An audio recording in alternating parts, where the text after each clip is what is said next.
Hello, my name is Marcus. I'm the compiler of a collection of therapy quotes entitled 1001 Windmills of the Mind. A collection of advanced self-help quotes taken from what's often called the psychodynamic or the psychoanalytic perspective, which long ago, as I understand it, was referred to by some as philosophical medicine or narrative medicine, for the love of narrative medicine. To borrow a line from Steve Perry, one of his songs is called For the Love of Strange Medicine. That's the title of his solo album. It's his second solo album as well. And from that second solo album, his song called Friends of Mine is now on our soundtrack. So we have an amazing soundtrack to 1001 Windmills of the Mind. Lots of classic rock, songs from all around the world, many genres, indigenous singers, a lot of great songs by indigenous singers. So the most recently added song to our soundtrack is that one by Steve Perry. He was sort of in the news recently, and it's a fun bluesy song. It came out in '88, but it wasn't released until almost 20 years later. So that's interesting about that. It's a blues rock kind of song, just a fun upbeat kind of song, Friends of Mine. The main line in there is, it doesn't matter who you are, you can't buy friends with caviar. Something like that. Because I learned he's an only child, and I think that seems to be a common tendency with only children. They have a slightly, on average, statistically speaking, according to which survey you quote, on average, they might have a little harder time making friends because only children, they sort of miss that banter with the siblings, and they're just mainly focused on the parents, and the parents are focused on them, and the only child has a lot of heavy burden to keep the parents together, to please the two parents, and sometimes the parents are scapegoating the child, using the child to keep them together. So the only child has a lot of heavy responsibility like this. So they don't really have a chance to play with siblings, that kind of. So later on, they miss that kind of thing. So that's maybe one little clue. We don't have a thread on the only child syndrome, but Steve Perry apparently is an only child. And then I think maybe he wrote a song about this issue of friends. How do you make friends? Well, you can't buy friends with caviar. That's something I learned. Rich, famous guy, of course. That's not going to lead to having genuine friends. So how do you make friends? So I think that the embedded question in that song is, well, how does an only child make friends? Of course, I'm sure he has lots of friends. Or does he?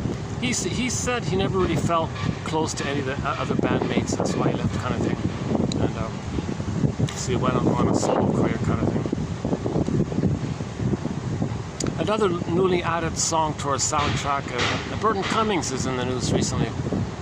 So we added his, we already have two of his songs on our soundtrack. You Saved My Soul from the film Melody. Very good song, Save My Soul. And his biggest hit as a soloist called Break It to Them Gently. The story, he said he watched an episode of Kojak and wrote the song about some juvenile delinquent who went down the wrong path and all this. A little like a story like that. And then now the most newly added song, not so much, but the music's okay, but but the lyrics are pretty good. A song called Something Old, Something New. Now that song should be entitled Something Old Becoming Something New, because that's sort of the main message in the song. Something old becoming something new. And the song is about a protagonist saying that they were unloved, they were unmothered, their mother was emotionally immature. I'm not saying he's saying that about him. That's what the song is about.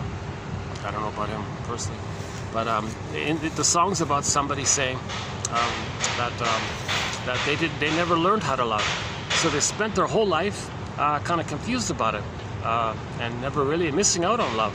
So they went down wrong paths and all this, and chasing their tail like a poor little kitten chasing his tail.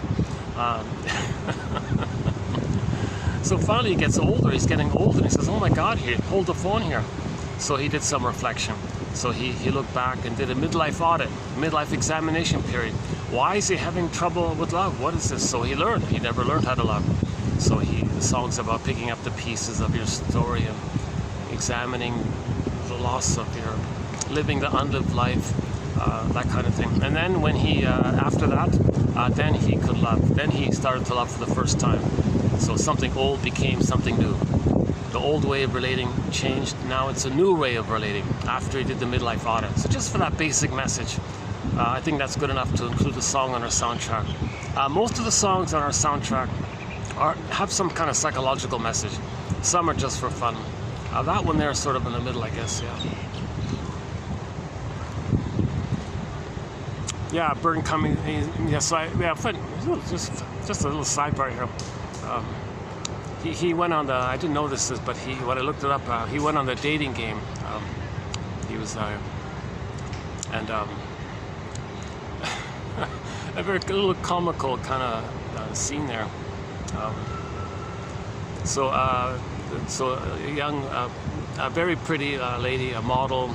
She looked like Miss America or something. Very pretty young lady and all this.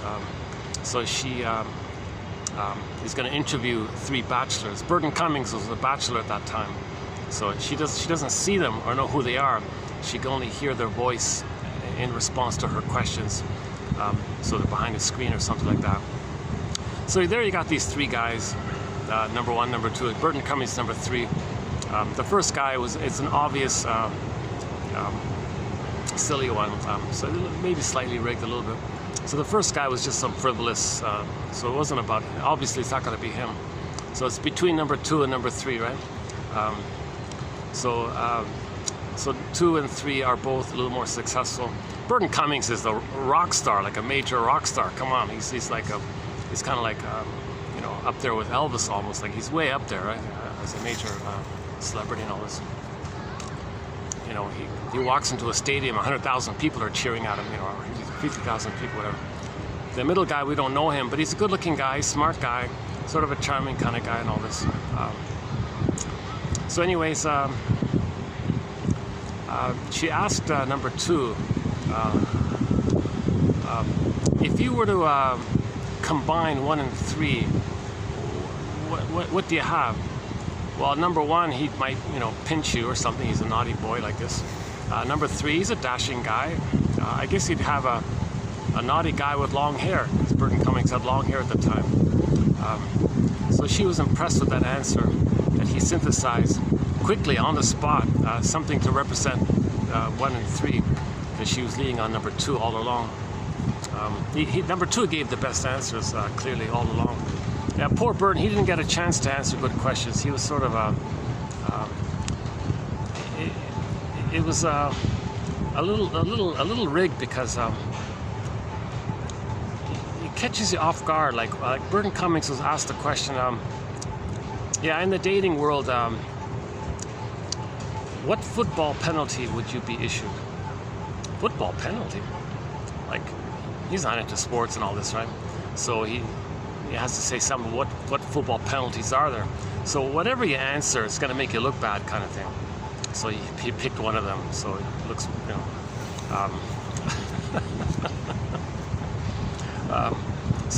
So she already got a wrong impression.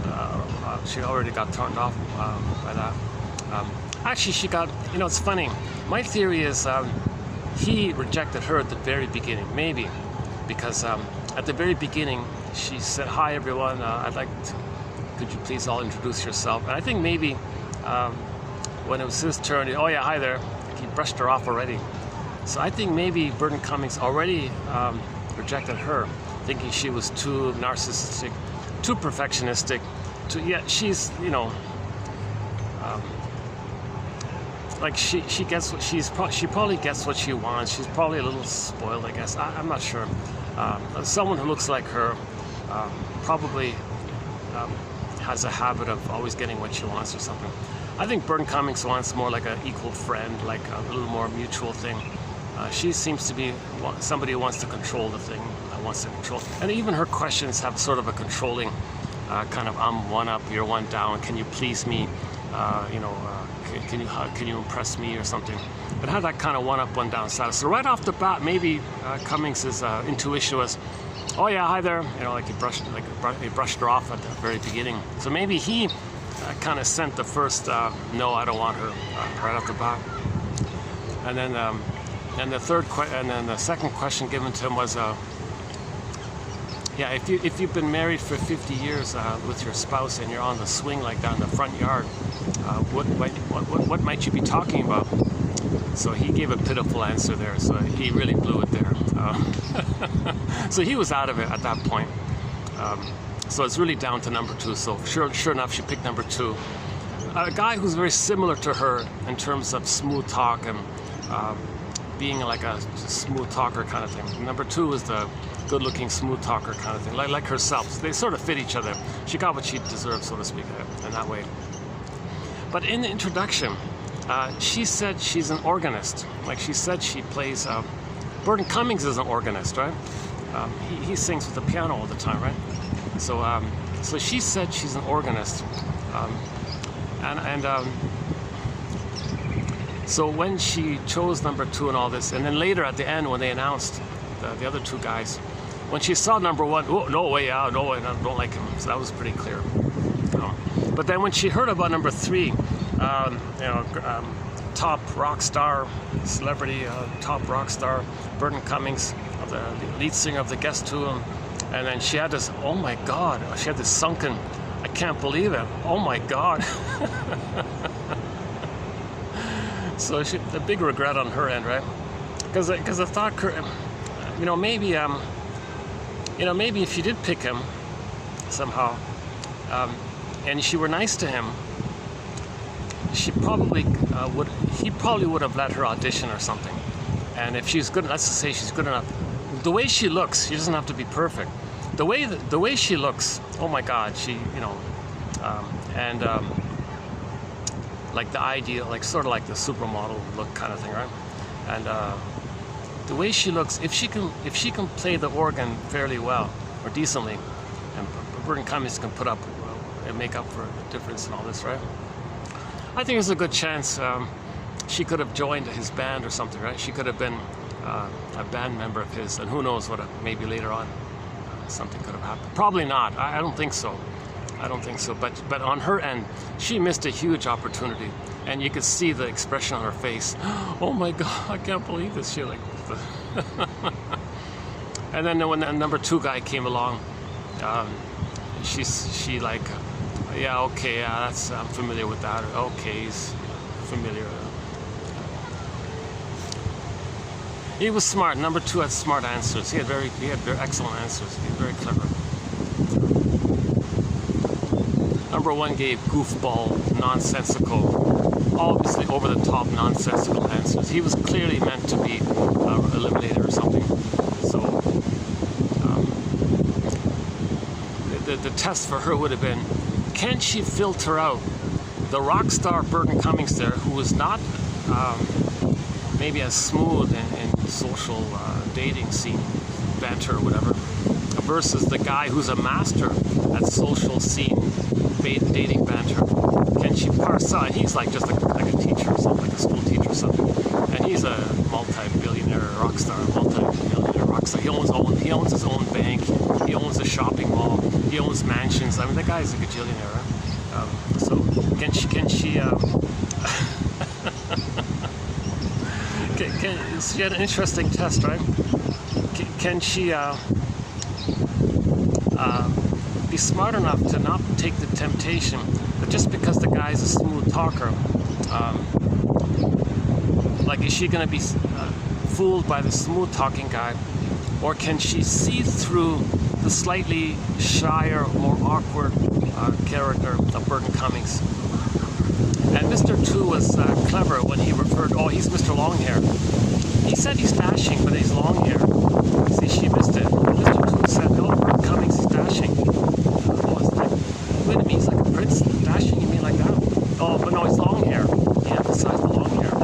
So, okay. The football penalty made him look bad. The one about how he would be with his wife after 50 years, he really messed up that one. That's a tough one, actually. Never thought about it. It did reveal on his end, to be fair, it did reveal on Burton Cummings' end that he didn't think seriously about marriage like that. Like, he didn't think about long-term goals with his wife, what he'd want. So he made some silly comment about it. So he clearly said, I'm marriage phobic kind of thing. Like he kind of brushed off that question. Like he freaked out a little bit. So he kind of disqualified himself that way. So I don't know how she could have forgave him for those poor answers and for the image of him just being a long-haired guy. But missing the fact that he's Bert.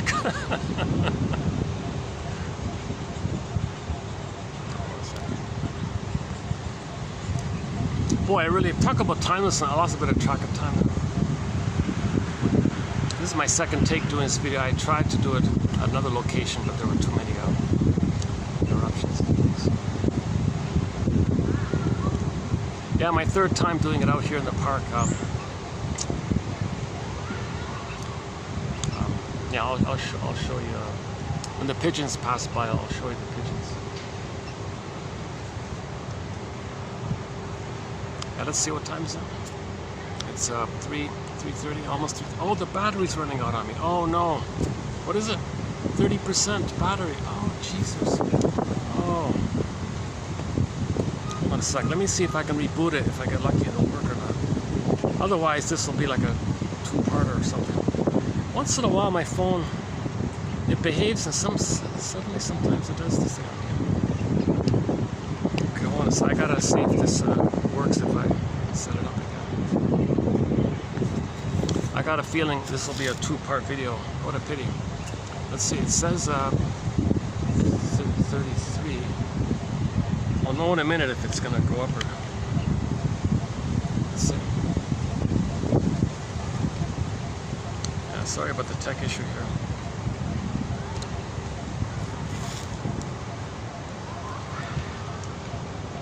But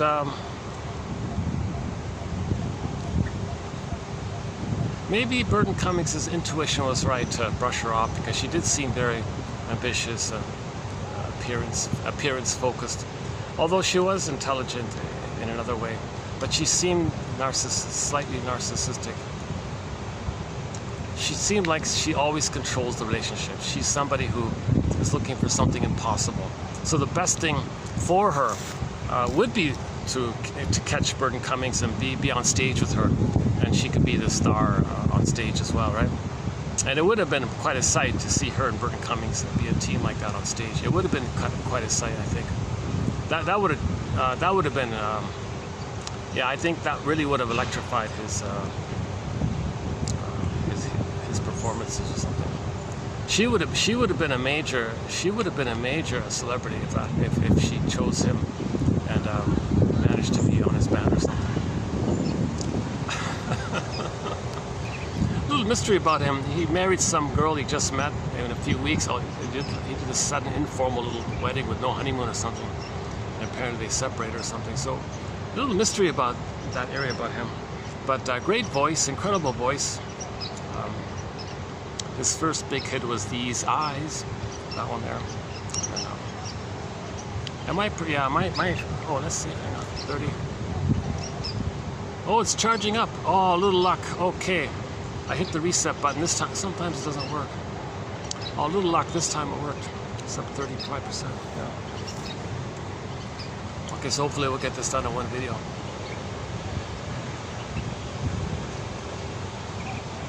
Yeah, we have one quote from Burton Cummings coming up. Not in this video, but as a preview for an upcoming video. Yeah, here it is. Here, life is too short to spend it in a state of timelessness.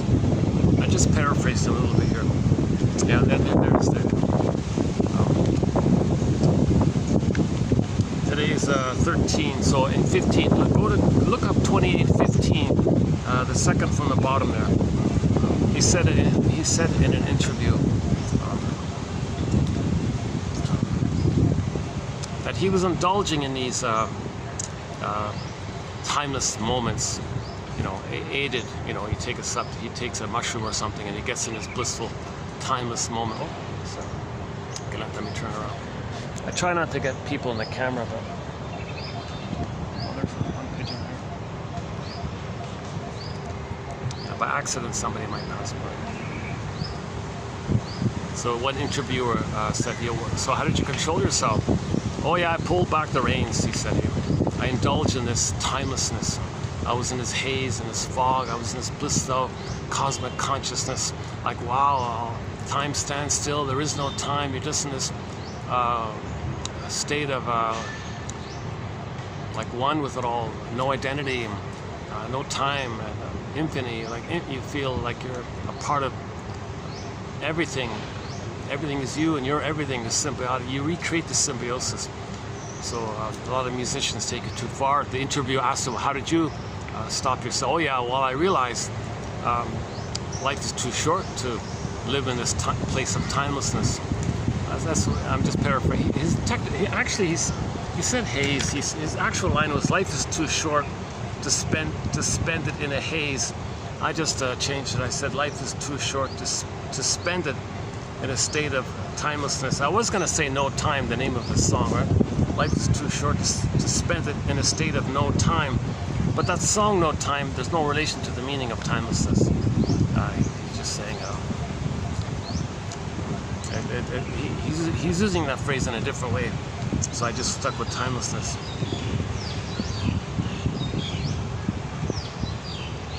But yeah, so users of mushrooms and things, not a topic in our thing. We don't have many quotes on this. So today's sort of a rare exception. We're going to a little bit cover this area.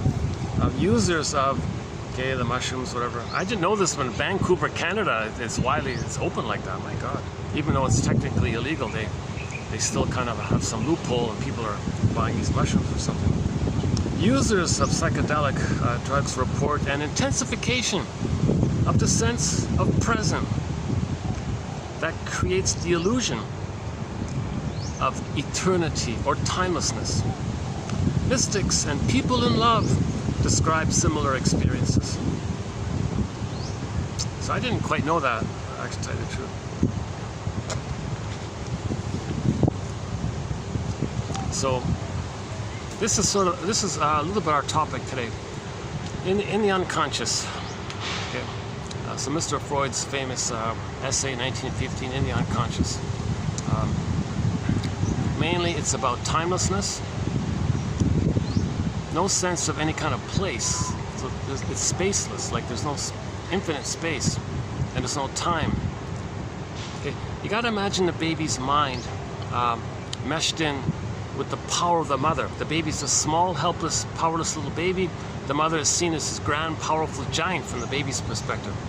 And imagine him psychologically, emotionally, energetically, or life forcefully or something, meshed up, and it's all one with the power of the mother. So from the baby's end, he's one with this big power like that. You know, and it's infinite, it's power, and it's considered, quote unquote, Robert Bly jokes, it's a blissful one. Oh no, not Robert Bly. Someone's called it a blissful oneness. So babies have this naturally. It's not an addiction or something. They're passing through it. Now, when you want to go back to it, then it's considered addictive. Like if you feel stress in your life, you may regress back to that place of timelessness. So it's a defense against your current issues, whatever current problems you have in your life, whatever you don't want to face. Usually it's getting older.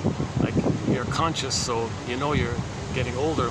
Oh, I don't want to face that. Well, let's go back to the time in the uterus when I was in a blissful, timeless state where there was no time, timeless, infinite, forever, all now, spacious, cosmic, wow, woo, yeah, Robert Bly jokes at ecstasy. He makes a joke like that.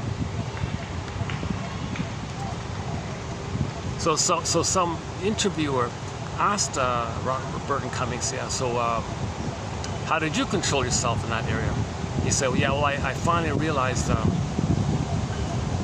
the time is passing by. Life is too short to live in a state of timelessness, where you don't have just time.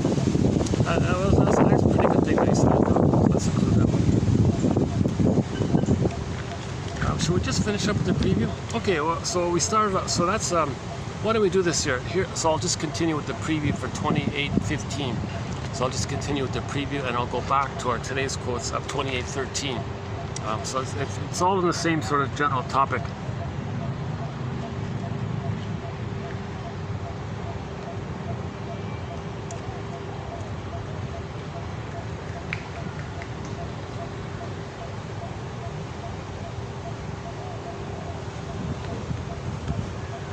in the other video, I've been borrowing this pyramid image.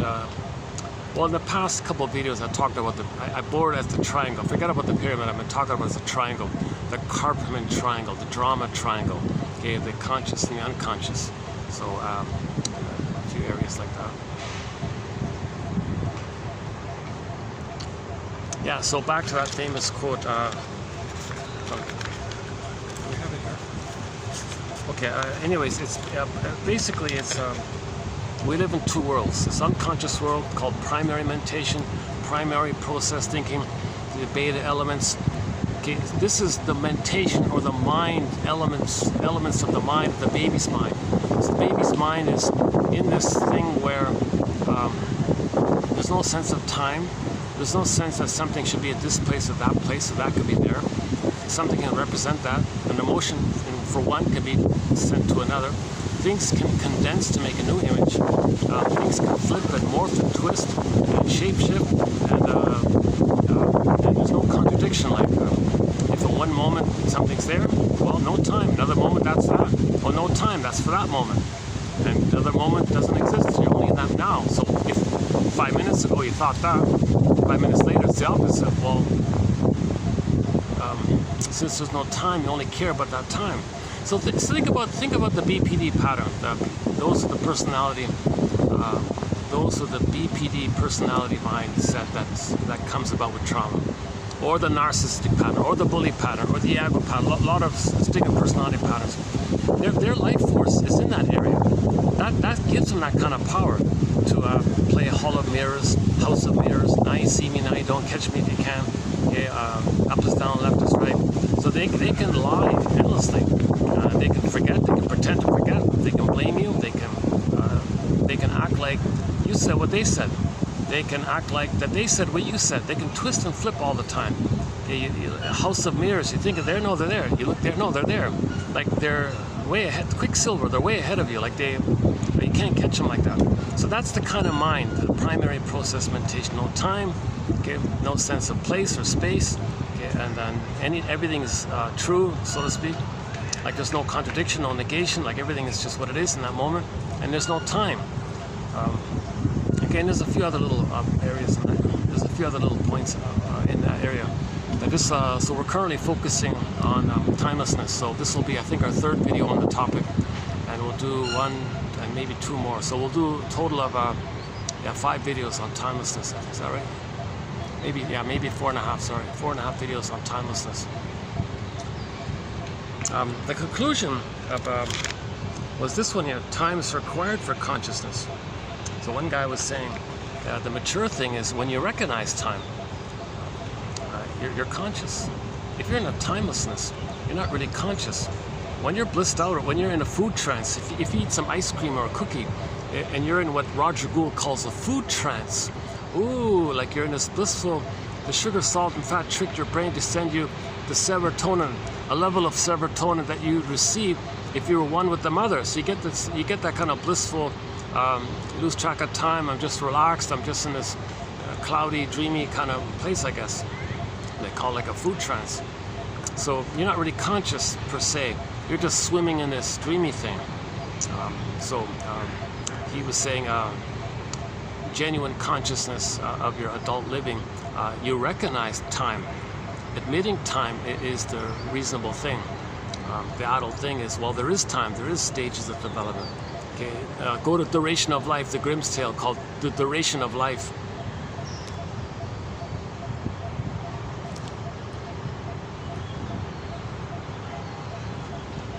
Okay, give me a second here. Let me do I might need to do a few hydro moments here, water management moments here. Still, you don't see it here, but it's pretty hot here. 40 something with the heat next.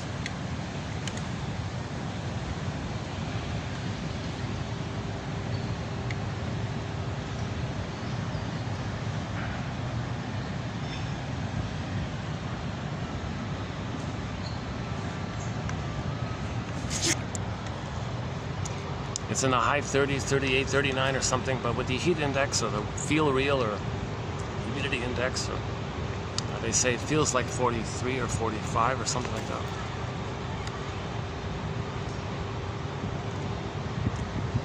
Everybody's like, half the people are kind of they're kind of mellow or sleeping or something on the grass. Luckily, this little spot, a little space around me, luckily, just a few people there.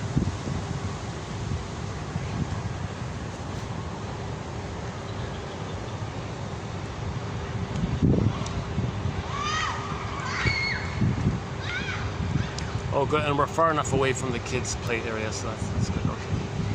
Yeah, this seems to be the best spot I can near this triangle thing here.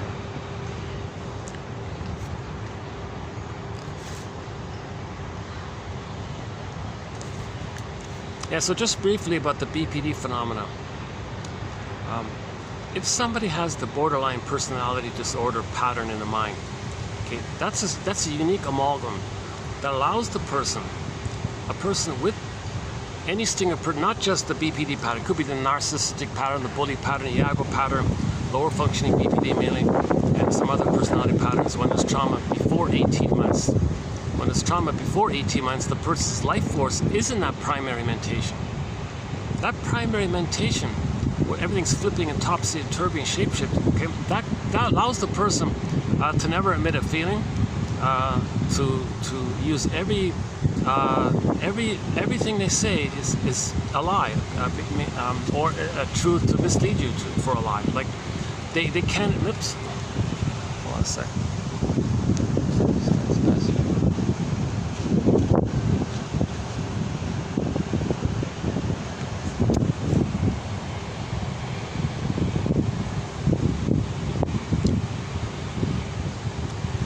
So Christine Lawson and James Grotstein, we did 12 videos.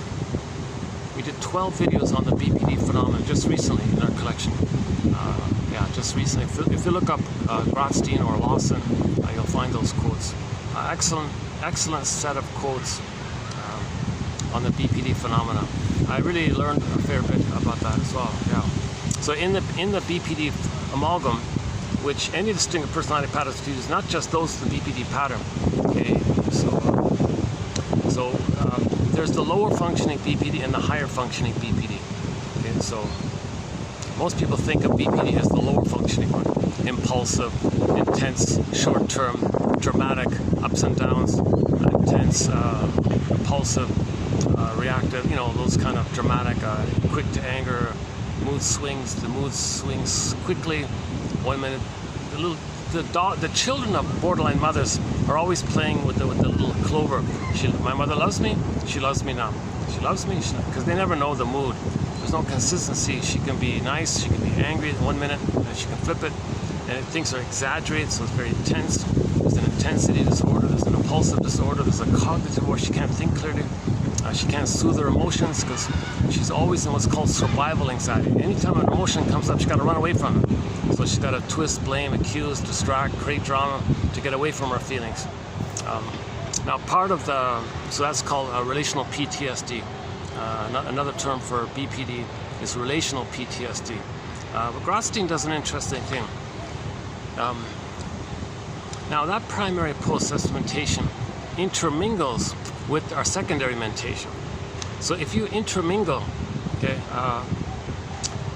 the secondary mind, the cognitive mind, with the emotionality of the trauma in the earlier primary mind, and you do an intermingling, an interconnection and intermingling, he says there's a new amalgam is created, like a new fusion, synergy comes out, called the BPD amalgam.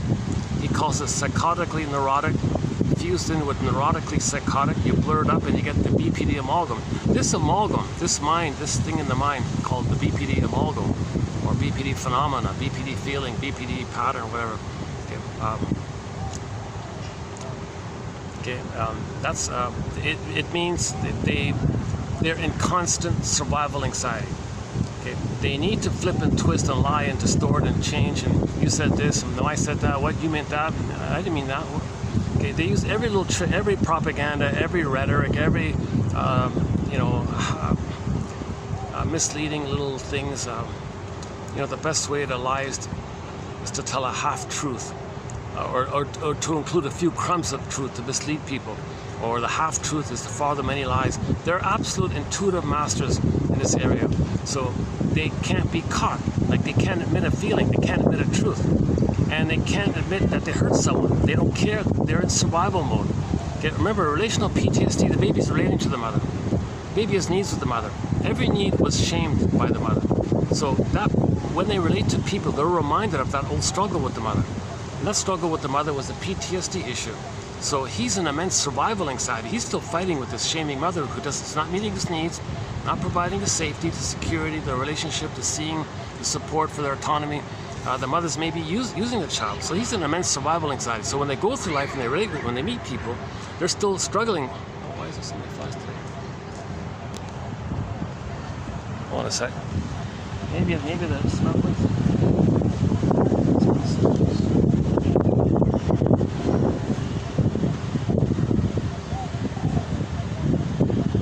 Maybe let me just move up a bit. Maybe it's too close to the.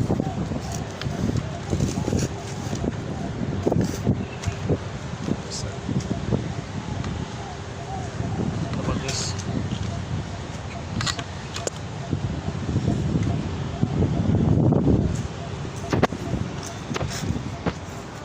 Oh, is that a butterfly? Let's see. Butterfly. Oh, I missed it? Oh, okay.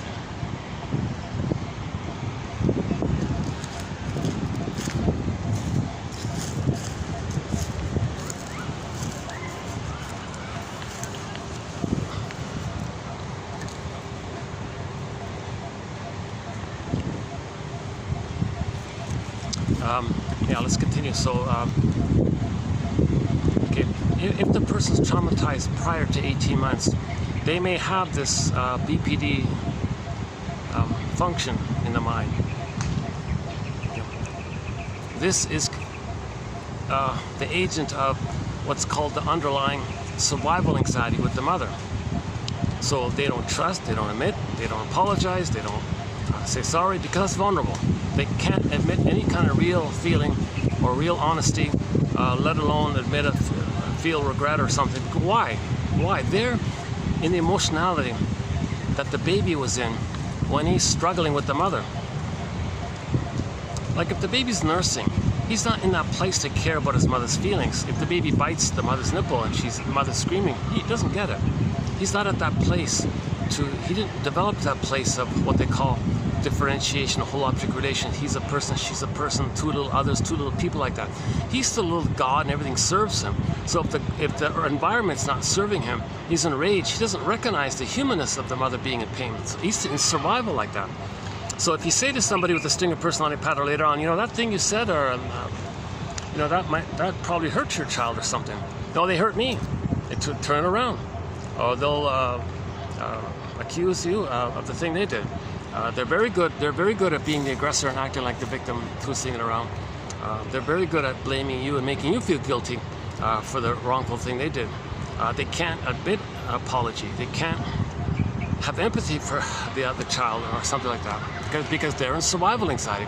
If the baby's in survival anxiety, fighting for his life with his mother, he's not in a place to be in the human relating realm. He's just trying to stay alive like that. So he's not really caring about this. That's why people with a narcissistic personality, you can hear their slogans: don't care, number one, okay, my greedy, your greed, all of their kind of survival slogans, jungle slogans, basically.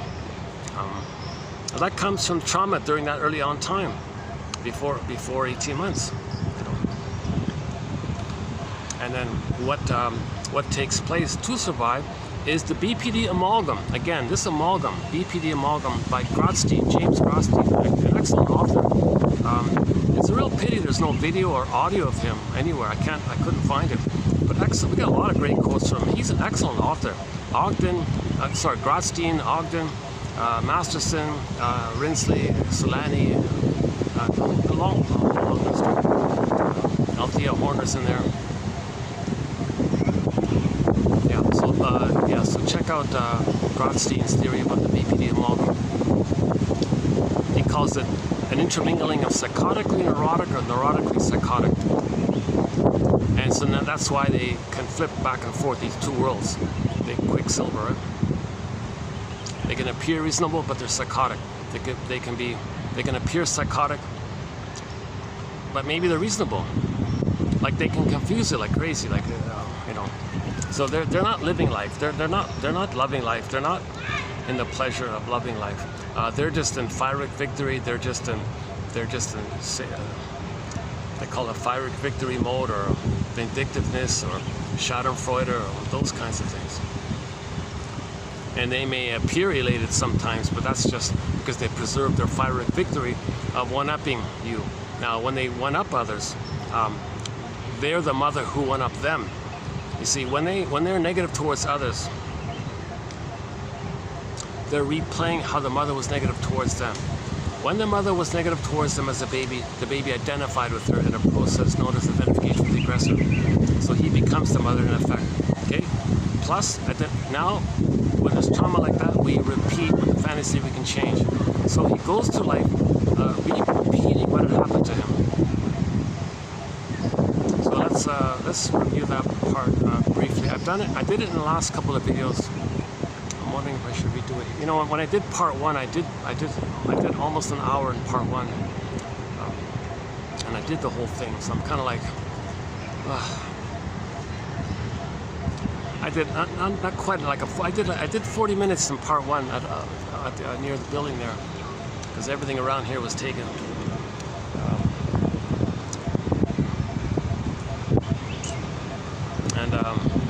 Yeah, a little awkward, little awkward thing was around me, so I kind of I was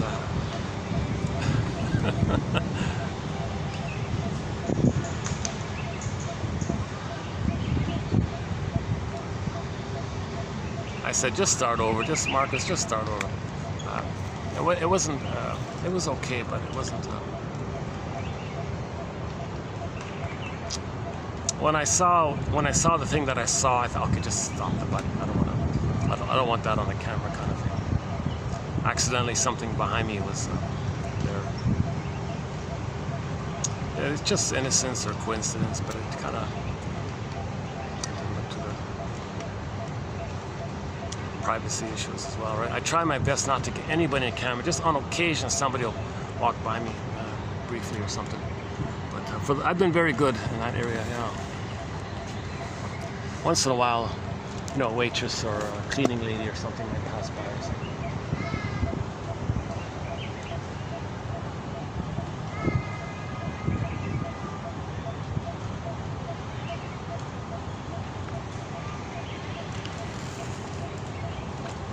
Okay, just give me one more minute here. Hold on a second. Let's do that.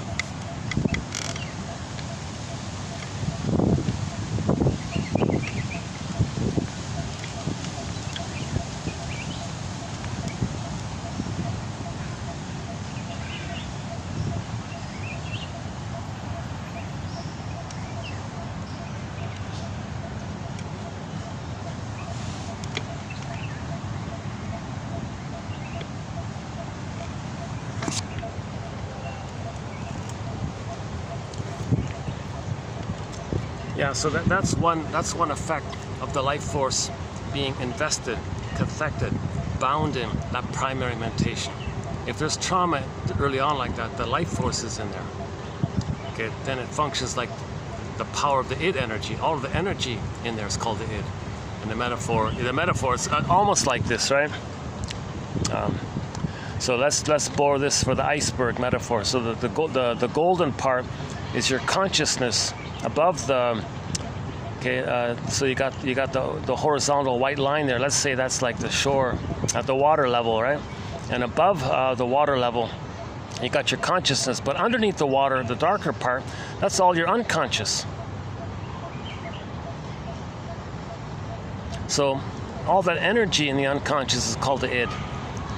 Now, in the iceberg scene, what moves the iceberg? The tip or all that below the water? So that's humanity's third narcissistic injury, that there is such a thing as unconscious motivation. Something in us getting us to do stuff that we're not fully aware of.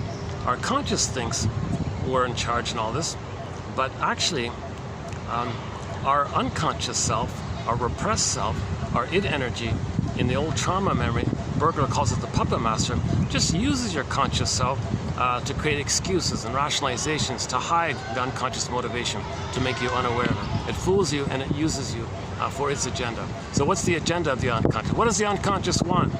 Okay, if there's trauma early on like that, it has what Janov calls the unconscious hope for the fulfillment of old unfulfilled needs. What needs? What are we talking about? All babies have a need, a basic need for what's called a secure attachment style.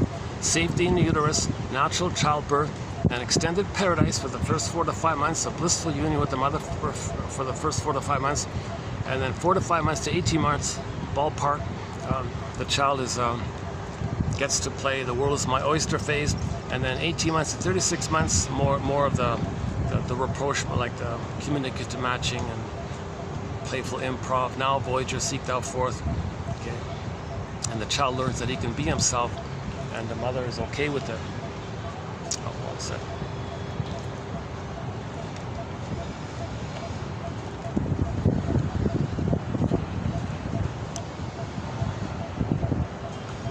Pass by, okay, good.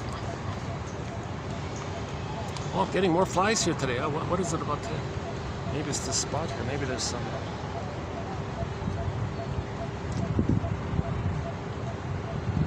Yesterday was a holiday here, so maybe it's not. No, it's probably my perspiration. A little embarrassing, yeah. So I keep all my mistakes and bloopers. The quotes are postable. Oh yeah, I did it in part 1. Let me do it again here. This retake here. My disclaimer: I'm not a shrink. I'm not a professor. I'm not a midwife. I'm not a doula. I'm not a nutritionist. I'm not a gynecologist. I don't have a master's degree. I only have a BA. So keep that in mind. I haven't been analyzed, so you'll see my anxiety. Yeah, we recently did some good quotes on anxiety recently, prompted by the trailer for the upcoming film called Inside Out 2, where anxiety is going to run the console. So we talked a fair bit about that.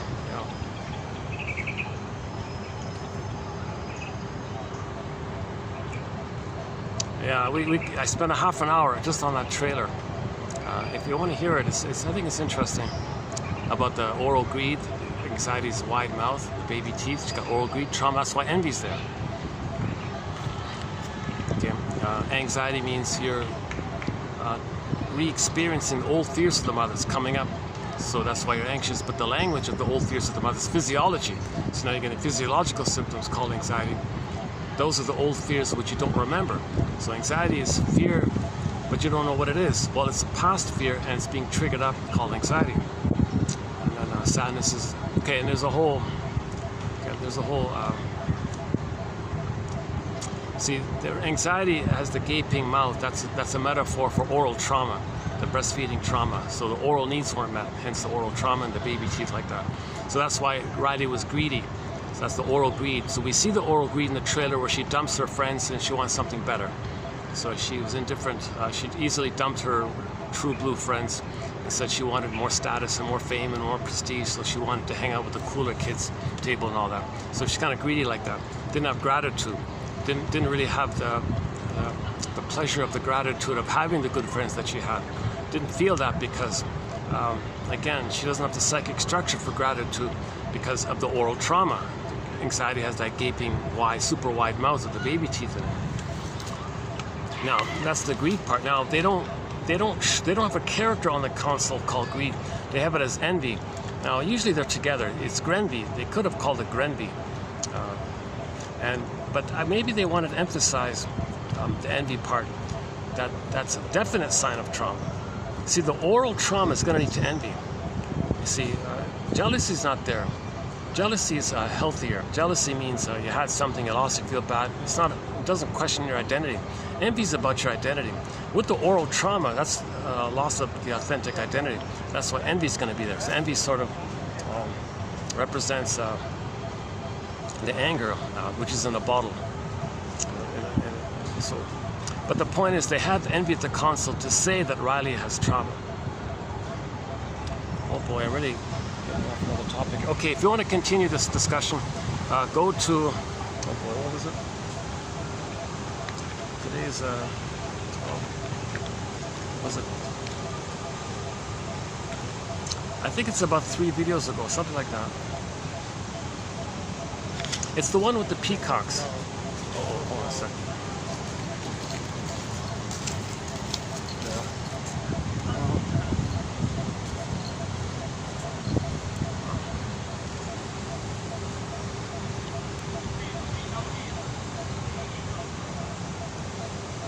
Some people might be walking in a timeless kind of mode, daydreaming in a trance, you know, when they're not really fully present, so they might.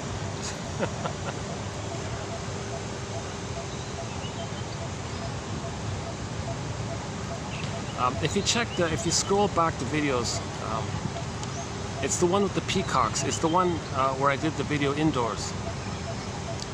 The screenshot, I forgot the number, but the screenshot is the backdrop is like a ski hill, like a snow hill. That one there. In that video, done indoors inside a restaurant, we spent a good half an hour on the Riley story, the Inside Out film.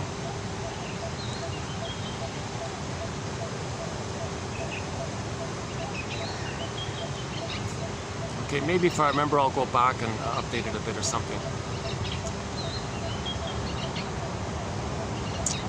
And we have a quote on boredom coming up, because boredom's on the console. In the Disney film 2, the sequel coming out in June of 2024, at the console, the emotions that are there for the Riley, one of them is going to be ennui, meaning boredom. So we have a quote coming up about that. Because joy's repressed in the bottle. Joy's locked up in the glass bottle. Like Snow White is in a glass box, same idea. So when joy is bottled up, what's going to be the surface animating result of that? Or the boredom. If you have pleasure, you don't feel bored, right? So because the pleasure is bottled up, the approximate link to that would be the person feels bored, right? And what is boredom? Boredom, according to this guy here, let's see. Boredom is characterized by a sense of longing for something or someone that is not merely absent, but non-existent, or at best undefinable. Something that leaves one feeling empty or hungry. Hungry, that's anxiety with the oral rage. She was hungry. That anxiety character is the clue to it all. She's got this gaping, wide mouth representing the oral needs weren't met. It's very clear, it's a cartoon, it's an animated film, right? So it's easy to make that point. So she had an oral trauma, the breastfeeding time, and it's very easy to see that taking place. The mother did a great job giving Riley a happy uterus life and a happy birth. The problem is afterwards. And I also have a hard time imagining her mother being like a loving kind of woman. She probably said, here's the bottle, here's the powder, read the schedule. She's probably very OCD like that, with following the books or something. So she would be in oral rage like that. Again, boredom is characterized by a sense, again, this is 2815, a preview. Yeah, some good quotes coming up in 2815. One of them is here, boredom. Boredom is characterized by a sense of longing for something or someone that is not merely absent, but non-existent. Non-existent. Or at best, undefinable. Something that leaves one feeling empty or hungry. Oral hunger, oral rage, oral hunger. Passively expectant, the baby's passively expectant. The baby's passive. He expects to be fed normally. Passively expectant, hopeful, in a helpless way. Emily Dickinson, a great hope fell. You heard no noise. The wreckage, the trauma was within. Oh, cunning tale that let no witness in. That's the scarecrow with no brain. Now he doesn't know what's going on. The sense of emptiness and helplessness that characterizes the client's boredom represents, quote, mother will not come. Passive, expectant, hopeless in a helpless way, never got it, and mother will never come. And there's your boredom. That's why joy's in a bottle, anxiety's got the gaping mouth, okay, and boredom's on the surface. So boredom being on the surface and anxiety with the gaping mouth are kind of linked like that. Okay. Now anxiety, whoops.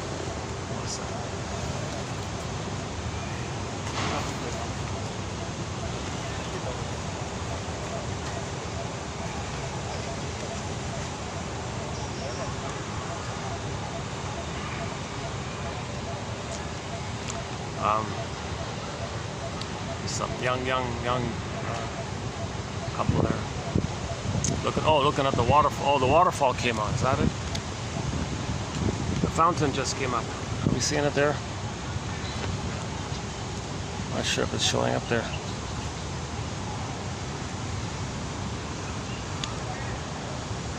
Well, I don't know if you're seeing it, but there's a water, some water splashing, some.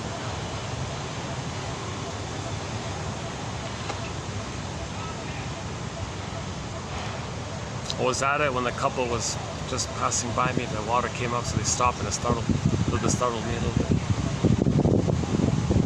Oh, there's one of the alley cats, or one of the stray cats. Oh yeah, this is this cat's a real character. Oh my God. I hope this cat will come by. There's a cat, a massive, a huge, tall, older, big, fat cat. Oh my God, this cat looks like a... I'm not gonna see. He's way down there. There's a huge, giant orange cat in this park. I see him all the time when I pass through here. He's a big old guy. He must weigh I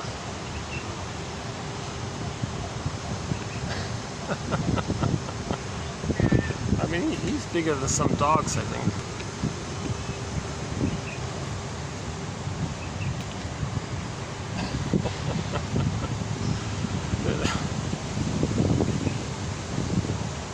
And he's always at this end of the park. I noticed this monster cat. This giant cat.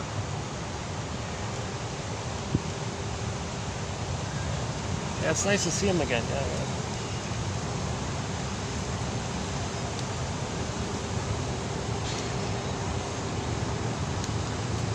That's funny. The cats are very smart. You know, there's a black cat at the other end, and he ran up to me. He recognized me because I once pet him and fed him a little bit once, like a while ago. He recognized me. I felt that he kind of recognized me. I said, "You got to be kidding! You remember me? Like you smell me or something? How does that work?"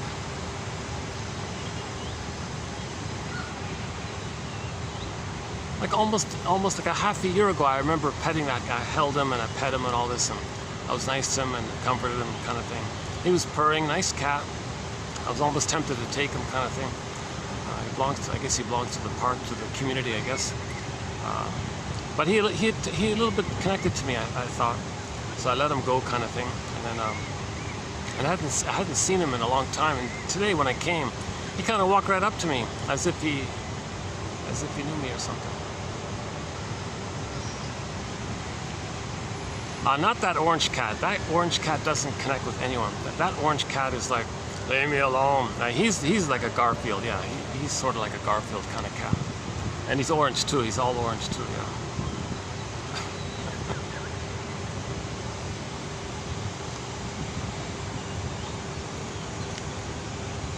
Okay, let's briefly finish up that trailer. So, yeah. Okay, so in the first film, so Pete Docter, he's a soul doctor. He's a soul doctor. And somebody quoted him as saying that he believes there's a huge neglect. There's a huge neglect of inner awareness, of inner life, of how that there's a huge amount of emotional illiteracy going on. People don't even know their basic emotions. They can't name it. They don't have words for the emotions. That's called alexithymia.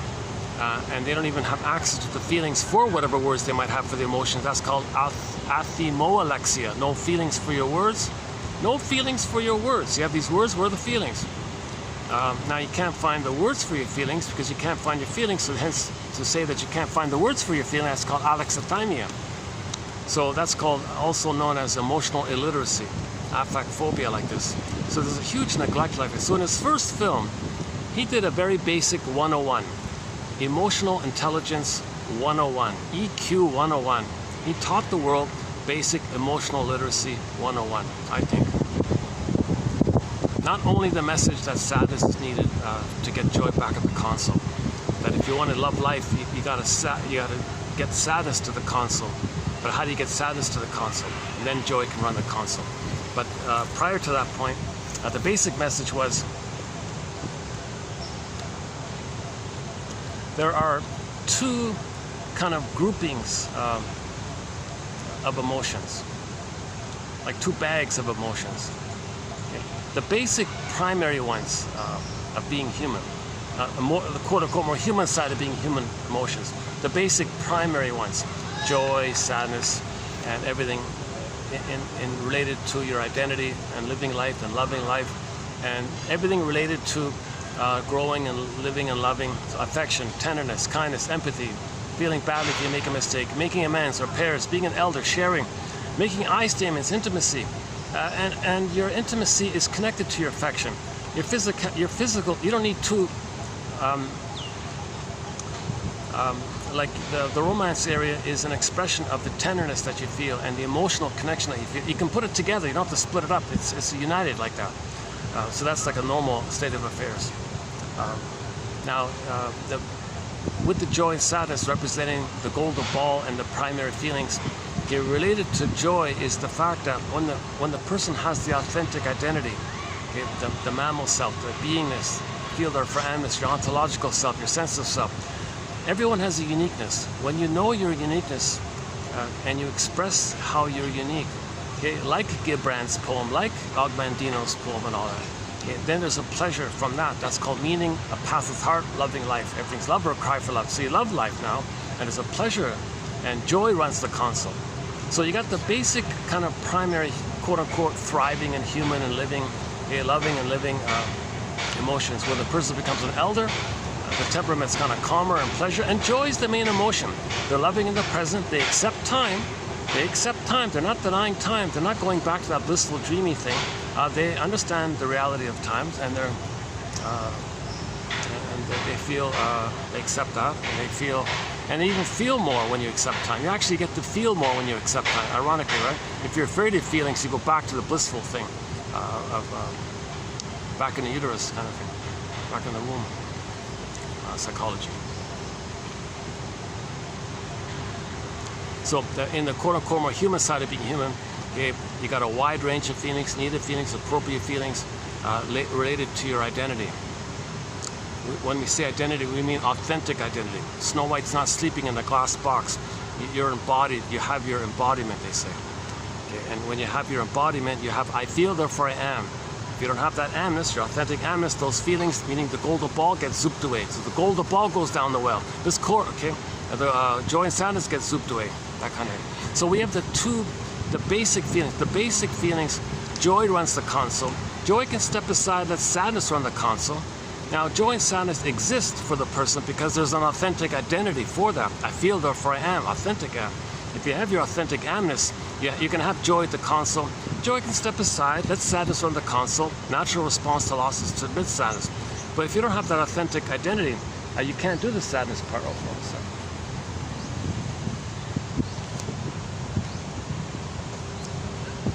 Let me do another water maintenance while we're here. Oh, it's getting busier. Yeah, okay, more and more people are sitting around all over the place here. Okay. Might have to move soon.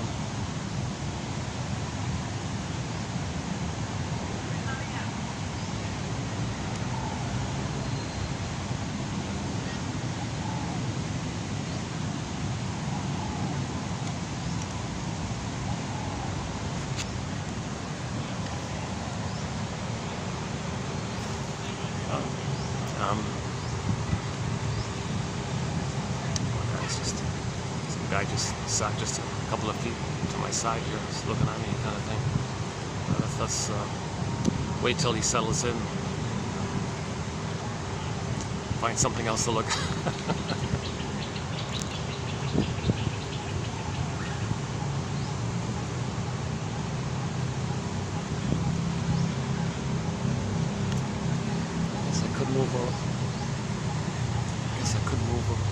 Move over a little bit.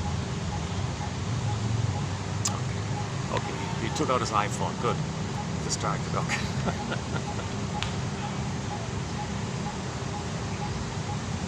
Oh, 1 second.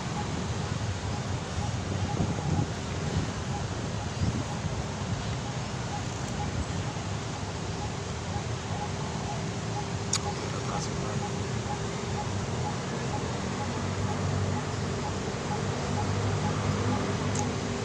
Yeah, so if the person has the authentic self, everything's normal, everything's okay. Now in trauma we lose it. Okay, so another image is Miss Core gets pulled down. Okay, Snow White in the glass box. Once again, when a character in a myth or fairy tale that's a personification or a representation of our authentic self, when that character turns to stone, becomes a statue, wooden, frozen, flash frozen, okay, sleep coma, emotional coma, then you feel unreal, you don't feel fully alive, you don't feel fully real. Okay. Petrification, freezing, turn to stone, and a few other images. So that means you're not connected to your authentic self. Now related to that is the feelings by that goes down, that goes zoop down. The golden ball goes down the well. So Iron John and the golden ball are both locked in a cage, kind of an Iron John story, need to keep. So there's two parts to the authentic self, the embodiment sense and the natural feelings that come from the embodiment. I feel, therefore I am. And like two parts, like the amness part, that's your soul castle, that's Ithaca. And the feelings part, that's Penelope. So when Odysseus reconnected with his inner home, Ithaca means inner home, it's not an outer place, it's a sense of self within. So he got back his inner home, where I live in a psychic house called the Soul Castle, says Robert Bly. Took him 20 years, so he finally reconnected with his inner self, a little delay there, and then he got back his feelings, Penelope, like that. Okay. Yeah, so when Miss Core got pulled down, she came back as Persephone. Okay, joy, sadness came back to the console. So we had our authentic self, we lost it, want to get it back. Or the golden ball went down the well, want to get it back. It's the same kind of thing. You can describe it separately, it implies the other, or you can describe both. It's okay. So it's I feel, therefore I am. If that amness, that authentic amness is pulled down, then the golden ball is pulled down. Okay, then the golden ball represented your primary feelings that be there if you had your authentic self. So again, tenderness, affection, okay, kindness and compassion and empathy and the natural state of affairs. That we're all one family, we're all confused a little bit maybe, but we still recognize the reality that we're all one common family here, right? We're all from out of Africa. Sad story.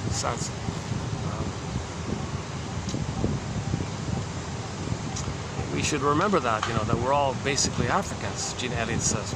Just some of us lost a tan, that's all. You got to think sort of in those terms. And to boot, we're all cousins, Jane Elliott says, on average 30 to 50 times removed.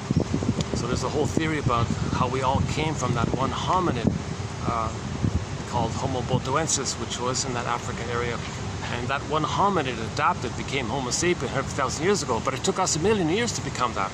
Let's have some evolutionary gratitude and appreciation. We're from that one hominid that grew the cortex called Homo sapiens. And we spread around to different places. 10,000 years ago, we became a traumatized version of ourselves. And the story goes further from there. If you go to TQ 2725, part 3 of 3, it's a 7.5-hour story following that. So if you want to pick up on that point, again, 2725, part 3 of 3, we do the thing called the 48 symptoms of Homo traumicus.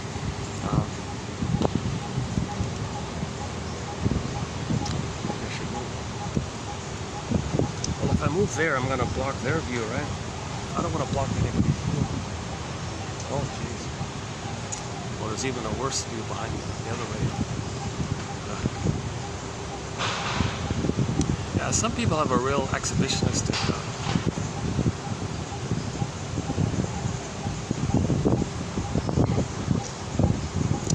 this, there's a thing in development. Yeah, let's not go there now. Let me, maybe, a second thought. Maybe I can,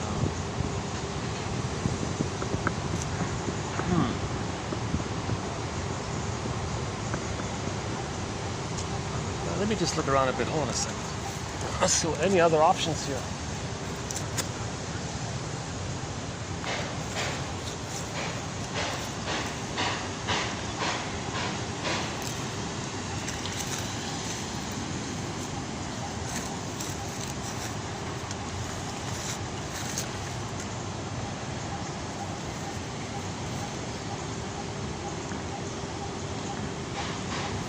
Maybe I can, hold on a sec, maybe I can move it. A sec. Let's try it. Let's try it on. Let's try it over there.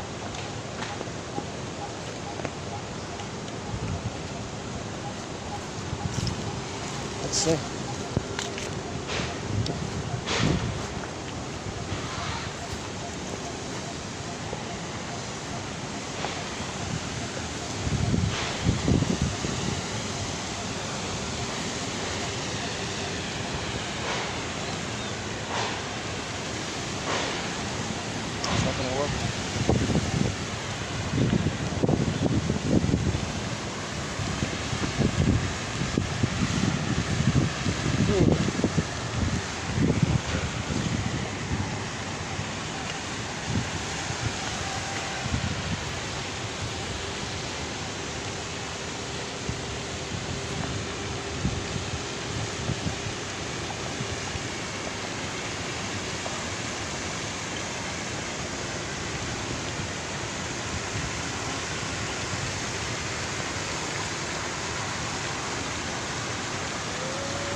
Might be okay. Let's see. Let's try this.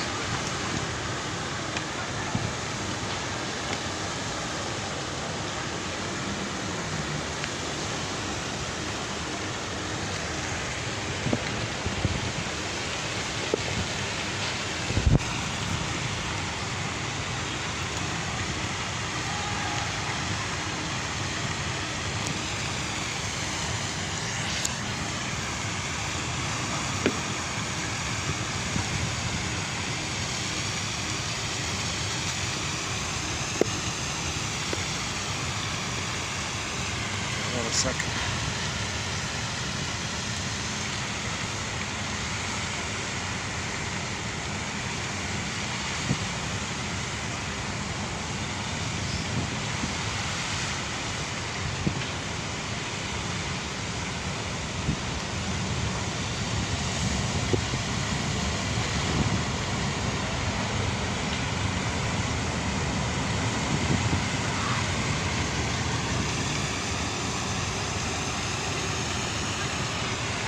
Okay, if I've got to move, I can go to a pavilion. Never mind the pyramid, yeah. But think about the Karpman triangle, the famous Karpman drama triangle. So you can imagine, we can borrow this image. Imagine the, well, just imagine three sides here. So imagine the tip part, let's call that the victim role. The baby's the victim. Okay? Now, the mother is the persecutor. So the mother abused the baby. The baby's the victim and the mother's abusive. Okay?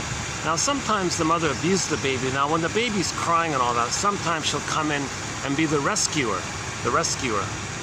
So you got victim, persecutor, rescuer. So three roles like that. But the rescuer and the persecutor is the same mother. It's just kind of split like that, like separate like that. But the victim is still there. Okay, imagine that as a ballpark 101 idea that that we can be in those modes. We can we have that memory in the mind like that. Okay? Inside out, as above, so below. So in our dealings, in our relatings with others, somebody might be in one of those three. You might think you're in one and act like the other, and you can flip it around.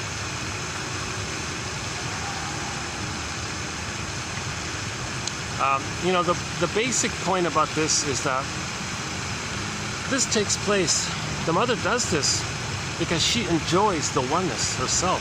Some others enjoy that blissful oneness. Some others didn't get that blissful oneness with their mother, so they have a baby, they feel that blissful oneness with the baby, using the baby for that. So they enjoy that, they want that to continue. Now if the child has autonomous thoughts, if the child wants to separate, be himself, mother says, oh, you're betraying me, with me or against me? Oh no, mother, I'll give myself up, I'll please you. Mother's doing it to maintain the blissful feeling. She wants the mushroom feeling, whatever, I mean the hallucinogen, blissful feeling, right? Now, so when the child does that, oh, good baby, she rewards it. she rewards this regression, she rewards this symbiosis, and punishes the child's autonomy because she's using a child for her needs to be mothered and seen and accepted. Some mothers parentify the baby. Okay, so go to Anne Sexton's poem 1960. There's a line in there where the poem is about an older woman in her 60s or something. She wrote a letter to her daughter in her 40s. She basically said in the letter, "Daughter, I'm sorry. I made you to find me. I created you and I used you because I wanted you to mother me because I was trying to find me. I made you to find me, and I'm sorry I put you in an impossible task. I wanted you to soothe me and nurse me and take care of me and mother me. You couldn't do all that. I'm so sorry, but that was my confession. I made you to find me."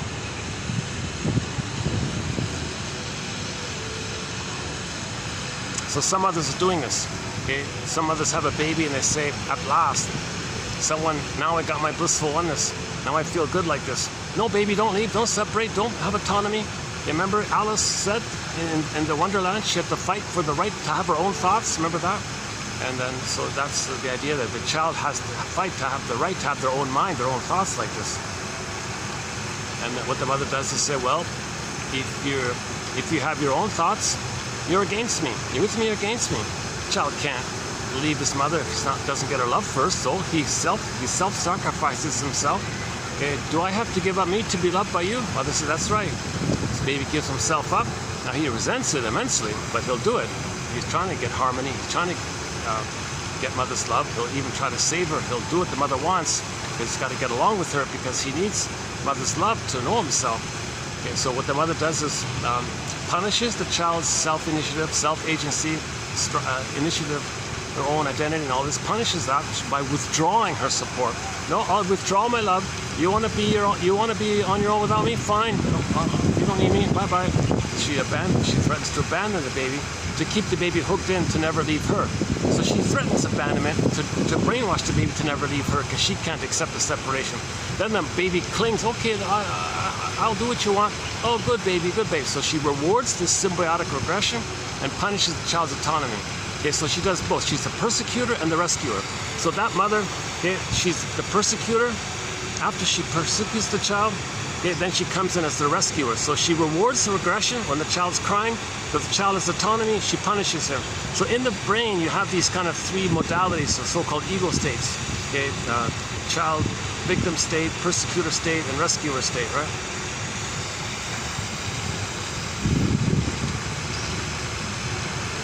And where's the adult mind? Sometimes there isn't even any adult mind. Can you believe that? No adult. Eric Burns says, yeah, where's the adult? You need the adult mind, right? That's the ego mind, the conscious ego. So that's what these 10,000 quotes are for, to build it. We can build it. We can build it. Construct it. So the scarecrow needs a brain. So that's the missing adult mind is the scarecrow like that, needs a brain. So these 10,000 quotes are an attempt to enhance the ego, strengthen the ego.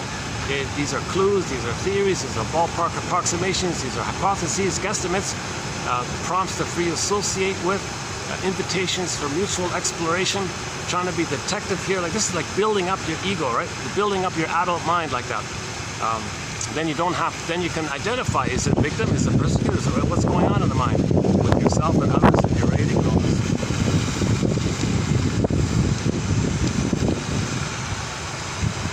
Well, kind of. If I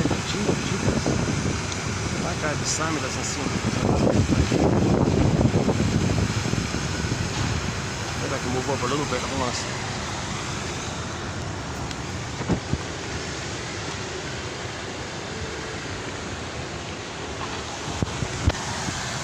Oh no, I'm okay. I'm okay. I didn't see it. He's got earplugs in. Okay, I thought he was staring at me or something. Oh, he's got headphones on, so he's listening to something. Okay.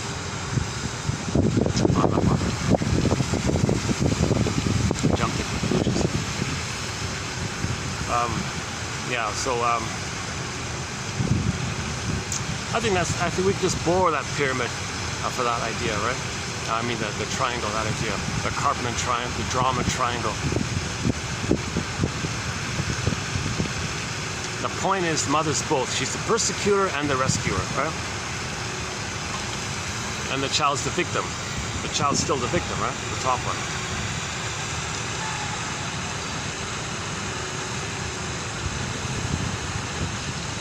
And there's a whole thing about, you know, like observing yourself in relation to others. Are you acting like the rescuer? And you can act like one and feel the other. You can flip them around. Like you can play all three. You can twist and flip and project and think others are that, believe you're that. Both can do it. So two people could be rescuers. Two people can both be victims. Or one is the rescuer thinking they're the persecutor. One is the victim thinking they're blaming you, but it's all confused like that. So the memory it's in there of those three going on within. That's just a ballpark. It's just from the 1960s. It's just an elementary version of the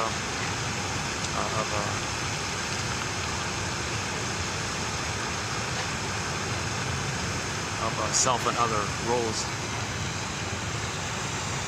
Got the sun coming out here. Thanks.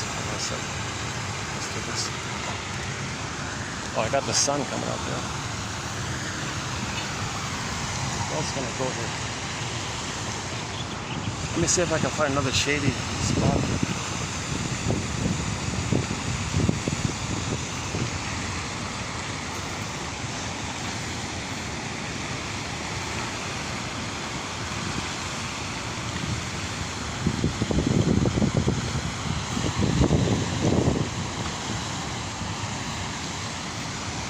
What if I go back to the pavilion? Let's see.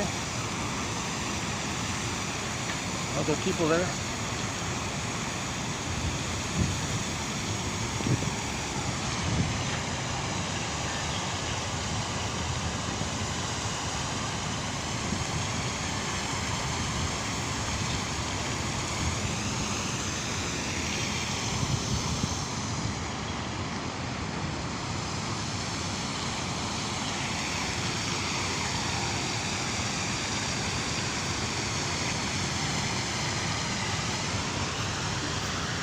Okay.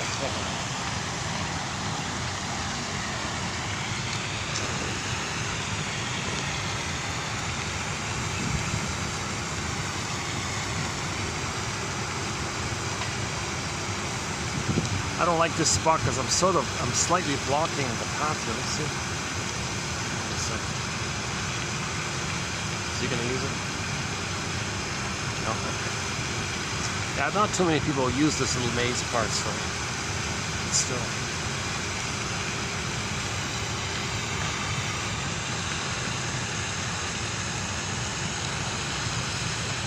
Oh yeah, so a little bit. So finish up with that Inside Out. I didn't plan on redoing this.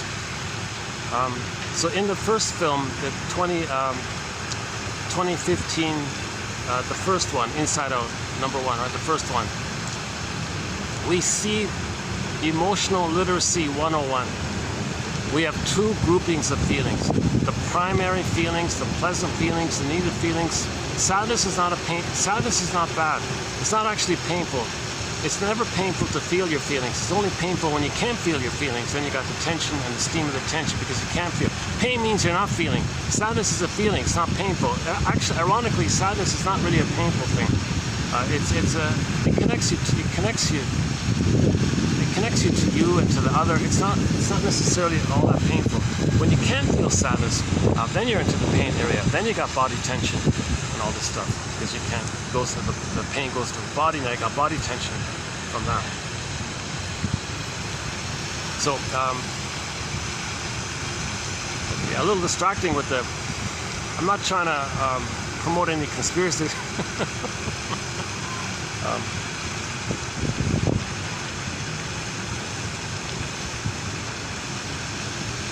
I'm not sure if that's what the image is. Maybe that's what the image is, the golden consciousness and the unconscious.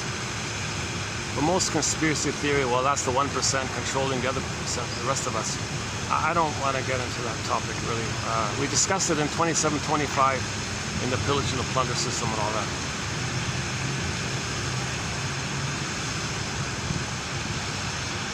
Pillaging and the plundering the planet for quick buck because Mother plundered us. Mother plundered our souls, so identify with her, plunder the land because Mother plundered our soul. Okay, that's a sign of trauma. What we're doing is a sign of trauma. We're homotraumicus. So this behavior of stealing people's lands and all this, because our mothers stole our land. This is a trauma. That's what happened, and we create symbolically to know what happened. So we look in the mirror, know what happened, get back our identity, and then we're good. Then we want to get back to the original place of inside out. We got to get the inside means connection to your authentic self. When they say inside out, they mean you're connected to your inside authentic self. But if Snow White's sleeping in the glass box, you don't have that. So you want to get back.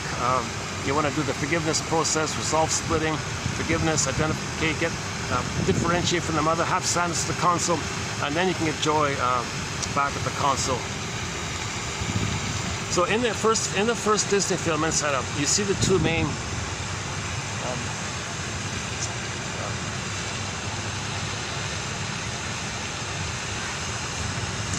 I don't want to get closer to that gentleman there, so. It's a funny park. You got all these. Last time I was here, the little kids playing, a lot of families and kids. Then you got some kind of a lot of people on their day off kind of thing. But you got a few sort of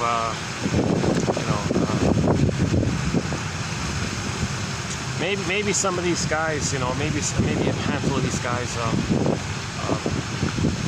maybe they deal with their situation by being in a state of timelessness. Maybe they stay in a state of timelessness, then you don't have to face the reality, the pain of your life. If you got pain of the reality of your life, as a defense against that pain, as a defense against the reality of your life and the time of your life,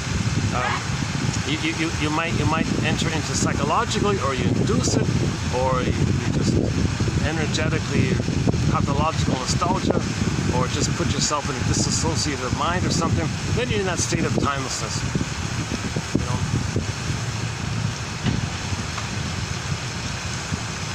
So this state of timelessness is a defense against the reality of any reality of your life. You don't want to face the reality of your life, the painful of it all. Well, you can just personally induce, reminisce in the past all the time, dwell in the past, think of the past. That's called nostalgia.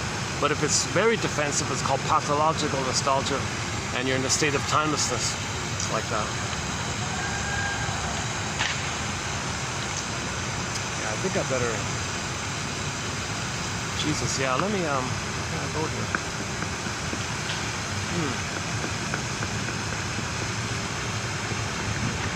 Oh, 1 second.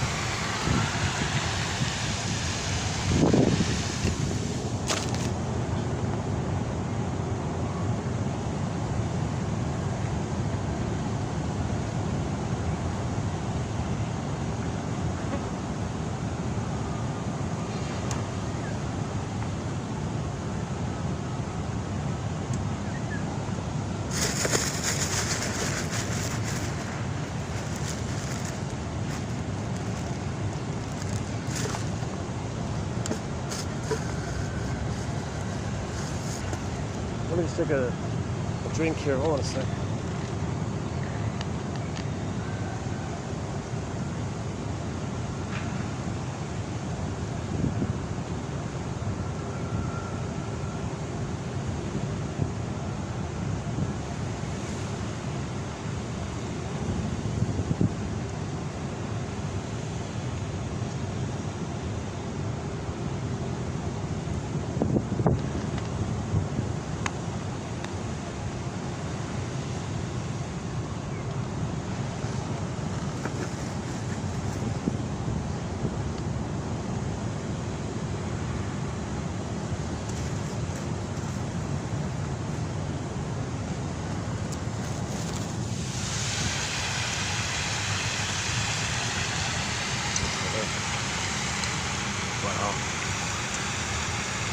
A little distracting, but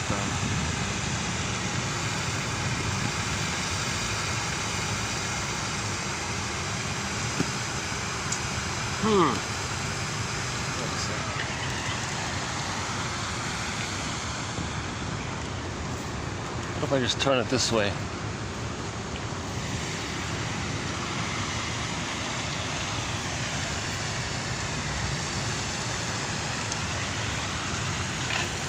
second thought.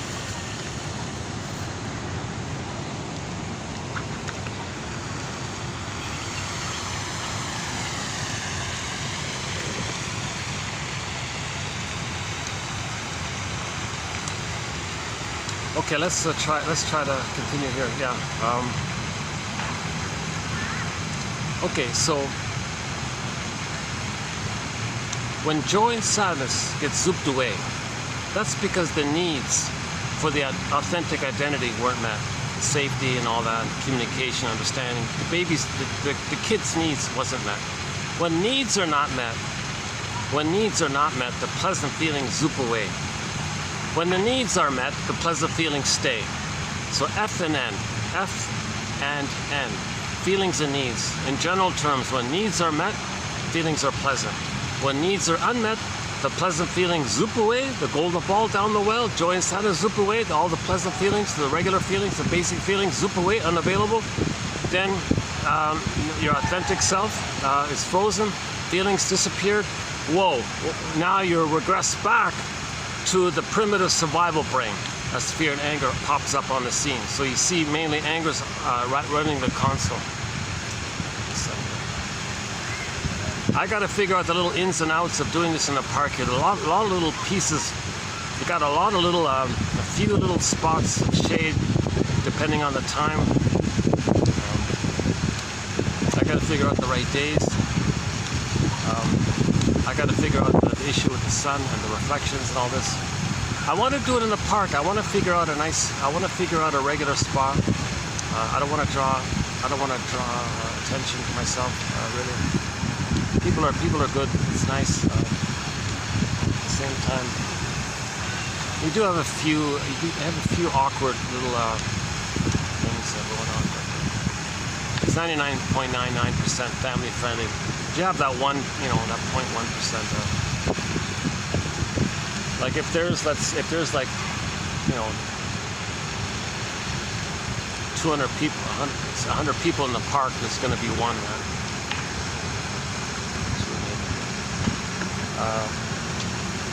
Let me avoid the sun here for a minute. Hold on a second.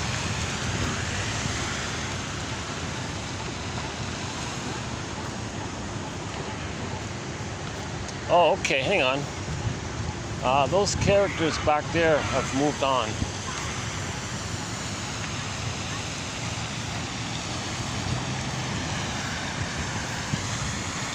Okay, so I could go back there, but I gotta watch my...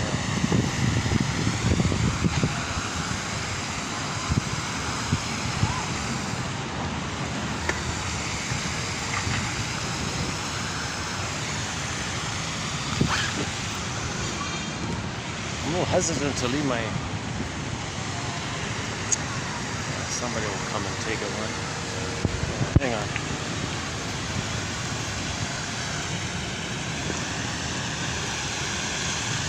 Okay, let's go back to where we were.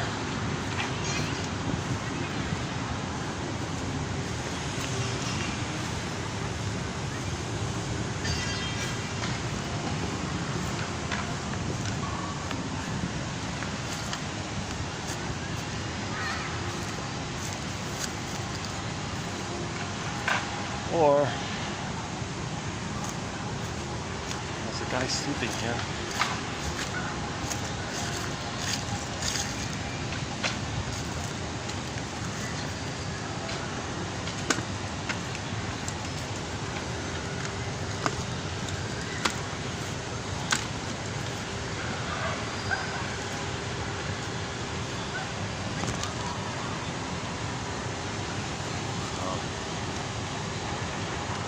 Got a guy just sleeping near me. I don't want to wake him up, huh?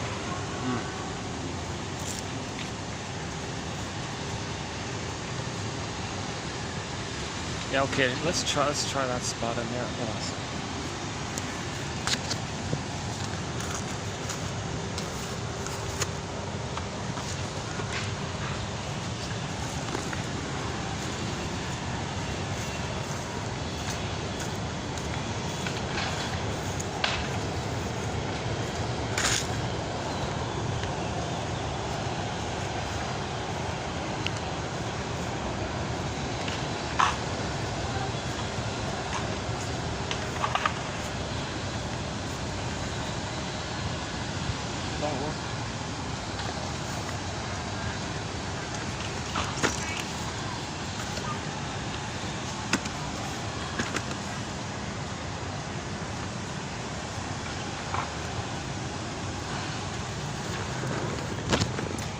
Oh, the pyramids come in handy. It's blocking the sun. All right. Found a new use for this pyramid. Yeah, so joy and sadness got zooped away because the needs weren't met. So the authentic self disappeared. Yeah, that's implied when joy and sadness zoop away. So what do you got left? Okay, you go back to the old archaic primitive brain called the survival brain. And the main emotions, if you want to call them that, are fear and anger. It's mainly about sensations. Its language is biology, stress hormones, okay, adrenaline, like that. So that's the survival, so that's the fear and anger side. So the joy and sadness represent the primary basic feelings of your identity. Okay, joy is the main one, so when that's zooped away, you go back to the survival brain, the primitive brain, the archaic, old, ancient brain that only cares about survival. So again, we have three brains. Okay, the triune brain, the brain with three parts, the three-in-one brain, the survival brain, the mammal brain, the feeling brain, that's what we are, and the cortex, the thinking cortex. You see, our cortex is meant to just be in connection and aware of our feelings, brain, and our authentic, and we express it. So it's mainly the cortex in relation to the middle brain. And the primitive brain is just in the back, in case there's an earthquake, you gotta run, you know, that kind of thing. So it's not meant to be flared up all the time. We're not meant to be living in constant hypervigilant mode like this endless, constant 24/7 earthquake. Like, you're not meant to kind of live with the survival brain flared up all the time. It's mainly meant to be, you're coming from your middle brain, the feeling mind, the feeling brain, and your consciousness, the neocortex, the thinking cap, the third brain, the newest brain, the left brain. And you're aware of the feeling side and your needs and feelings and your uniqueness, which you express loving life. Everything's love or cry for love. Okay, so the third brain is meant to be aware of what's going on with your middle brain, your feeling brain, your embodiment, your sense of self, and you express that through your consciousness of it. Then that's pleasure, loving life, a path with heart. That's the normal state of affairs. It allows for intimacy, allows for sharing, allows for tenderness, kindness, empathy, reparation, and just the whole spectrum of the quote-unquote human side of being human. And there's a lot of variety there, a lot of creativity, a lot of spontaneity, a lot of fun, a lot of play, and there's no issues of survival. You're thriving, you're living, huh? So that's the third. Okay, the third brain makes you aware of the second brain. Now, when the second brain is squelched, okay, then the third brain, you got your consciousness, we get that. But if the middle stuff is squelched up, then now, oh my God, the whole system figures, oh my God, there's a real danger here. The baby thinks the mother's dangerous. She's threatening, she's using me, it's like she's hurting me. They're very dangerous like that. Now, what about my survival? And now the survival brain flares up. So joy, sadness gets zooped away, you go back to the first brain, the survival brain. So yes, although we call fear and anger emotions or feelings, but technically they're more like sensations, visceral sensations. And the language of that brain is biology, neurochemistry, like that. So it's a pitiful situation for poor Riley to live her whole life with fear and anger at the console. Disgust was mainly about distaste and dissmell for most of the film. Later on, she represented shame. So in the first film, we saw that issue. Joy and sadness were there. Joy and sadness got zooped away. Fear and anger's at the console. Now, fear doesn't do much because baby is afraid of the mother, but the baby can't do much with his fear. He can't run away. He can't flee. He can't flight. He can't escape. He's got no motor skills, no power. He can't pick up the phone, ask. He can't really escape. He's so quote-unquote cornered, so to speak. So all the energy telling the baby to run, go, get out of here, baby. This mother's wacko, get out of here. Did I just say that? Oh my God. Oh yeah, sorry, a little Freudian slip there. I saw a news item recently about that word's in the news. I don't want to talk about it. That's a common.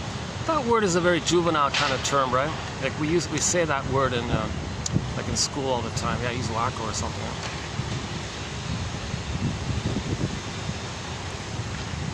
That's a very childlike kind of thing, right?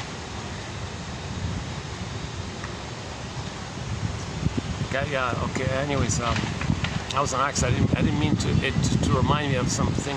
I don't talk about current events, just except when we get into the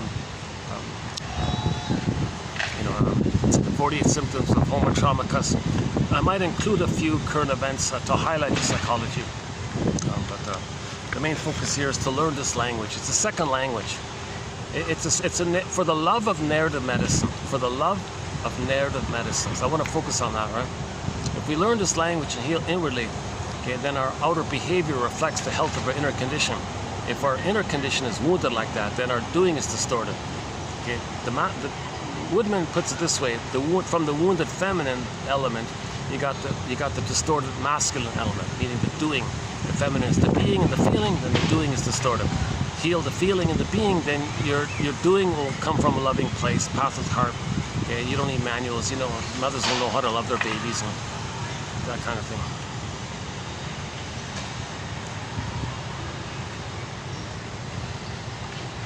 Yeah. Okay. So Janov describes the three brains.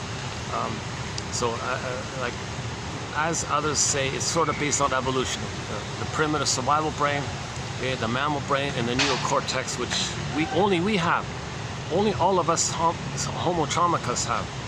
We're all members of the same Homo traumicus family, and we all have this cortex. So we're all the same like that. We're all from the same family, Earth family. Okay, so we all have the third brain. So it's our consciousness and all this. But it's the middle one. It's the feeling brain. It's the body, like our body, mammal, animal, mammal, like animal. Animals feel. So we have the feeling like that. Okay. Now, when that's frozen up, when the baby's terrified of his mother, then the survival brain flares up. The amygdala flares up. EAS, enlarged amygdala syndrome. Okay, now too much cortisol is released, adrenaline is released, makes the person hypervigilant. Now you got poor circulation, maybe. Now you got elevated blood pressure, elevated body temperature, the whole physiological hypervigilant, always looking.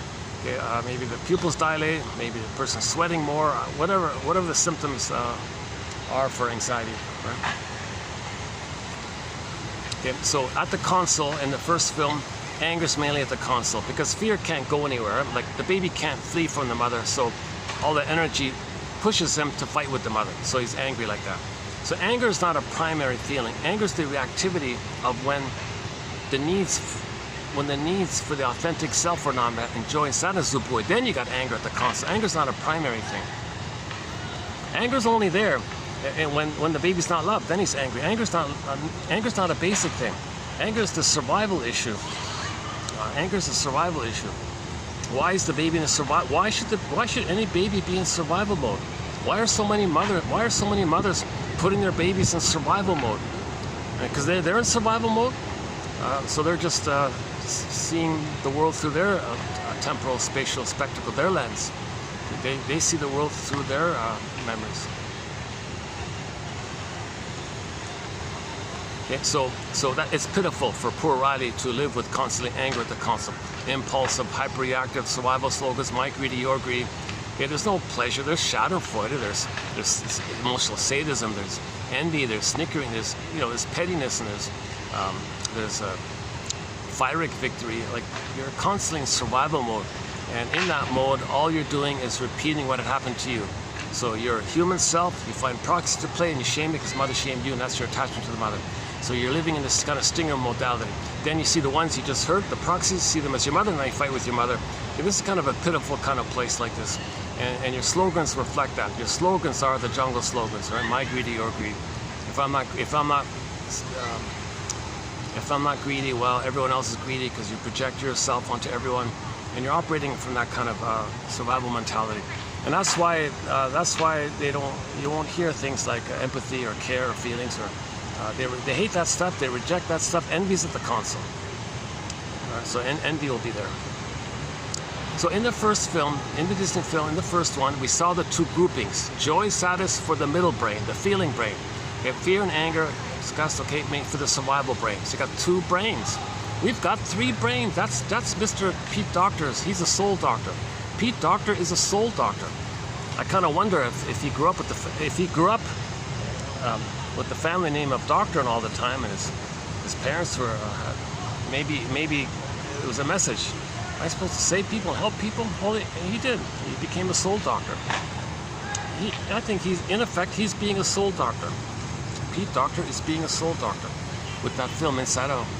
Now the sequel, his assistant did it, but I think she kept the spirit. I think based on the trailer, it looks like they're kind of keeping the main spirit of it. I'm not sure yet. I've only seen the trailer. I'm posting this video in May. Oh my God, yeah, May 2024. Next month in June 2024, it's coming out. So in a month and a half, it'll be out from when I'm posting this video. And yeah, there's a theater actually in one of these complexes. There's a theater here somewhere. They'll probably play it. I assume they'll play it. So after I see the film, I'll spend a whole video talking. I'll spend a whole video talking about it. Okay, let me do another water maintenance thing here. Hold on a sec.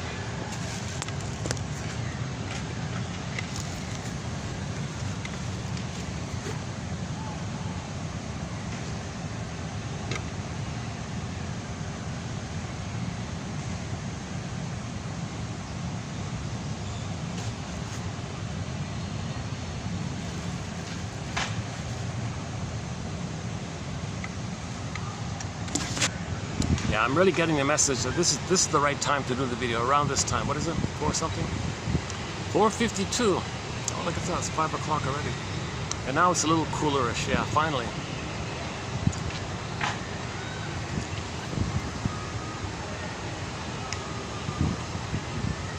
Okay, yeah, so luckily, Joy and Sadness came back to the console. Everything's okay. So we had the golden ball, we had Joy and Sadness, went down, got to get it back up. So they came back up. Now, how did Joy and Sadness come back up? It was with the help of rage and shame. So when Joy and Sadness was trying to come back to the console, okay, we saw that on the surface, we admit the shame and the rage of what the mother did. Okay, so now disgust now morphs into the shame, and shame and rage are linked. So we saw literally, it was those two characters that brought it up. So when we feel the shame and rage of what the mother did to us, we get an identity, then we get back our identity. That's represented by Joy and Sadness coming back to the console. So in the healing process, you got to feel the shame and rage of what your mother did. Okay, so you got a painful truth will upset you free. So at some point, you interview your mother and find out why she did what she did. At some point, you're going to be angry by this. Then you're getting somewhere. The truth will upset you free. Upset, there's the rage, upset you free.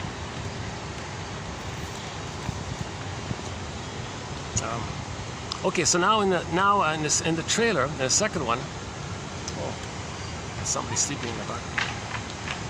Let's try this. Is that better? Is that better? Okay, yeah, okay. Somebody's privacy, maybe he's having sweet dreams.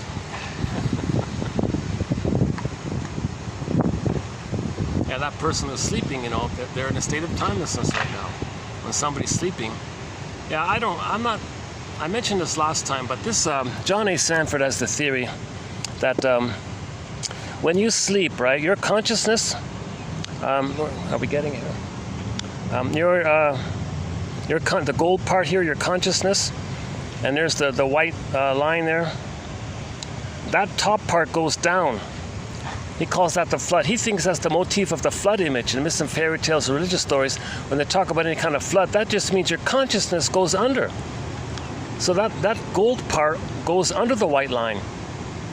So everything's, your consciousness is flooded, so to speak. And then in the morning, it comes up again.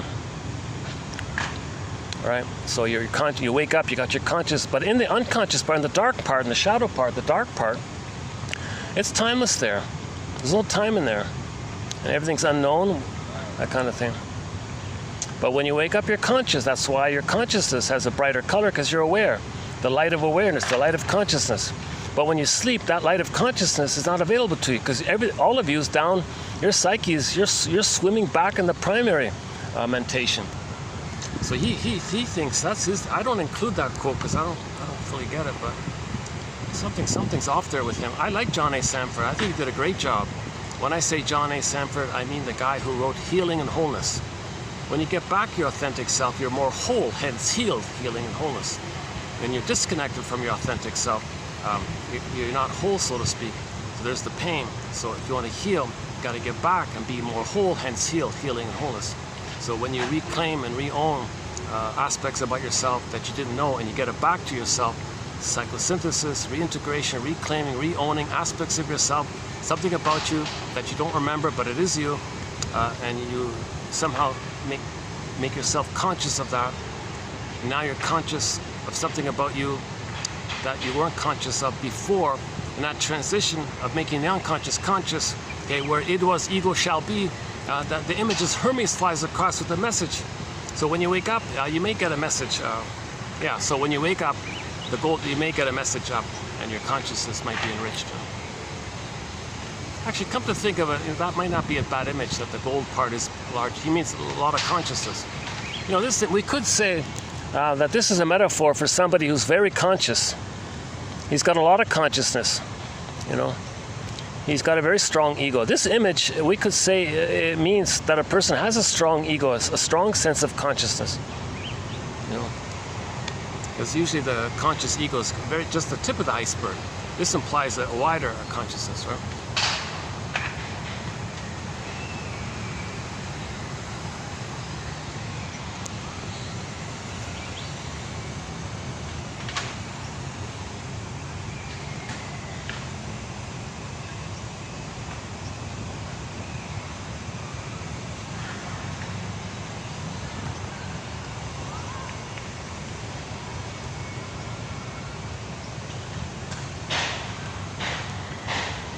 Okay, let's quickly do the trailer part.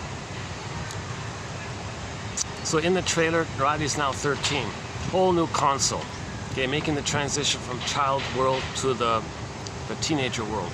Okay, so she's making a whole new transition. Okay, that's the puberty button issue, and a whole new console comes on the scene. So there's like a major developmental transition. We're not a child anymore. Now we're entering into the teenager phase. So she's 13 now, right? Junior high, enters into junior. She leaves primary school. Now she's going into middle school or junior high school. So that's why in the trailer you see the console being wrecked. The wrecking crew comes in and they break the console and create a new console. So now, at that point, like in the first film, the issue always is, how do we get back joy and sadness? So once again, in the second film, joy and sadness get zooped down. Okay, you see joy and sadness in the glass bottle. Get zooped away. That's the issue that we're always dealing with. When the mother's hurting the baby, or the mother doesn't meet the child's needs, joy and sadness get zooped down. So in the console, so in the sequel, same basic motif, joy and sadness get zooped away. Because the authentic self, the needs weren't met for the authentic self, so joy and sadness get zooped away. Now here's the new thing they did. In the sequel, the other three characters, fear, anger, and disgust, also got zooped away. So my speculation, I'll update this, is that maybe at high school, the person has to suppress or bury their anger because, you know, you might get in trouble. The teacher might punish you, so you don't show displays of anger in school, right? And likewise, fear's in the bottle. Because maybe there's a social pressure. You don't want to show fear because other people will see you. Other classmates will project their feels, how they feel fear unconsciously, see that onto you. Okay, and then they'll mock you for your fear because they feel fear because that's what their mother did to them. So you don't want that behavior by others. So you hide your fear. Likewise with feeling shame like that. You don't want people. You don't want to display that kind of thing.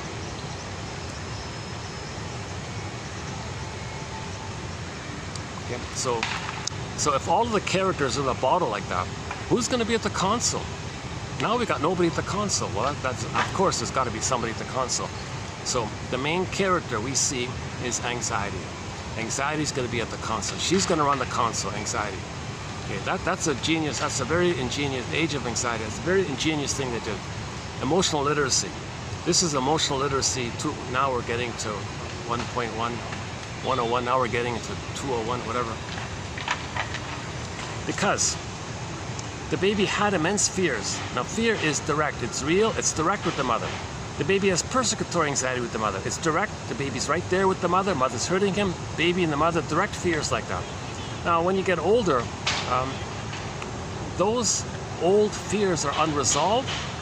they're still alive like that, and it's buried like that. And you're getting older, but it's still buried like that. Anxiety means you're feeling those old fears. Anxiety means you're afraid and you don't know why. Okay, some old fears have come up, unprocessed old fears are coming up, and its language is physiology. So you'll see somebody being anxious, stuttering, speaking, or shut down, or whatever form it takes. It could be psychosomatic symptoms, personality area, it could be a whole personality structure. There's various ways that anxiety can appear.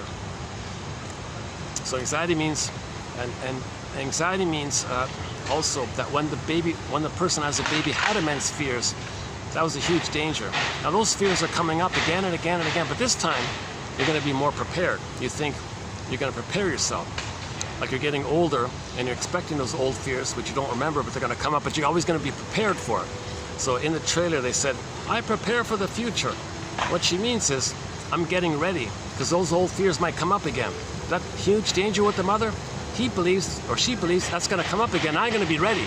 So now you're vigilant, always already, like I'm preparing for this old memory to come up. I'm going to prepare and fight with the mother now, basically. So that anxiety means I'm preparing for those old triggered fears to come up, and I'm going to try to master it and not be afraid by it, and tell the mother to change her ways and not be intimidated by the mother anymore. So you're always going to be alert and hyper-vigilant. So you're afraid and don't even know this. So you're always shaking a little bit because you're anticipating this old fear being triggered up.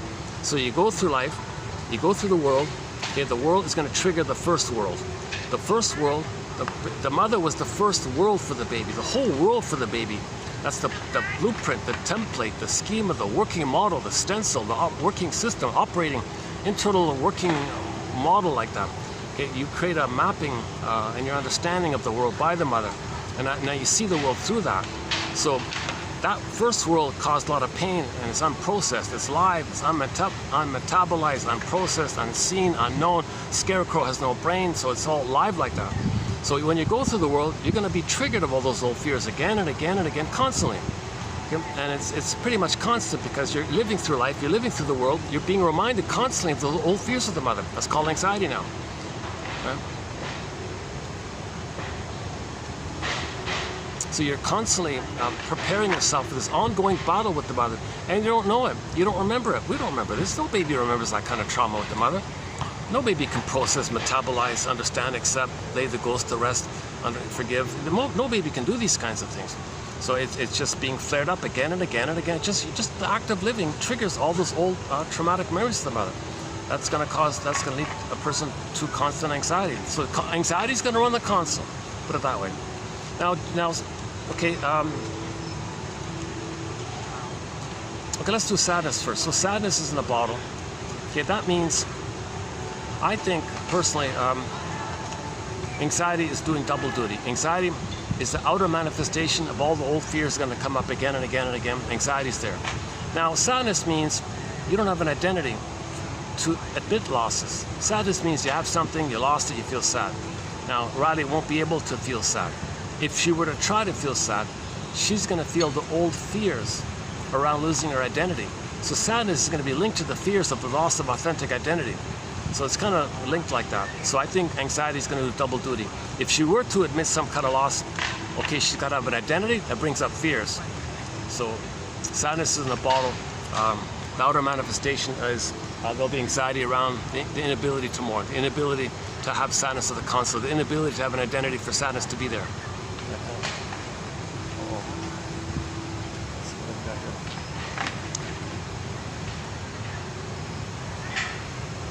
I always find it suspicious when certain like so close to, when there's other spaces around. It's kind of like you go to the, yeah, this is always free. Once in a while you go to the, like maybe like I don't often go to the food court, but let's say you go to the food court and there's like 20 empty tables. I'll take the one at the very end. Someone will sit right beside you when there's like 20 other empty spaces. Like, what the hell? I immediately get up and be sort of I don't know if that's what I'm dealing with here now or not.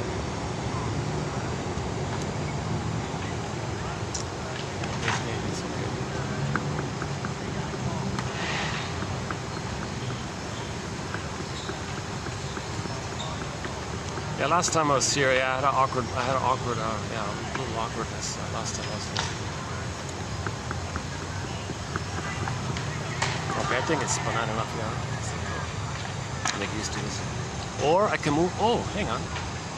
If the sun, maybe I can move back to where I was, let's see. Oh no, sun is still there.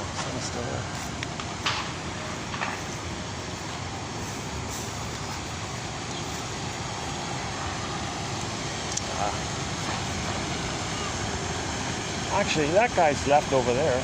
Maybe I can in front of him. It's okay, it's okay. All right, let's just stay.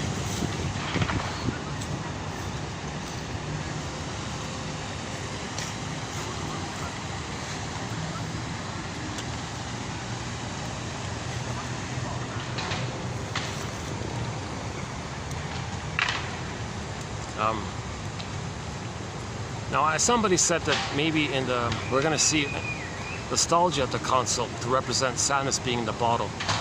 So if that's the case, I don't know, we didn't see it in the trailer. Somebody later on reported that's going to be the case. If that's the case, that just means if Riley's experiencing some kind of loss to deal with the pain, she may go to the timeless reminiscing of the old nostalgia. You see, that's a defense against the pain of loss. You can go into nostalgic mode, and there's a timelessness there.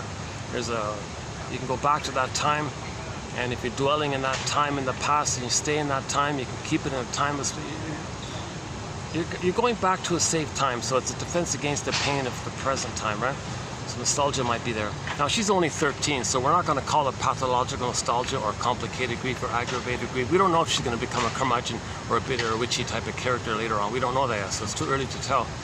So anyways, so that's one option, that nostalgia might be the surface representation of sadness being in the bottle. You can't admit sadness, there is a loss. Well, I can do nostalgia, I can remember past things. But I think the more analytic thing would be, let's say that's not the case. Just to keep it simple, Riley experiences a loss, so she'll can't admit it. The usual defense against that is, well, didn't need it anyways. Deny, just deny the importance of it. Deny the loss. Wasn't important, didn't need it anyways. Wasn't that important, devalue it, like that. Okay, so at the console we got anxiety representing fear and sadness in the bottle. Joy's in the bottle, joy's in the glass box. Now if joy's bottled up, you got ennui, they put ennui on the surf, boredom. So as mentioned before, earlier, Riley has a symbol of oral trauma, oral rage. She's got the baby teeth. Okay, that image of Riley having that, the anxiety character having that gaping wide mouth like that, I think they're making it pretty clear, honestly speaking, that that's an oral issue. The nursing went wrong. He was in rage. He was grabbing like in a greedy oral way, right? Greed means oral greed like that. So the clue to the oral greed is, number one, yeah, she dumped her good friends for some better friends, quote unquote better, right? And she was greedy. She wanted more status, more prestige. She wanted to hang out with the older crowd, the more popular crowd or something. So she was greedy like that. Didn't admit the sadness of it all. Probably didn't admit this. She probably couldn't admit the sadness of it all. We saw her hesitate a little bit, a little confused, but she said, no, gotta get more. Greed, because the gaping mouth was greedy. Anxiety, that image, that version of anxiety we see in the film means oral greed, and we see the baby teeth. They really highlight it with the baby teeth like that. They don't show anxiety with full 13-year-old teeth. She's only got like 3-month-old teeth or whatever it is, right? Okay, plus boredom, by today, this quote here we mentioned earlier, boredom means they were possibly hoping and waiting helplessly for mother and it never came. And there's your boredom. That's the source point of boredom. So if we go by that quote, ennui at the console is also a reference to the oral trauma of the mother not feeding properly. I can easily imagine that mother being kind of cold like that. She did a great job not traumatizing the baby in the uterus and at birth. So she did a great job, let's be clear, she did a wonderful job, because a lot of babies are being traumatized at birth. So back in the first film, we saw the very first memory. When Riley was born, We saw the first memory was the golden orb rolled down that tube. That's the first memory. The first experience was the golden orb. And we saw a happy baby, smiling baby, giggling, googling, giggling. The baby was happy when she was born. That's a normal, natural birth. So the mother did a great job. She didn't traumatize them. She didn't take pills, or she gave a natural birth. Okay, she didn't take pills or anesthesia. So she did a great job. That's huge. Janov says he'd rather have a natural birth and be traumatized afterwards than the other way around. So mother did a great job. If we focus on Janov's point of view, she did an amazing job. She was a wonderful mother, put it that way. Because Janov says you can heal post-birth, but it's way harder to heal trauma prior to birth, like birth or in the uterus birth. So Riley doesn't have birth trauma, and she doesn't have prenatal trauma. So she's got a lot of golden memories during that time. The issue is afterwards. We can kind of see how afterwards she would here's the plastic bottle. Ew, I don't want to hold the baby. Ew, I don't want to. She doesn't seem very motherly. She doesn't seem very warm like that. She doesn't seem kind of like a maternal figure like that, right? So I got a feeling we're going to learn more about this mother in future films. She's kind of narcissistic, kind of cold, a little bit like that. Yeah, a bit of a know-it-all, a bit of a selfish, entitled. She does seem a little narcissistic, a little cold like that. I have a hard time imagining her being a warm, loving kind of mother, right? A clue to that point is in the trailer when Riley sees the Valentina woman and her pupils widely dilated, you know. So there's like a great excitement, a great excitement. He wants to see it all, and a little fear about it all. Her unmet needs. Could Valentina be the good motherly experience? This maternal-looking, attractive Spanish, I guess, kind of maybe a little bit of a stereotype there, or whatever. Okay, never mind that. But anyways, one theory is some women are drawn to attractive other women, thinking they might find mothering through other women. So we don't know if the film's going to go in that direction. We don't have a thread in that direction, but we do see we're bombarded with LGBT advertising non-stop. Every step you take, there's a implied LGBT in that area, right? So it's kind of everywhere, a constant bombardment of it. So I wouldn't be surprised if the film did go in that direction. But anyways.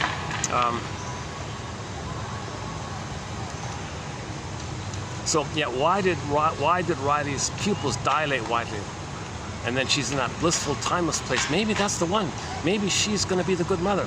So maybe she can be reunited and have the symbiosis with her. Maybe she can have that blissful. So she's very excited by the hope of that. But at the same time, a big fear is triggered by what happened in the past. So you got this immense fear of the old mother, but the immense excitement and the hope of the new possible mother. And the pupils are so excited, so the pupils are dilated like that. So maybe that's like that, right? And plus, she doesn't seem interested in the fellow who likes her. She kind of just like brushes him off kind of thing, but she's very infatuated with the Valentina character. Right? So that's a clue that anxiety has the oral greed, didn't get nursed properly.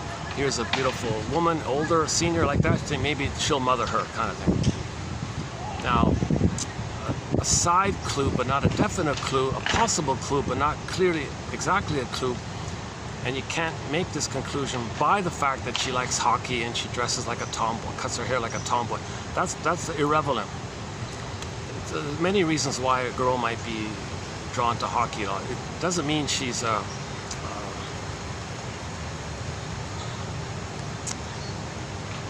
doesn't mean anything. It's just a sport anyone can do, right? And she does have sort of a tomboyish look with the haircut like that. Again, a lot of kids play with their hair. There's no clue to that. I think the genuine clue is more about the pupils dilating. That you can see clearly. The gaping mouth by anxiety and the baby teeth, meaning oral trauma. Okay, and then boredom at the console, meaning never getting mother's love. So boredom means the person as a baby never got mother's love. Mother never came. You were passive. You were hopeful, and you were helpless. But never came. Mother never came. So boredom is the byproduct. So at the console, we have boredom at the console called NU. And what? The joke NU. It is the boredom. So we got anxiety, right? anxiety, NU meaning boredom. Okay, now anger's in the bottle because you don't want to show anger at school, so they got envy at the console. Envy, hatred of the good. Now, she's only 13, so we're not going to see too much. I don't think we're going to see too much overt envy, hatred of the good. But the clue is, envy's at the console means the oral rage, the oral trauma. If there's oral trauma, there'll be envy. If the baby has oral trauma, he's going to hate the goodness because he never got goodness. Mother took away his goodness. The baby thought mother hated his goodness. He identifies with her. Envy means hatred of the good. So the baby thought the mother hated his goodness. He identifies with the aggressor and thinks the aggressor is the envy breast, okay, not the ideal lovely breast, the envy breast. And you've got to identify with that. To have a mother, the condition is you've got to think, act, behave, mimic that. What did that breast mother do? Hated his goodness. Envy means hatred of the good. So to have a mother, they got to hate goodness. So if they say goodness, they got to hate it. That's called envy. So that's the usual way. So that the fact that envy is at the console is linked to the oral trauma like that. And boredom, if boredom means breastfeeding never took place. Breastfeeding properly didn't take place. So you got anxiety with the gaping oral trauma, the boredom, meaning no mother came, and then I got envy, of course. Okay, where you identify with the aggressor, where the aggressor took away your goodness. The baby thought mother hated his goodness, he identifies with her. To have the mother, you got to hate goodness as a condition. So now you got envy at the console. Now, envy at the console, anger bottled up. So envy is like the representation of anger in the bottle, because you can't show the anger. So it kind of leaks out through the envy. Plus, we see in the trailer that deeper in the unconscious, is sarcasm. Now they showed it clearly that it was way more crude and contemptuous than basic anger or even rage at what happened. So they showed contempt being a worse form of anger than anger, the way they showed it in the film. So those are three elements: the contempt, the deeper unconscious implicit contempt, okay, this is called sarcasm, okay, and we saw the sarcasm scene, and then anger at the bottle, envy at the console. So you take envy, anger, sarcasm, put it together, 3 points of the Wicked Witch. So joy and sadness in a glass bottle, that's Snow White.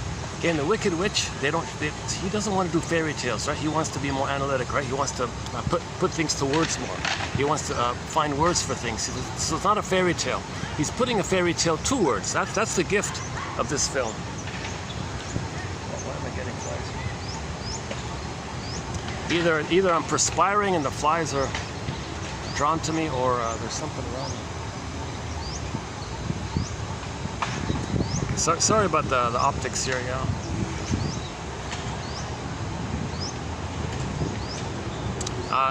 Look for the insights in these videos. There'll be a temptation to be amused by my delivery and my little mistakes and bloopers. Okay, it's not for that. You gotta.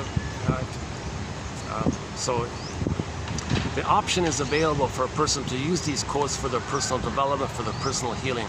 And so that the option is there. Your mission, should you choose to accept it, is to focus on the value of the quotes for oneself, kind of thing.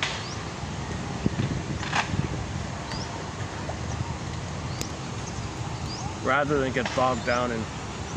Well, if you are gonna say, oh, look look at this compiler here, what a fill in the blank. Well, you might be. That's a sign. That could be a projection. That's how you feel about yourself.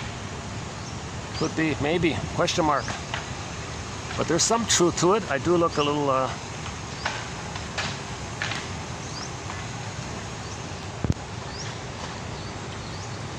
So once again, my disclaimer, I have been analyzed, I have anxiety, so I admit that.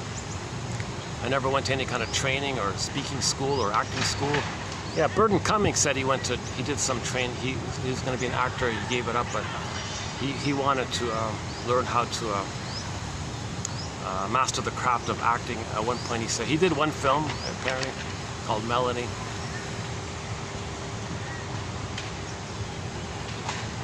And you can see he's influenced by the acting training, because he does speak in a kind of way as if he were trained in the acting area a little bit. Although he is kind of refreshingly honest and open at the same time. You know, he does good interviews. He gives very good interviews. He gives honest, refreshing answers kind of thing. I can see his popularity. He's a very popular guy in all this.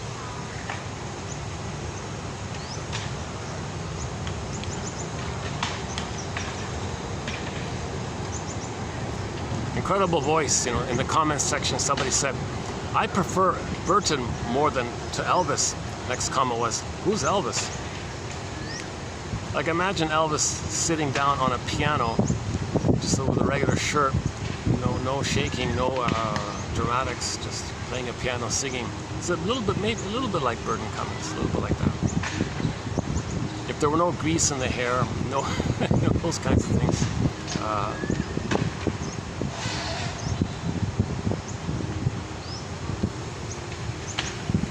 Almost. Apparently, yeah. Burton Cummings said he imitated Elvis once in some kind of special show or something, which is not available. I looked for it, I couldn't find it. He did. Apparently, Burton Cummings did an Elvis impersonation. Not only Elvis, a whole bunch of other people, a whole bunch of other. I think there were 9 of them or something.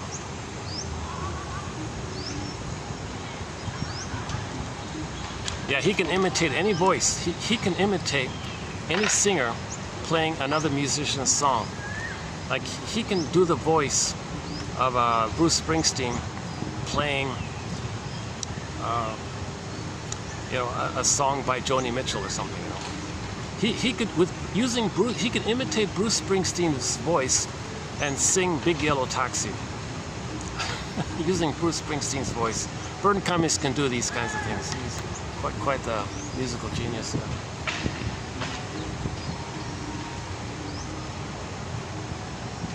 The guy has 30 albums under his belt, right? Almost 30 albums or something. Mostly with the band, but some as a soloist. His last solo album, yeah, he kind of lost it a bit with the last one. So he's just playing his old stuff.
Oh, hang on a sec. Maybe I need to move again. Okay, let's go back. Yeah, let's go back. Let's just avoid these. Let's just avoid this. Smooth thing here.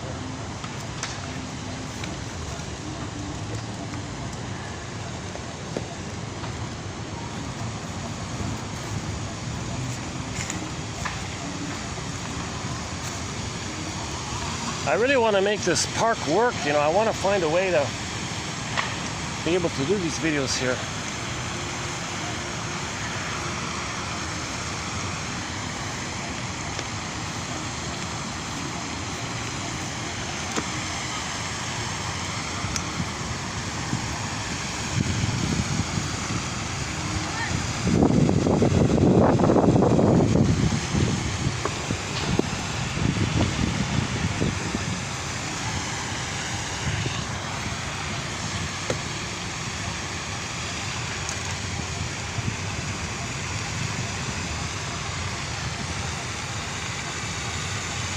I'm still working out the little details here.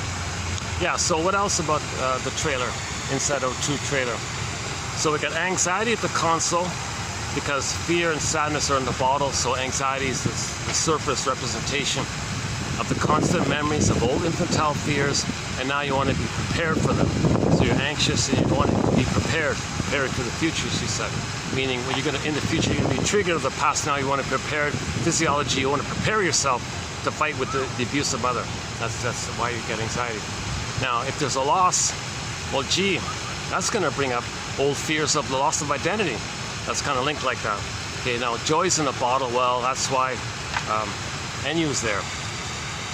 Enu, if we go by the quote, this one here, coming up in 28:15, boredom is characterized by a sense of longing for something or someone that is not only absent, but non-existent. It never happened. The bottle was used. I can easily imagine that mother using the plastic bottle and the powdered stuff. It was never there, never breastfed.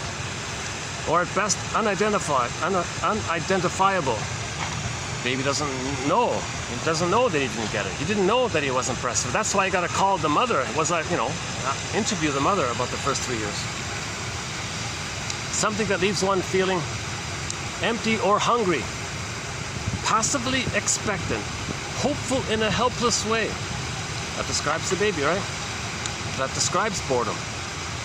The sense of emptiness and helplessness that characterizes the client's boredom represents, quote unquote, mother will not come. The no natural breastfeeding is going to take place. No breast is going to come, no mother's going to come. You're possibly hoping for it, you're expecting it, you're helpless, you're hopeless, you feel empty and hungry by this. Now, yes, they were survived by the powder stuff. We're not talking about physical survival, we're talking about emotional survival, psychological survival. Okay? Now, when there's trauma there, that leads to arrested development. So we could say that boredom at the console, or Enu at the console, is also a symbol of arrested development, stunted development. We can also put it that way. This thing with the pyramid's a little distracting, eh? Should I just leave it there? Okay, let's... Oh, hang on. That's not bad. The lighting is good this way, right? What about the people in the background? Are there people? I can see one. Yeah, let's try that.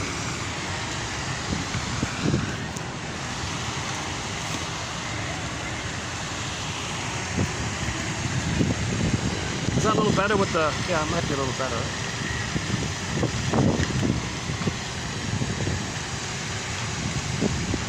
Okay, so what else is at the console? Okay, the simple one, embarrassment. That's a basic one. So shame is in the bottle. So if something in your life is going to remind you of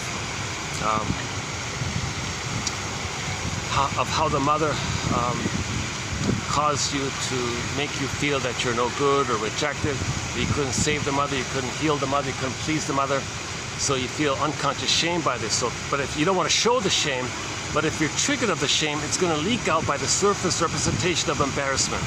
So you'll see embarrassment of the console. So, but that's okay. Now let's pause here. Isn't that a pitiful situation for the poor Riley to go through life with anxiety, boredom, envy, and embarrassment, and maybe nostalgia? I'm not sure yet. Oh, a whole group is going to settle in right in front of me. Oh, jeez. What is that? 2, 4, 6, 7, 8 teenagers from the nearby. There's a nearby high school or middle school or something. I guess school is out, eh? Class is over. Well, if they're going to settle right in front of me,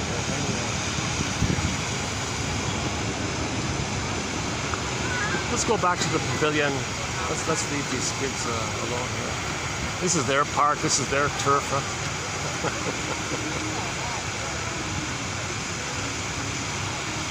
Actually, they're not too loud. I could maybe... Let's hold on a sec. Maybe I'll just move over a little bit. Maybe I can...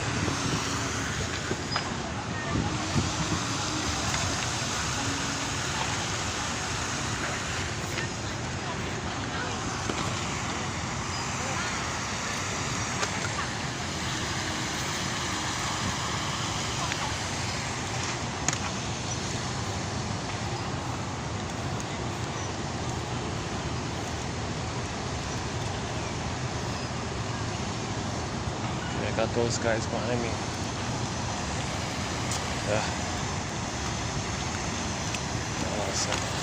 Let's go to the pavilion then. All right.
that too noisy with the fan?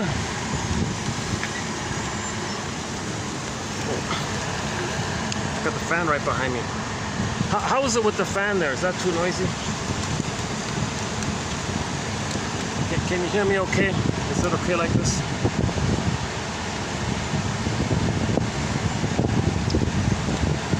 How is it? Can you hear me? Any sign? Okay, let me speak a little louder then, yeah. I got people there. Everything's packed over there. I got a bunch of characters back there now. Got the whole teenage crowd in front of me there. This is like my last ditch spot here.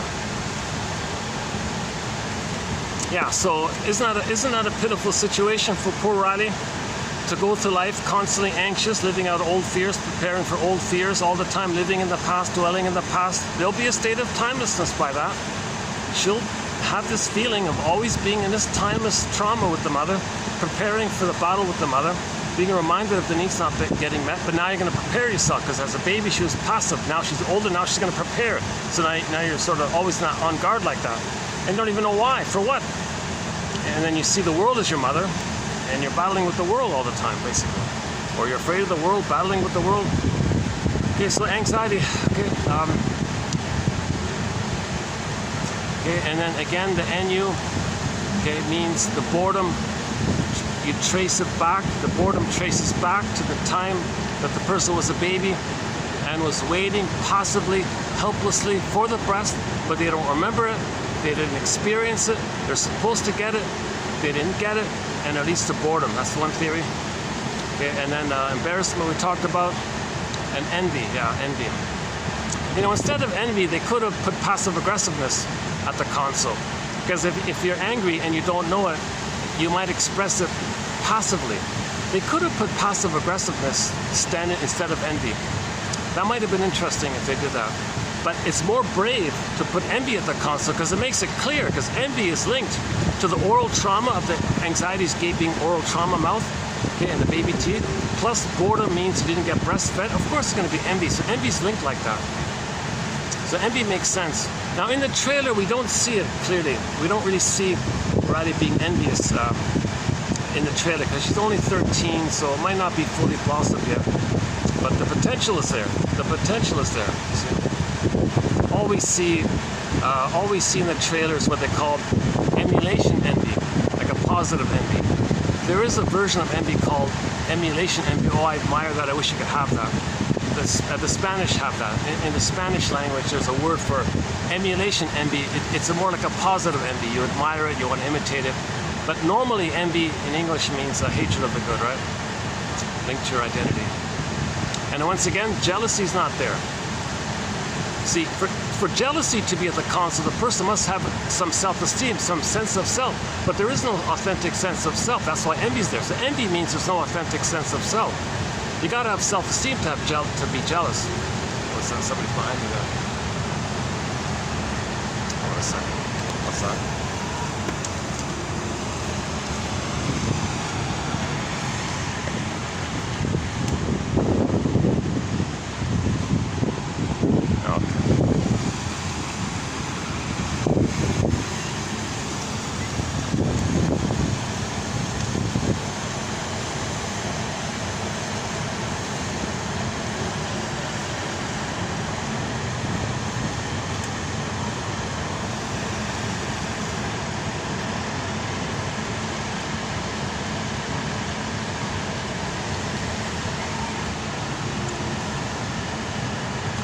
Yeah, okay.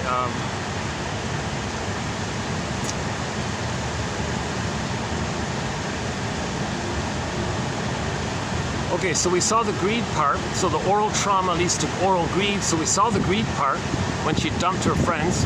Okay, we saw that she doesn't have gratitude because she couldn't appreciate or feel pleasure for having good friends. She had very good friends by the look of it. She had excellent teammates and all that. She dumped them, don't need them. That was greedy. Didn't have gratitude. Now I imagine at the end of the film when Joy and Sadis come back, when they come back, she'll apologize. I'm sorry. When she's no longer greedy, she'll apologize and reunite with her old friends and all that. So that'll be an illusion that she's gonna, her greedy efforts illusionary, of course. Valentina cannot be the good mother for Riley, right? Valentina cannot invent a time machine, take the two of them back to the nursery, and Valentina becomes the good mother, and Riley becomes the baby again. They redo the interaction. Riley gets the proper memories of having been nursed and held and soothed and loved and all that, caressed and tender, and then have the wiring. Okay, human connections lead to neural connections. So she's going to go back in time and redo the thing as if it didn't happen and get the proper wiring. Come back in the time machine, come back to the morphing machine, come back to the present. It's not going to happen, so it's not going to work. If Riley expects that from Valentina, it's not going to work. Even if they make Riley in the LGB way, it's still not going to work. She can't find mothering like that.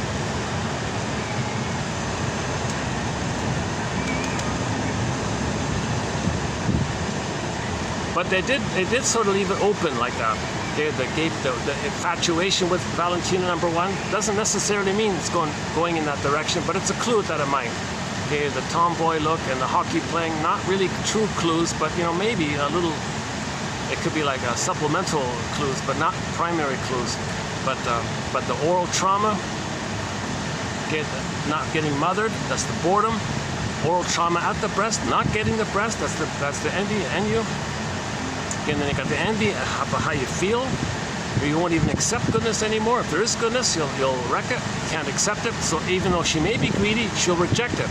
So maybe Riley is infatuated with Valentina, and if Valentina she might even reject her later on, because it might work that way as well, right? It's called greed and envy.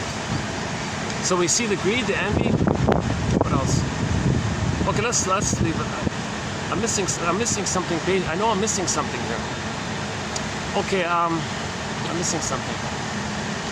Okay, go to the peacock video, the video with the peacocks in the background in the restaurant. I covered it in more detail there. Let's finish with the preview. Let's go back to the preview for 15. Uh-oh. Yeah, it's hard to do these in the public, you see it.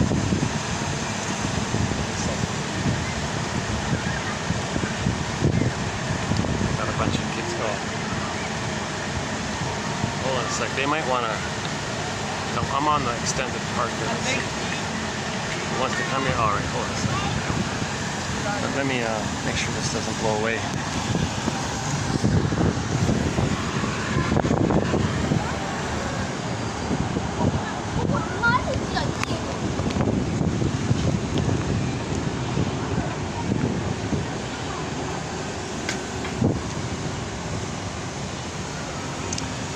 Yeah, that back. Yeah, there's something distracting at the back part, so I can't go back there. Actually, I could. Maybe I can go to somewhere in this front part. Let's see.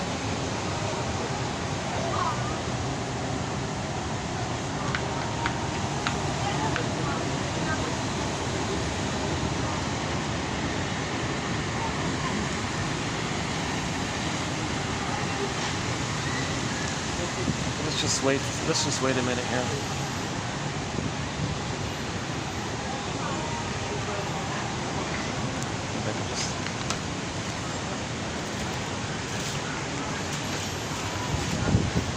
No, it's okay, it's okay.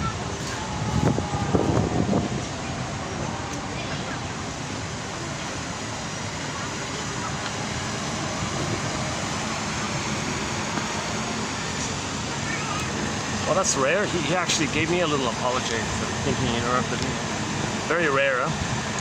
A nice local people. The locals are very nice, very decent, nice people, the locals, yeah. If there's any kind of awkwardness, in my case, it's not with the locals, it's always with some of the other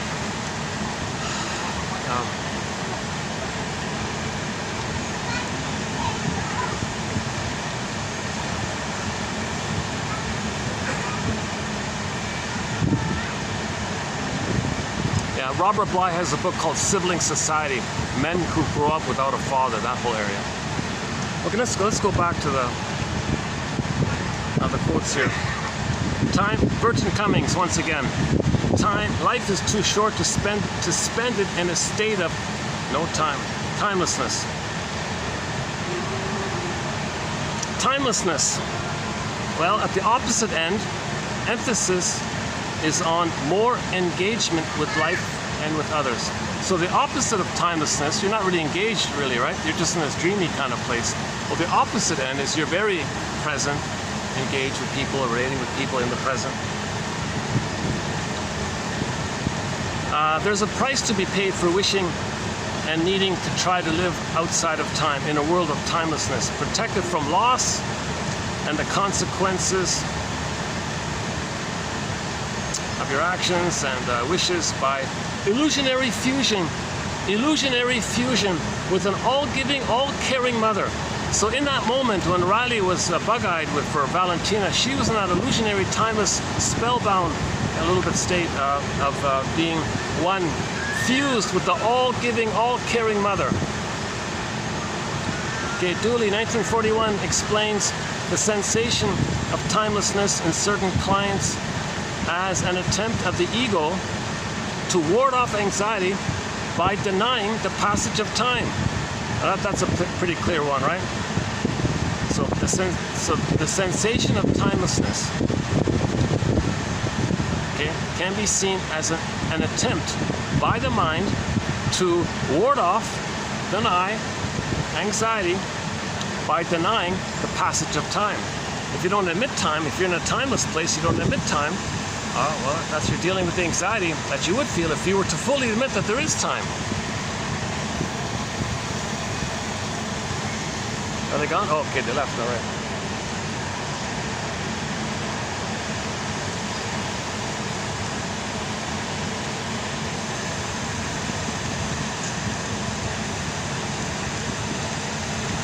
The intense need to make the analyst conform to the transference, portrait, defense against the threat of differentiation.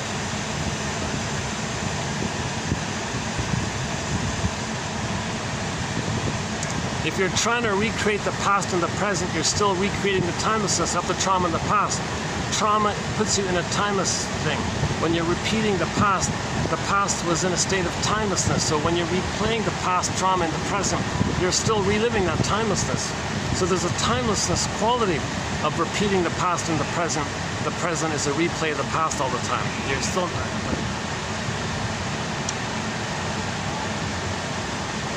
With reference to the oceanic feeling in its timelessness, limitlessness, Hans Lowald suggested that the bedrock experience in neurotic clients is an early stage of relatedness, closer to the primary narcissistic and magical feelings of identity.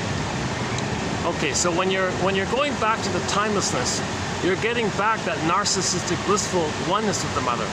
So anything related to timelessness, it's linked to that original prototype of the baby being in a blissful, symbiotic oneness with the mother.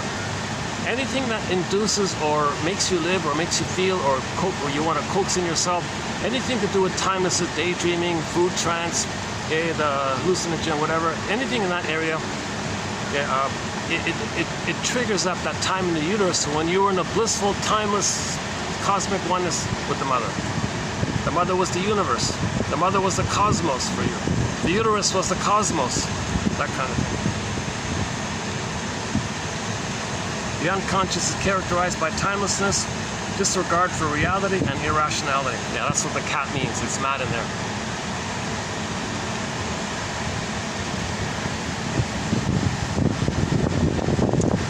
Yeah, the truth is, the reason I moved here, because the last time I was here, I had an awkward experience with a group of gentlemen, and they reappeared back there, and I kind of, oh boy, they're back.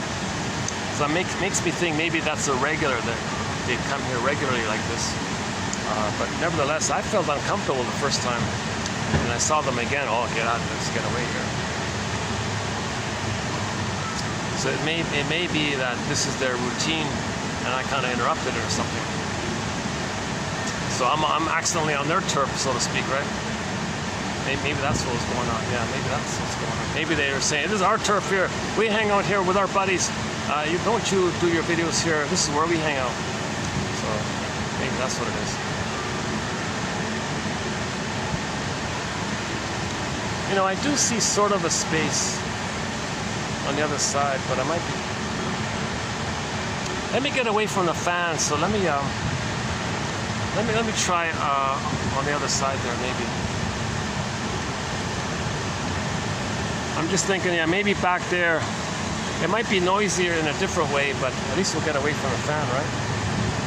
But let's give it a try. Let's move over there. I'm not too crazy about the spot here. You know?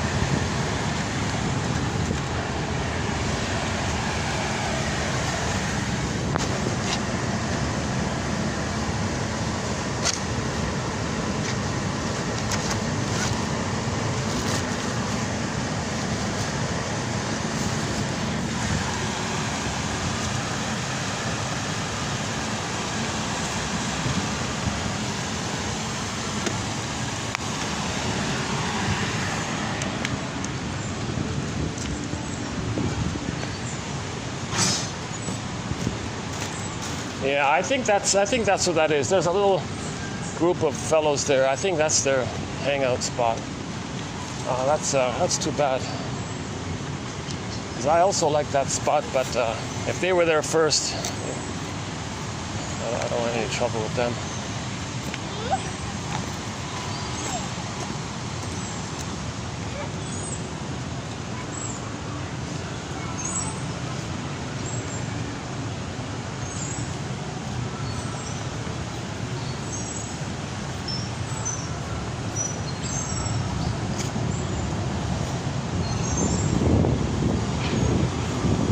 There's a guy sleeping there.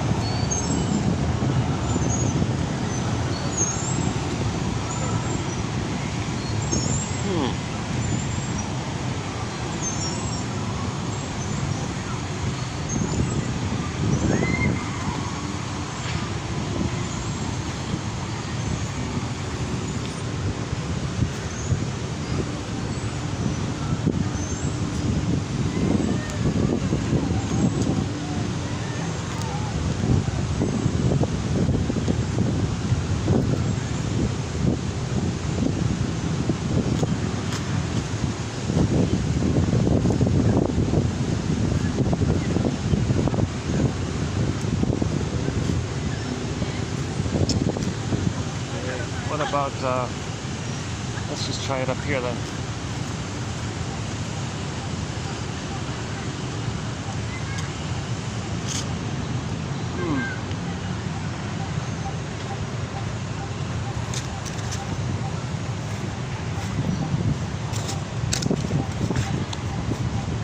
Is that gonna work? Okay, what about just in here? Okay, let's try this. How about right here?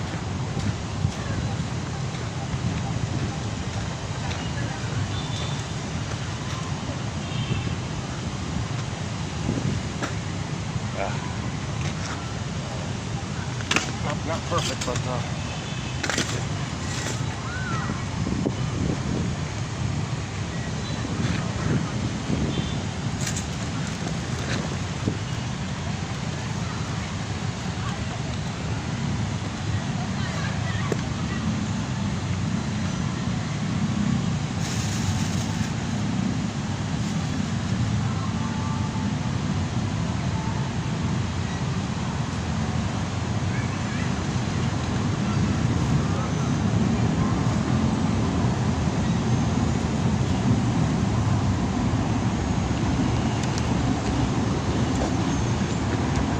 how's this? Does this work a bit?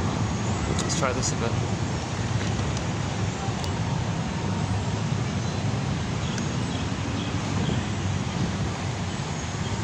Okay, let's continue with the preview here. Lack of differentiation between self and object, meaning the baby and the mother, is presumably accompanied by an experience of timelessness, as if time no longer exists. So that's the theory. The baby doesn't know time.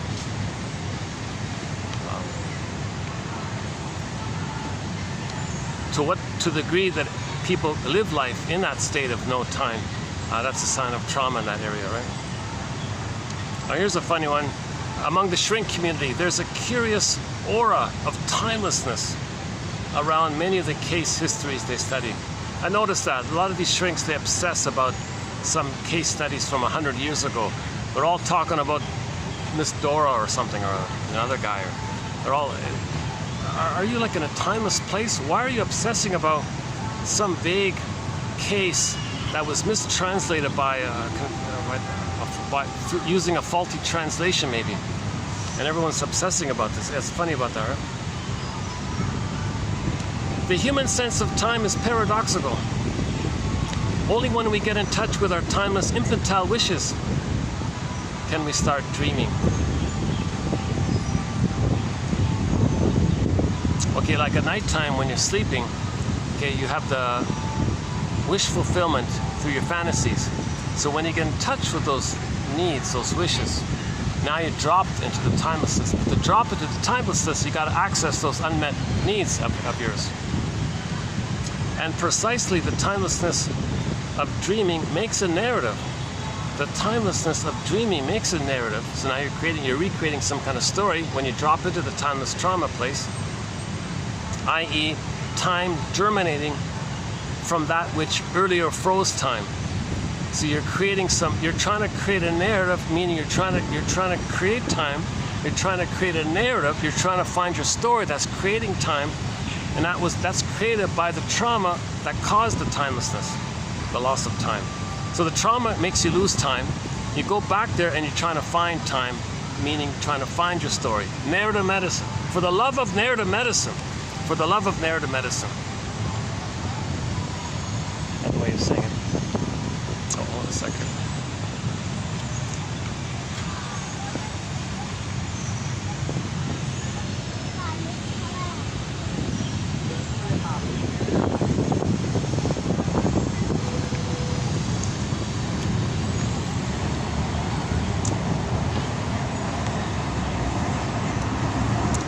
We mentioned that nostalgia might be on the console. So here's one about that. Yeah, so for clients who use nostalgia defensively, there is the illusion of timelessness. They appear stuck in the memories and are often described as people who live in the past. Okay, so if nostalgia is going to be at the console in the Disney film Inside Out 2, she's only 13, so she's still got a lot in front of her. So I don't think she's going to need to be pathologically nostalgic.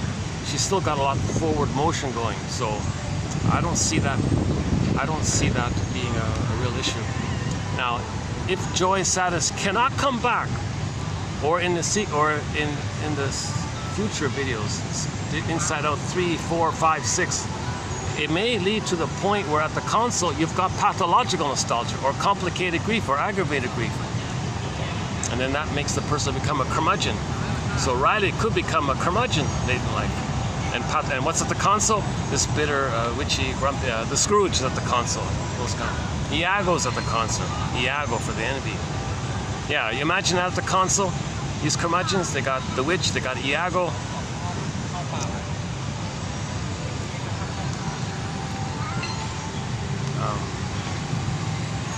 It's getting easier back here.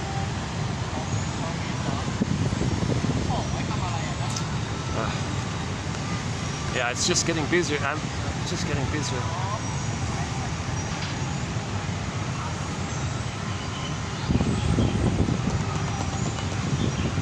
Unless I go back to that where I tried the first video, the first take. I did a first take of this video sort of beside the mall there. I could go back there, right?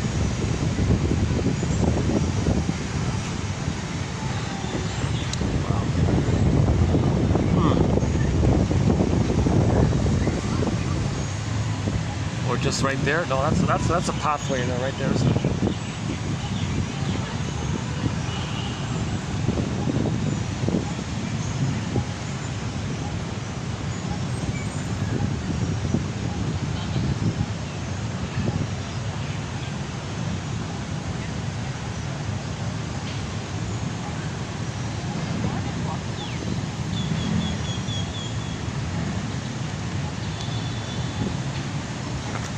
Let's just try another one here.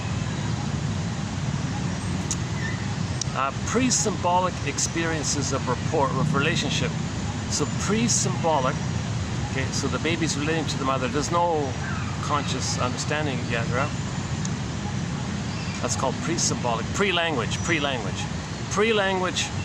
relationships with the mother. Okay, during that time, there's a sense of universality. The mother's the world. The mother's the whole universe. Is the universe a friendly place? Is the mother a friendly? Was the mother a friendly person? A sense of timelessness. To use Mr. Bolas's term, unthought knowns. Unthought knowns. That's not bad. The knowns, but they're not thought. They haven't been symbolized. That's the scarecrow. The scarecrow represents this. The scarecrow is a symbol for the unthought knowns. There's knowns, but we don't have the brain. Yeah, so we got to give the scarecrow a brain. The timelessness of the repetition of the trans. Okay, once again, when you repeat the past and the present, there's a sort of timelessness of it all. Free association enables the client to use words in order to come into possession of their history. Okay, so that's finding your story, narrative medicine, for the love of narrative medicine. Free association is a part of that.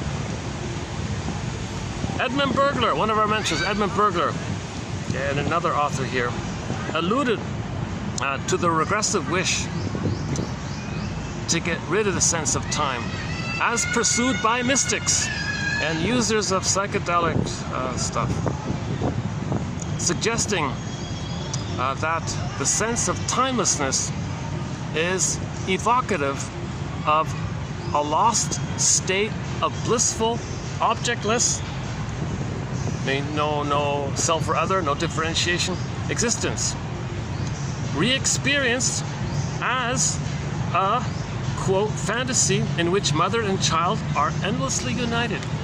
The mother and the baby are endlessly united. Look at the blissful oneness, this heaven, all these images of paradise and heaven. They're timeless. In a story, if they take it to some kind of Avalon, some paradise kind of place, it's meant to be timeless. You're in a happy, blissful place all the time.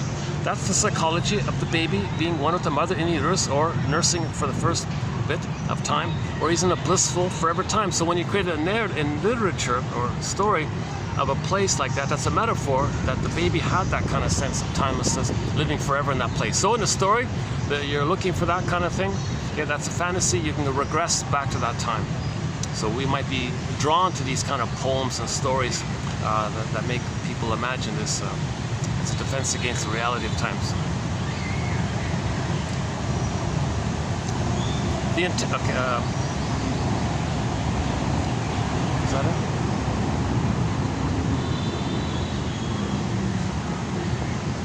Okay, there's one about the. Okay, I'll leave the. Okay, you got one about B. I'll leave the BPD one for later. We got the. Okay, the effect of a successful interpretation is to get the client out of the state of timelessness, of unconscious fantasy, occurring at the moment, giving new meaning to an item of the past and to open up a new experience. So interpretations bring it to time, bring it to reality. Interpretations. If the person's dwelling about something, they're in a timeless place. You make an interpretation. Oh, okay, now they're more in the present, kind of thing. So you want to differentiate how the present is just maybe a replay of the past. So you make that kind of separation like that. It's not the best spot, is it? I got more people coming this way. How can I avoid this? Yeah, there is sort of a trail sort of behind me.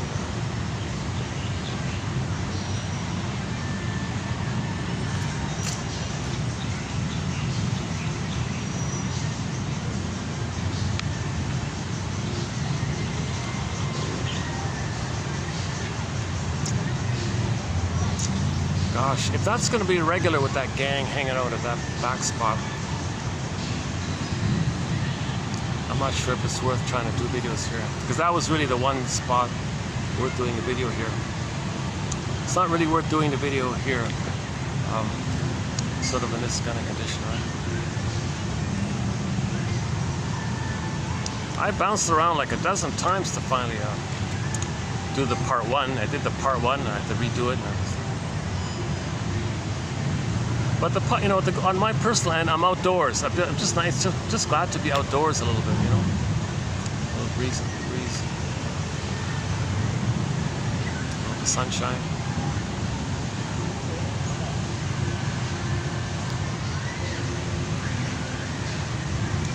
what else here.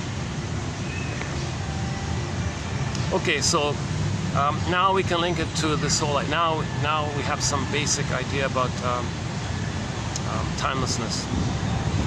So now let's link it to our today's quote, 28:13. Yeah, about timelessness. Let's preface it with this one here. The timelessness of the unconscious is paralleled by the eternity of the deity. Okay, so now, if you want to regress to that timelessness, you can imagine some deity, that you're one with the good breast in the sky, that somebody in the sky loves you and is there for you. That's the breast or the placenta. You want to recreate the oneness. So you imagine.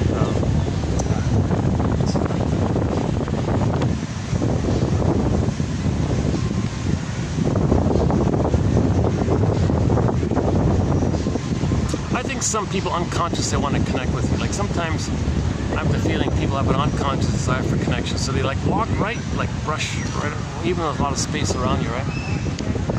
Who's going to respond to that? That's infantile. If somebody wants to like talk to someone, you got to be an adult, use words. Okay, I noticed something.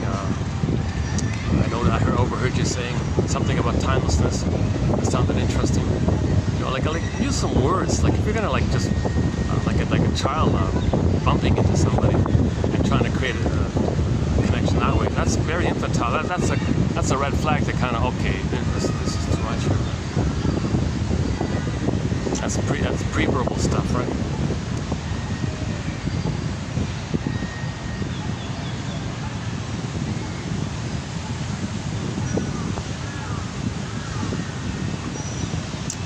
Well, Jesus, yeah.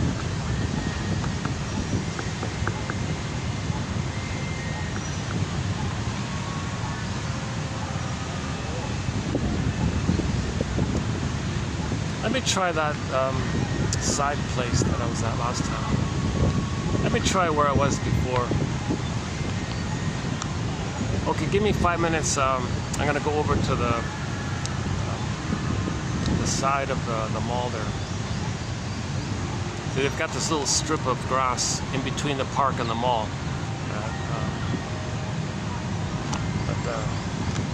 And the guard was okay with me using it, so let's try that again. Okay, hold on a second.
Well, all right. Hold on a second.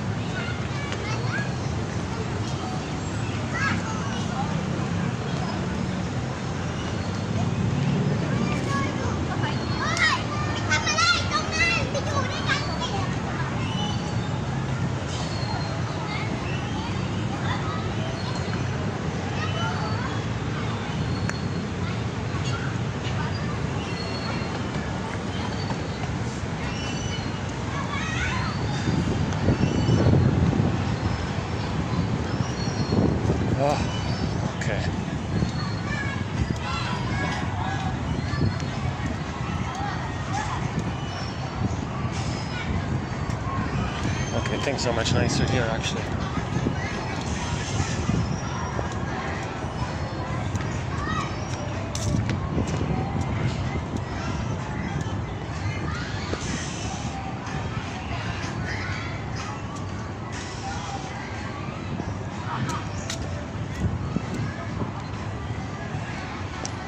Yeah, here's where I was in the first. Was it here? Oh, here. Yeah, right here. Yeah. Oh, yeah. Here's where I talked about the narcissus flower. Yeah, this little white flower here resembles the narcissus flower. Right. If you go to the front cover of Alexander Lowen's book called Narcissism, you'll see a little white flower, a little bit similar to this one here.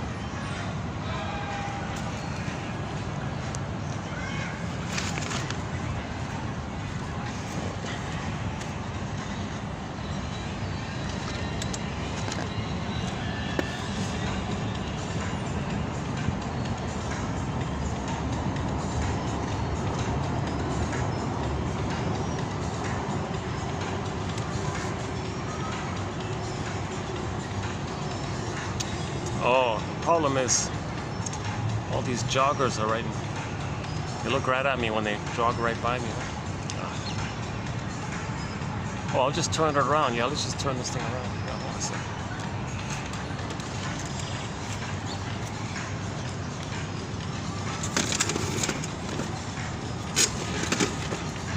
Does that work?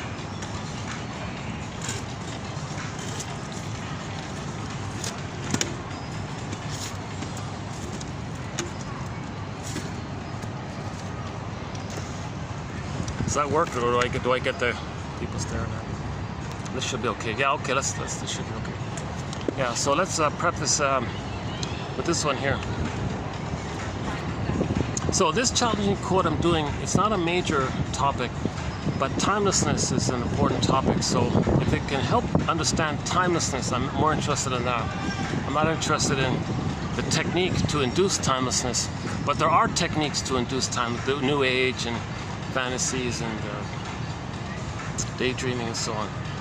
So, and one example is this one here. The timelessness of the unconscious is paralleled by the eternity of the deity. So you make up some sky god or some fantasy power in the sky. The good breast in the sky, your phantom placenta is in the sky. You imagine a cord to the placenta, okay, or the breast in the sky, and you're nursing in the sky, but you don't use the word breast, but you describe the entity in the sky as this bountiful, powerful, all-knowing, all-giving, all-nurturing, all, etc. All of these alls, right?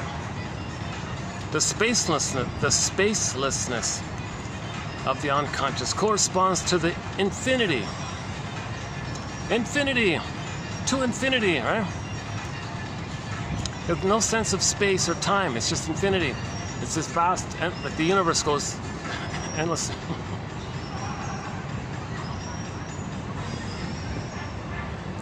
The lack of contradiction. Okay, now in the unconscious, there's never any negatives. Like 1 minute ago was this, a minute later was that.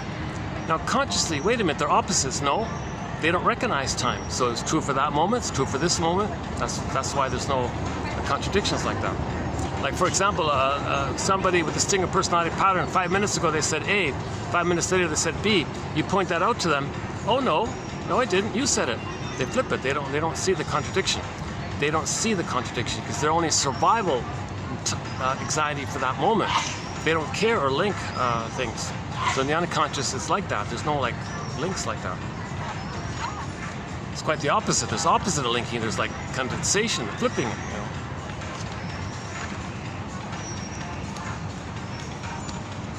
Oh, what was that?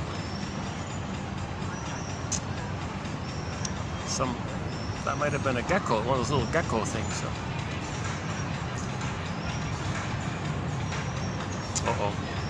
There's either he's going to leave me alone or kick me out. Some staff guy. Seems okay. All right. Where are we here?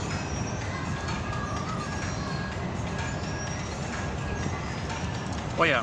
So in the unconscious, there's timelessness, spacelessness.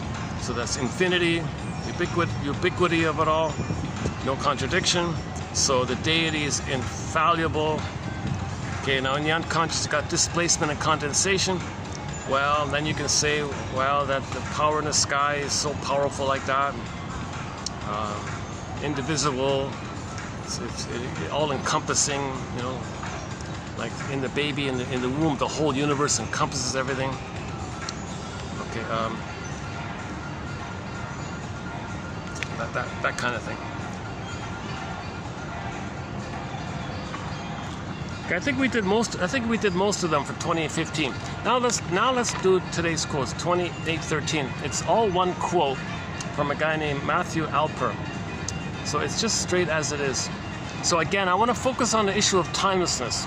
I'm not dwelling too much on religion or hallucinogen or that stuff. I want to understand this timelessness, and that as a defense against the reality, against defense against the pain of the consciousness of not having enough love to be okay with time.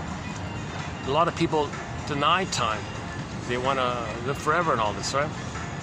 The advertisement, so advertised, oh yeah, take this procedure, you'll look young forever. These kind of, that's a timelessness area. Okay, some guy named Merkur lists as the 5 most common symptoms of the so-called mystical or spiritual experience. A sense of unity or totality.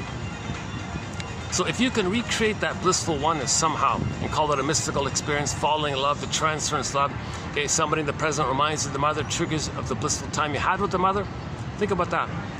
You have a wiring with the mother, and it's problematic there. If somebody in the present reminds you of the mother, it flares up the wiring with the mother, and that wiring with the mother brought the bliss you had with the mother, but you forgot, but now it's flaring up, so you feel it now. And you call that mystical experience, right? You're feeling now that blissful time you had. So all babies are in that blissful, ecstatic place. That's why Robert Bly jokes, the baby's in ecstasy. Yeah? So if somebody in the present reminds you of the mother, okay, it triggers up the wiring that you laid down with the mother. Hence, you're going to flare up the feelings with that relationship that you had with the mother back in the nursery. That's flared up. You see, so something in the present, you want to trigger that. So you can do it with beliefs. You can do it with ideas. Good breast in the sky, or some substance can trick your brain in some way. So when people talk about this kind of thing, okay, they describe it as a sense of unity or totality. So yeah, one with it all, right? Unity. They're one. The baby's one with the mother. Called the unico mystica, one with the big mystery. A sense of timelessness, okay. A sense of having encountered ultimate reality. People might say, I know the true reality of all. I know, like when you feel that heavenly happy feeling, when you get that Garden of Eden feeling, that Shambhala, that Shangri-La feeling. Oh, that's what it really is. That's what it's about, man. That a sense of sacredness, and a sense that one cannot adequately describe the richness of their experience. A symptom, the pioneer of religious psychology, William James, referred to in his book called Varieties of the Religious Experience as the experience's ineffable quality. Oh, let me do a water maintenance thing here. Hold on a second.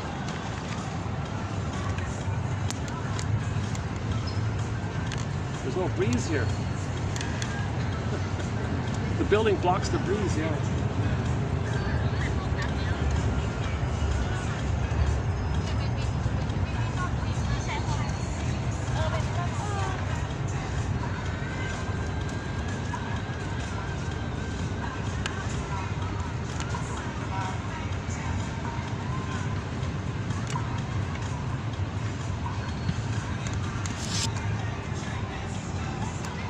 Yeah, I was just thinking maybe this might be the place to do it. So 2 guards didn't mind. So, okay, I guess. Not many people use this path, right? Yeah, this might be the place where I'll do feature video, maybe. No, when I was here earlier, they were thumping the techno music really loudly, so now it's not so bad, right? Okay, sorry, let's continue here. Other terms used to describe mystical experiences have included expressions as, oops, oh boy. I guess the sweat's really building up on me here.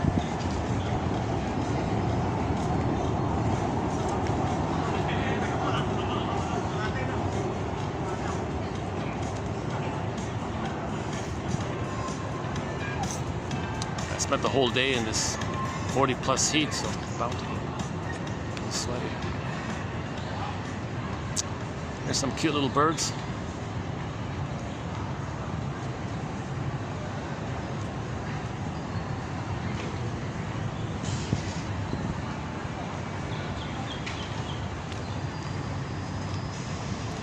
Okay. Keep an eye on my bag. Geez, yeah, once somebody was eyeing my bag. There's nothing in it, but anyways.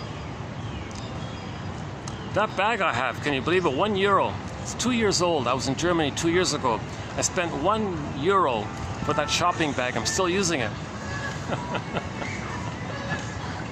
It's strong. It can hold bottles of water and everything. It's great.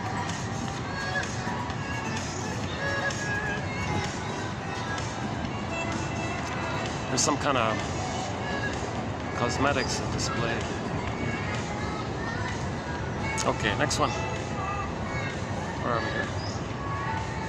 Other terms used to describe mystical experiences have included expressions as a feeling of an indissoluble bond, of being one with the external world as a whole. Okay, there's the baby one with the mother.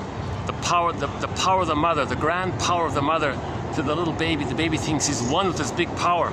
Right? Imagine that, a powerless, helpless baby, and they got the big, powerful mother, and the baby thinks the mother is him, that he's one with that. So we're always looking, when we're stressed, we kind of want to re-experience that as a safety place, as taking refuge in that blissful time. So when we feel stressed, we want to go to paradise, have a rest kind of thing.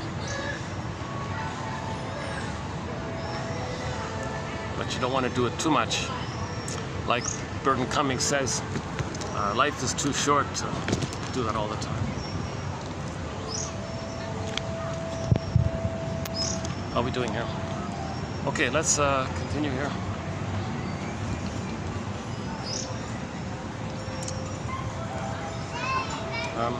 Okay, so there's some people call it a higher experience, or pure conscious experience, or cosmic consciousness, feelings of unity, a greater awareness of a higher power or ultimate reality, diminishment or loss of sense of self, dissolution of the normal ego, a new kind of ego functioning, an altered perception of time and space, appreciation of the holistic, unitive, integrative nature of the universe and one's unity with it, or God consciousness. Furthermore, such experiences are usually described as evoking feelings of equanimity, rapture, sublime happiness, bliss, ecstasy, intense positive affect, peace and joy, a state of assurance, elation, etc. In regard to the above characterizations of the spiritual experiences, it seems there are several distinct types of sentiments listed. Okay, the first set depicts one that is transpersonal in nature. Okay, sentiments that describe, quote, loss of a sense of self or dissolution of one's normal ego boundaries. Define the spiritual experience as one in which a person feels disassociated from his usual sense of self, as if personal identity has been suspended or suppressed, thus leaving one feeling boundless, cosmic, or as one guy called it, oceanic. Yeah, there's the famous oceanic feeling. Oh yeah, we forgot about the oceanic feeling. The oceanic feeling, this cosmic, boundless, oceanic feeling. Like you feel like you're the whole ocean or something. You feel like so that's part of it, the loss of the ego. Okay, next one here. Another aspect involves feelings of timelessness and spacelessness, indicating that normal modes of temporal and spatial consciousness are also suppressed. Okay, so you don't know about time, you don't know about space, and you have this oceanic feeling. That's kind of linked, I think. Okay, moreover, a third depiction portrays sentiments that relate a more sedative and sensual experience. Such terms such as tranquility, bliss, rapture, etc. Okay, all reflect a sentiment of physical euphoria. Okay. As expressed by one psychologist, quote, the mystical experience can be explained using physiological terms. Okay, so we can explain this with brain. Okay, the brain people can explain this. The neuroscientists can explain this. In other words, spiritual experiences can be directly correlated to neural activity originating from within certain structures of the brain. Why does our species have a tendency to experience this particular sensation? Like why? Why do we have this ability? What's it for? What's its function? Why? Why do we have this capacity to go back to this blissful time? What's that about? Well, yeah, and how might it serve to enhance our survivability? Does it enhance our survivability? What's going on here? Well, if this series of sensations provided no specific purpose, or function, it's highly unlikely that such a trait would have emerged in us. So it's there for a reason, for some reason. Okay, spiritual consciousness probably evolved in us in response. So here's this theory here, okay?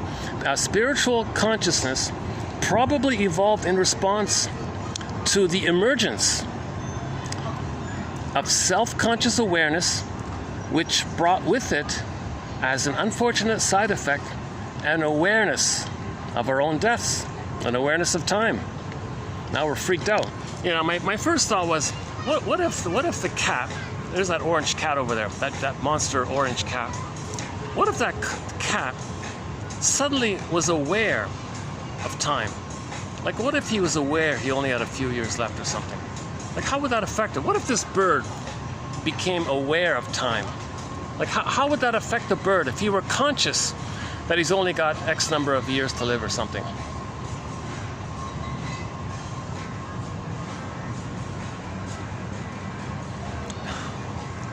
See, we avoid this, right? Like, the bird would freak out. Like, the cat would freak out. Like, the dog would say, what? You mean I only have 20 years or whatever? Like, how would the dog, let's say the dog suddenly, poof, had a consciousness that he only has X number of years. How would that affect him? Like, what would he do with that consciousness?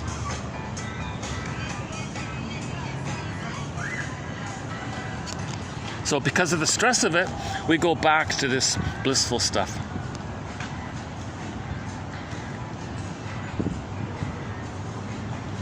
As a result of this new type of consciousness, the person would have to live in a state of constant mortal peril and dread unless some adaptation could help to relieve us of this awareness of painful affects.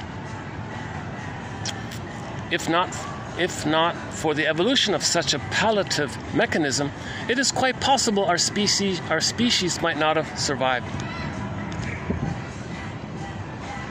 So he theorizes we'd be too freaked out about it. So we need to, it's too much to fully appreciate this. So enter the puer syndrome, right? The Peter Pan syndrome, want to live forever, want to live like the eternal youth, the eternal boy, the eternal girl, the puella syndrome, same as that's the female version of the puer syndrome. It means the person, the boy who doesn't want to grow up in your psychology. So that helps to, we survive by this ability, because if a person is traumatized, they're too freaked out by it all, right? But if they're not traumatized, they may still, at times. Oh, yeah, is that the same one? I have a real buddy. I have a buddy in this park. Is that the same one? There's a one of the black cats in this park. Is that the same one? Let's see. There's a black cat. He runs up to me when I approach him. He's very familiar with me. Let's see. Is that the same one?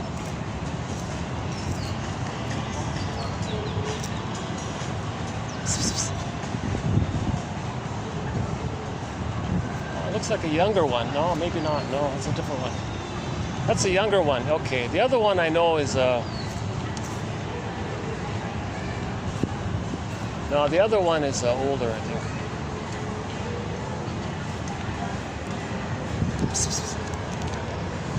Oh, he's still coming. Is that the same one? That's not the. That's a different one, eh? Hey, cat.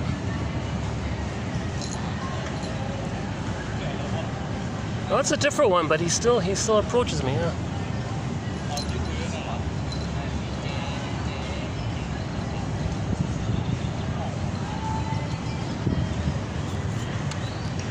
Are we getting him in the camera here? It's Black Cat. Okay. He's an old. This is a different one, but he still approached me. Look at that. Huh? Where's your buddy? Eh? Maybe his buddy told him I'm safe or something. Huh? Now the other cat is a little more damaged. He's got a scar and all that.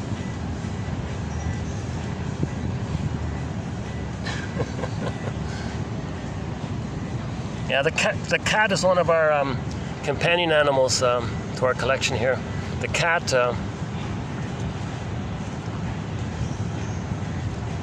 This one has somebody put some kind of necklace on him. Huh? Okay, see ya, cat. Sorry, I got no food for you. Sorry. Maybe next time.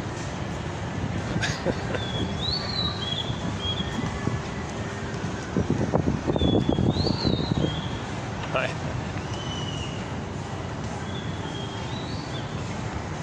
Is that your cat? Yeah? Yeah, okay. Nice cat. Oh, that cat belongs to the guard, I see.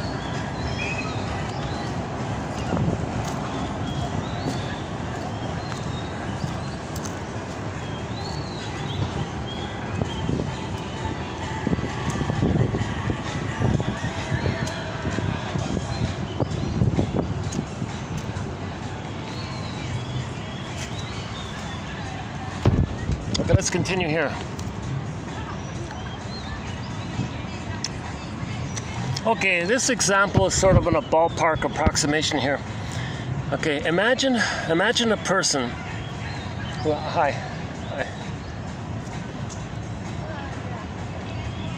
Oh, they didn't say anything. Okay, those are staff here. All right. Imagine a person. Okay, this is just a ballpark idea here. Not perfect, but anyways, imagine a person who has been shipwrecked on a deserted island, abandoned to the elements without food.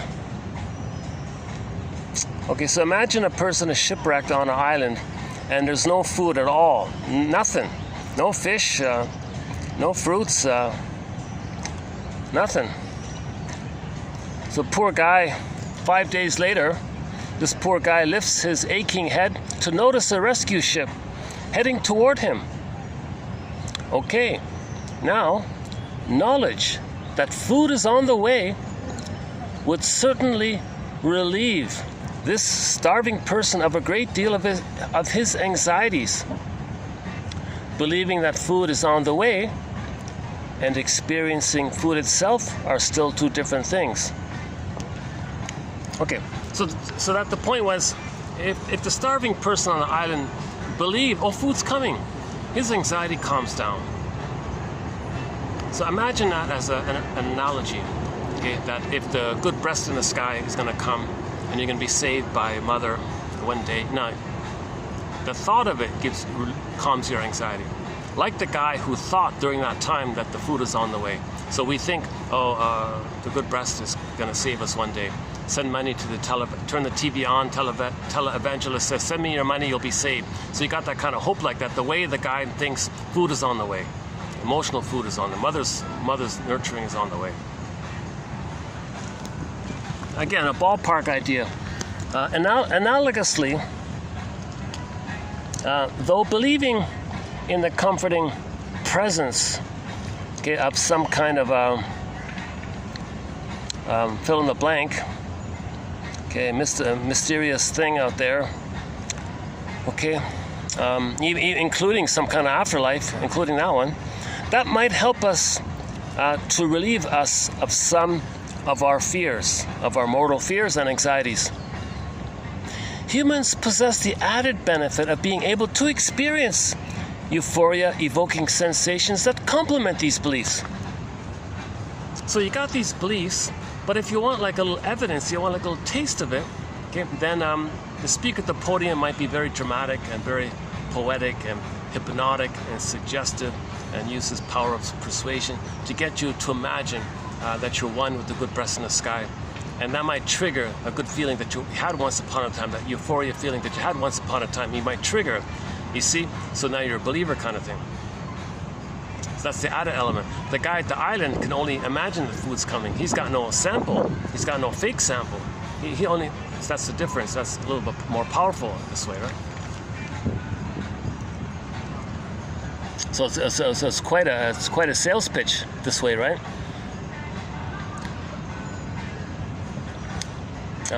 Again, go to 1203 for our introduction to the thread on our psychology of religion. Okay, next one here. One of the ways our spiritual function operates is by generating an inherent belief in supernatural beings, a soul, and the continuity of that soul in what we might call an afterlife.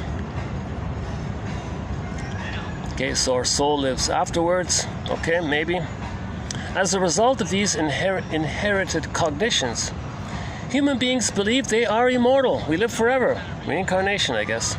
If perceiving ourselves as we're going to live forever in the next life, we are relieved of a great deal of psychological strain that comes as a result of our unique awareness of inevitable time and death. Okay, but believing in the existence of a spiritual reality is one thing.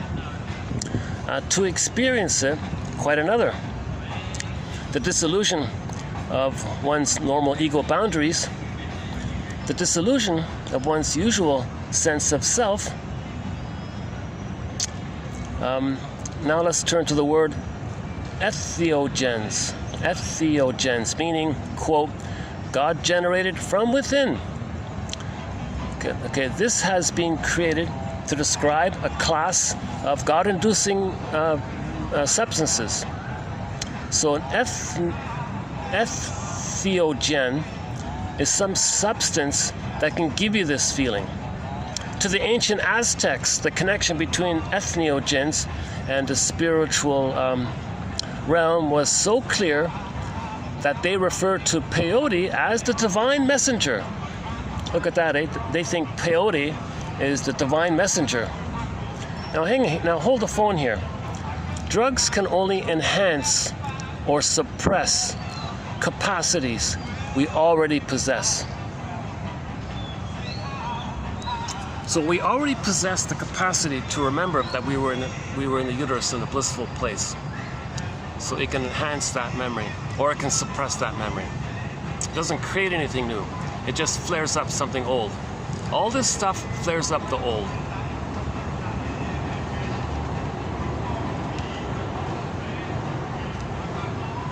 Okay, not the great. I wouldn't say this is an exceptionally strong quote, but it does contribute to the discussion of timelessness and all this.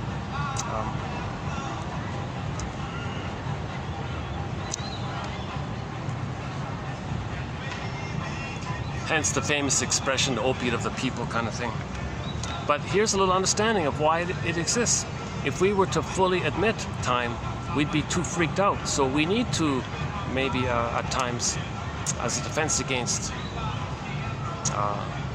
the reality of time, we create beliefs, oh, we live forever, and afterlife, and or return to the time of oceanic feeling. Hence the joke, hence the pigeon joke. One lady was anxious about time. There was one lady who was getting older. She was at midlife, and she didn't want to admit time. She was denying that she was getting older. She was a puella. She wanted to stay young forever. So she said to one expert about this area, "Oh, Mr. So-and-so, please tell me about this reincarnation stuff. I don't want to admit time. I don't want to acknowledge time.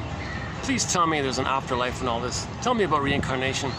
And his reply to her was, you know, that's a funny thing about that. I once knew this guy who, during his lifetime, wanted to be wealthy. He was reincarnated as a pigeon and made a deposit on a BMW.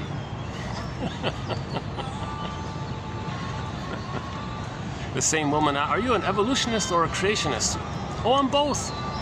I believe we were created to evolve.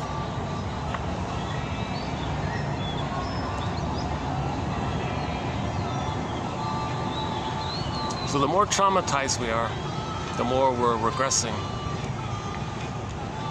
dwelling in that timelessness. But if there's stresses in life, we may go back there as well, right? But if you can mourn losses, then you'll enjoy the present. So time, what is it? Time is required for consciousness. Accepting time, that makes you conscious, plus you get more of a sense of self. Yeah, another point was you get more of a sense of self the more you admit time.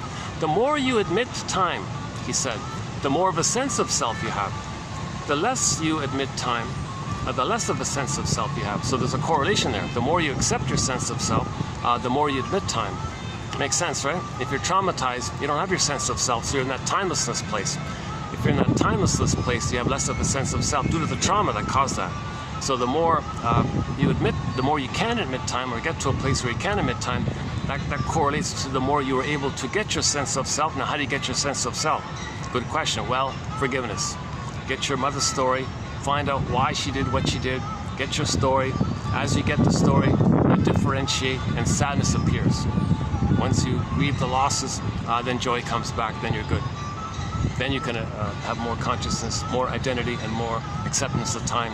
And the more you can accept time, the more pleasurable life is, right?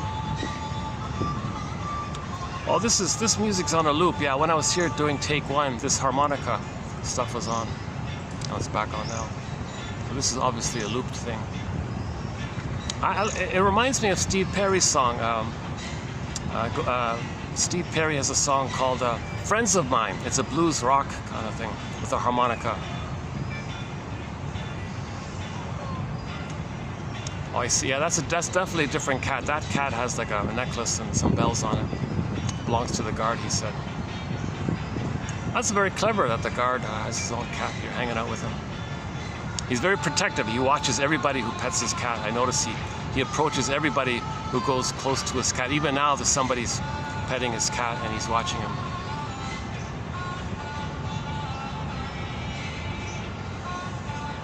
Friendly cat, yeah, he gets along with people. Very sociable cat, yeah. It wasn't just me, he gets along with everybody, so nothing. So there was no secret communication of him communicating with the other cat that knows me. He just gets along with everybody, yeah.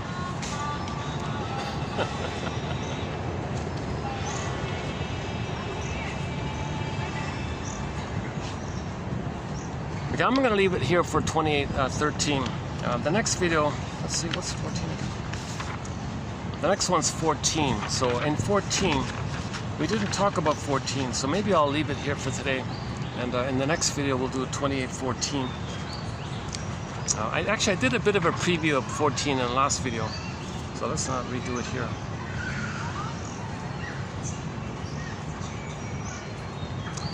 Okay, I did a partial preview of 2814 in the last video, but we'll do it more fully in the next video.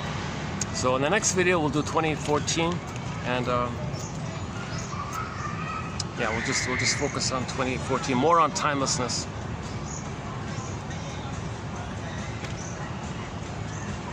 A good quote on timelessness also is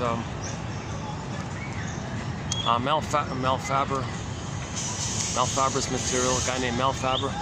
Oh, there's another cat. Oh, here's another cat. Meow. Oh yeah, he's a big old guy, huh? Yeah, I don't like that. I heard the story. Somebody comes around and traumatizes these poor cats. and they show it by doing these awful things to them with their ears and their tails and all this. What an awful thing. So what if they have a few kittens? My God, there's gajillions of people would adopt them, right? There's a huge population. There's clearly a demand for pets and things. So what if there's a few extra kittens? Big deal. Somebody will probably adopt them.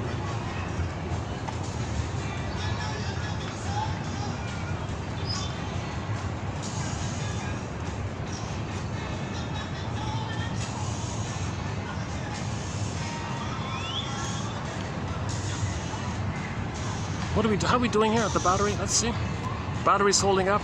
642. I can't believe it. This is only a 3-hour video. I can't believe this feels like a 7-hour video. This is only 3 hours, right? Like what? Talk about timelessness. Talk about timelessness. I feel like I've been doing this for 5 hours, right? I did do almost 1 hour in take one, which I deleted, and this is 3.5, right? Plus, when I'm a little annoyed by moving around, it puts me in a timeless place, right? Maybe like, yeah, the calmer you are, the more you appreciate the reality, right? The more stressed you are, the more you're in that area of timelessness.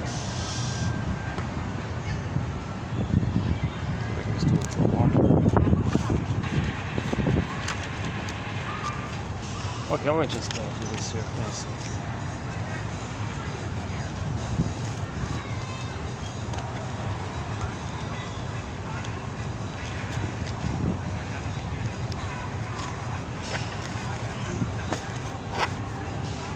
Okay, there's a guard there. He knows me. All right, I can leave my bag there.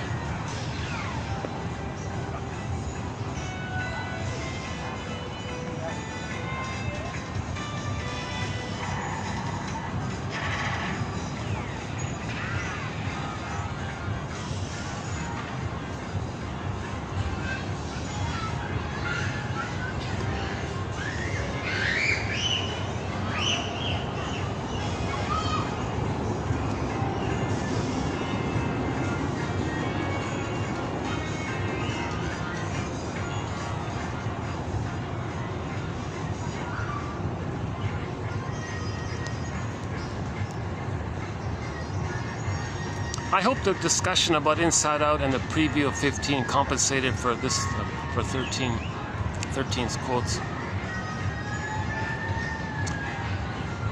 The main idea was the idea that when we became conscious of ourselves, that included within it consciousness of our time and our mortality. So that freaked us out a bit. So we have it. We have the ability to access that time if need be. If we're traumatized, so we can go back. And all of this is related to the human being able to survive when he's in pain. So one theory is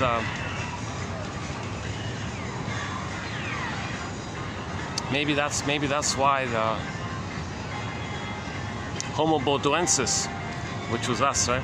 The previous version of us was Homo bodoensis, and it took us, as our previous version of us called Homo bodoensis, it took us 1 million years to become our current us called Homo sapiens from 150,000 years ago. Now here's the thing, 10,000 years ago, we accidentally traumatized ourselves by the confusion of our discoveries and the brain chemistry and our reactivity and going from village to pillage, global village to global pillage. And we traumatized ourselves and became Homo traumicus, Homo schrosalicus, Homo economicus, Homo secropsychoticus, Homo neuroticus, Homo timelessnessicus. That's not that one. So one shrinks up. The humanities needs to be more and more devoted to studying trauma, traumatology, traumatologists, trauma studies. Because we're Homo traumicus. If we study trauma, we understand ourselves. If we understand ourselves, we stop repeating. If we don't know ourselves, we keep repeating, finding our story so we can stop repeating. We're trying to remember. That's Mr. Freud's famous line. If we remember, somehow can remember, we stop repeating. If we don't know and don't remember, we repeat in an attempt to remember.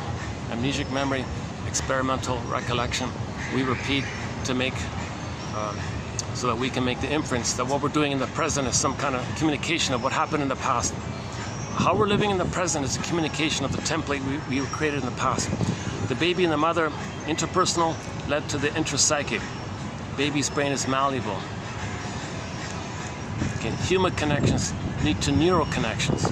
The baby's relating, interpersonal, baby and the mother relating like this. He's laying down all these memory and neural circuits by that interaction. If that's a problem, painful interaction, he's laying down a traumatic script. And he's going to see the world and he's going to live with that. He's going to filter the reality through that. And he's going to distort the present through that, because that's how he survived. That's neurosis. To see the world in the present based on the mapping of the problematic mother, that's neurosis. And when there's trauma and pain, we repeat what caused that to cry for love, hoping to change the past, get a better script. Now we can do it directly, or we can do it in the more so-called complicated way called, shall I compare thee to an onion? Okay, in the Stinger way, they don't cry for love, they find others to cry for love for them. And they shame them, meaning themselves. Then they see the one they just shamed is the mother who hurt them. Now they want to change the person, the proxy, thinking that they're the mother. The proxy's the mother. Now they want to control the person they just hurt. It doesn't make sense like this, right?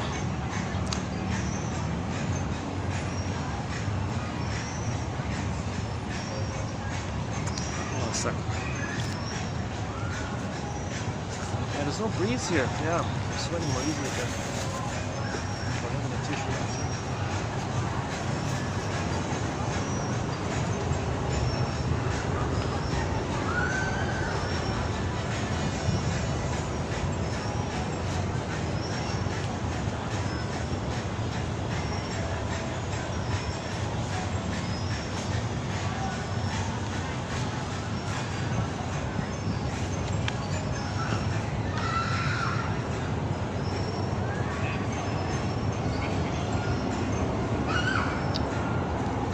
Well, maybe it's doable. Maybe I do the video here.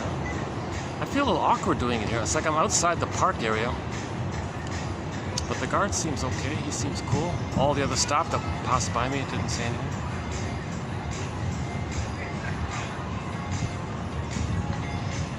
I am a guest of the mall. I do buy stuff in there once in a while. Right?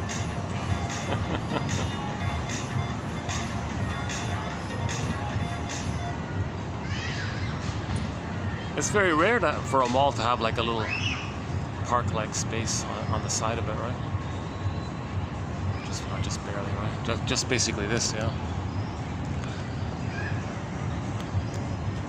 Oh no, I see. No, that little space. Sometimes this mall hosts a little functions at that space. Yeah, that's right. Sometimes there's like a music event taking place here. Yeah. They hold little mini concerts back here. This little space back here. And there's a bit of a light. Look at that. This is an option, because if there's light here, maybe I can do this at night. Let's see, what time is it? There's enough light here, right? What is it? 6:50. 6:50, and the battery's holding up.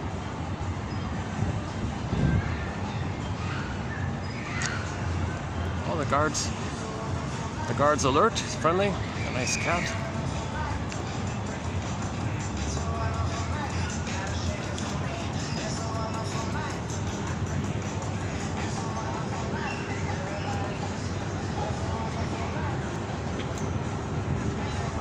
Also, no smoking sign. That's good. Janoff says if a mother's pregnant, if she's pregnant and she smokes, then she's suffocating her baby inside. That's called child abuse in the uterus. Because when the mother smokes, the vein in the cord which sends oxygen to the baby constricts, thus preventing sufficient oxygen to reach the poor baby. So when the mother smokes, she's suffocating the baby inside. That's called child abuse in the womb.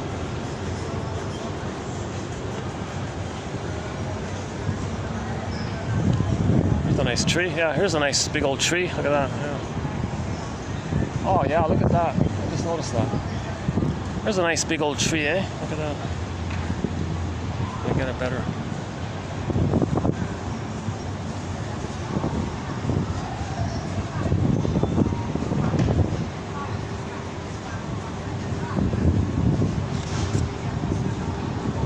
All I can get pretty much from here.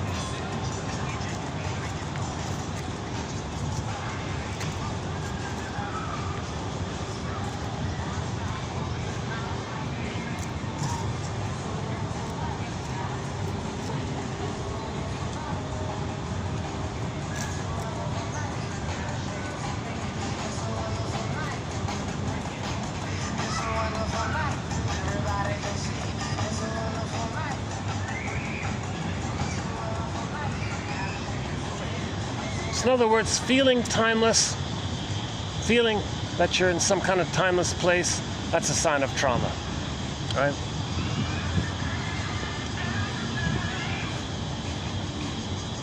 Or feeling some kind of yearning or desire to dwell in the past, linger in the past, or repeat the past, that's a sign of trauma. Trauma and repetition compulsion implies the timelessness because trauma takes place in the baby's brain, and meaning the baby, i.e. the baby's brain, which doesn't know time. It's timeless in the baby's brain. In the baby's brain, there's no time. It's timeless, they say. Or he doesn't understand time or recognize time, however you want to put it. No time. Now, when Burton Cummings sings the song "No Time," he doesn't refer to it in this way. He just says, you know, he just says to the girl, "Yeah, I've got no time for you, girl. Sorry, I'm moving on here. You don't love me. I'm moving on. I've got no time for this stuff with you." He just means it that way. It means he's busy. But we could temporarily, you know, maybe borrow the song title, "No Time," for our purpose here.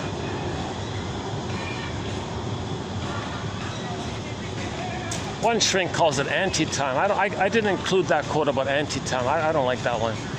Nobody's anti-time. That's not a helpful idea. Nobody's anti-time. It's just, if you're traumatized, don't blame the victim, you know. Like, don't say he's anti-time. He's for time. He's pro-time. He's just traumatized and afraid of time. He's afraid of time. Doesn't mean he's anti-time. He's afraid of time. So I didn't include that one. I didn't include that quote. It didn't make the cut. It didn't fit Grice's criteria for our quotes here. Quality, quantity, relevance, and manner. Our quotes, as best as possible, fit Grice's criteria for communication: quality, quantity, relevance, and manner. So my hope is that 1 out of 10 you might feel fits that. So we're posting 10,000 with the hope that 1,000 will be that for any person reading this collection.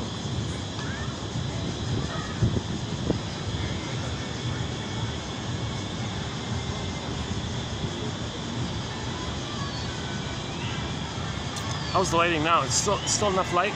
So theoretically, I could keep talking, right? Even at this time, right? If I'm here. What is it? 7 o'clock. 6:55. What day? Today's Thursday. Yeah, today's Thursday, right? Yeah. No breeze here, so I'm drenched in sweat. Yeah, sorry about the optics here.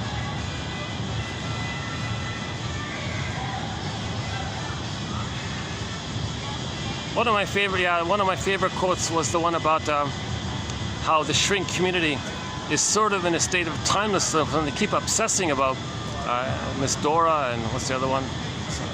The other guys, don't even bother with those ones. I don't get caught up in that timeless debate with the mistranslation of Freud. I don't know why people get swept up in that. You know? So most our quotes are sort of beyond that kind of phase. So we discussed Grotstein is good, Masterson, excellent author, Karen Horney, okay, Althea Horner, Dorothea MacArthur, Thomas R. David Solani's good. This one. Fairbairn, Margaret Mahler, Melanie Klein. This new guy, today we had one quote from Peter Hartokolis, is that right? That's not bad. You know, he's sort of he wrote a book on this whole topic. There's a whole book called Time and Timelessness by a guy named Peter Hartokolis. I'm just sort of partway through it. Not that clear, a little bit redundant, not too clear, but we got a couple of quotes from him. He's not bad, he's generally okay. A little bit laborious to read his book. I'll revisit it later. I read a part of it, and we got a couple of his quotes in our series here. I'll revisit his book later on. But he gets a lot of credit for being one of the few people to tackle this issue, discussing time. He gets a little bit philosophical, and he quotes all the ancient philosophers about time and all this. I think he's kind of like just showing off what he read in the past. He's not really he's not clear himself, I think. He's presenting what he learned about it. He's just sharing his research like that. So it's a little, it's a useful resource, but I don't think he has fully definite kind of a theory. So yeah, primary process mentation. If there's too much trauma in that during that primary time, oh boy, yeah. That's why people who can't tell the truth, can't make an I statement, don't know their feelings, that's trauma during that primary process time.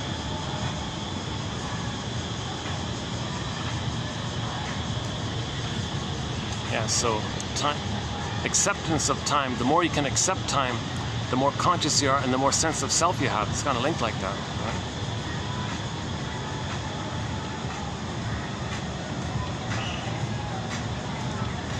I'm assuming these musicians, they get all these melodies from that timeless place. It seems that when people get into that kind of state, they may hear kind of melodies. Because Rick Santer said he was dreaming at night, like just normal dreaming, and he heard a melody, and that melody, he wrote it down, and that's a song called "Lovesick." So he got it naturally from his dreams. But some of these other guys, they're impatient. They evoke that world and try to write the notes down.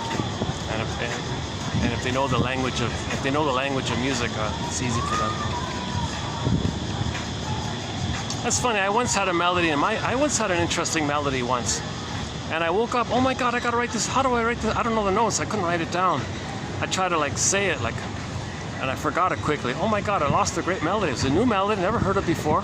I thought, oh my God, this would be like a big hit. This is an amazing, fun, happy, kind of cheerful. I guess I needed it. Maybe I needed like a compensation. I needed something happy, so I dreamt this happy melody or something. And I remember that, and I was trying to, I took like a tape recorder. I was trying to sing it. Like I'm not in tune, right? I couldn't reproduce it. But people who are musicians, they can reproduce it easily. Billy Joel said he had a dream, and when he woke up, he could quickly write it down easily.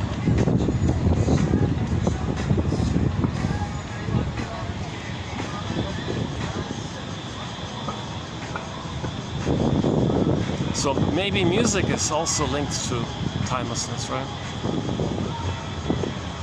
Especially music in terms of nostalgic memories, right? When music reminds you of the past.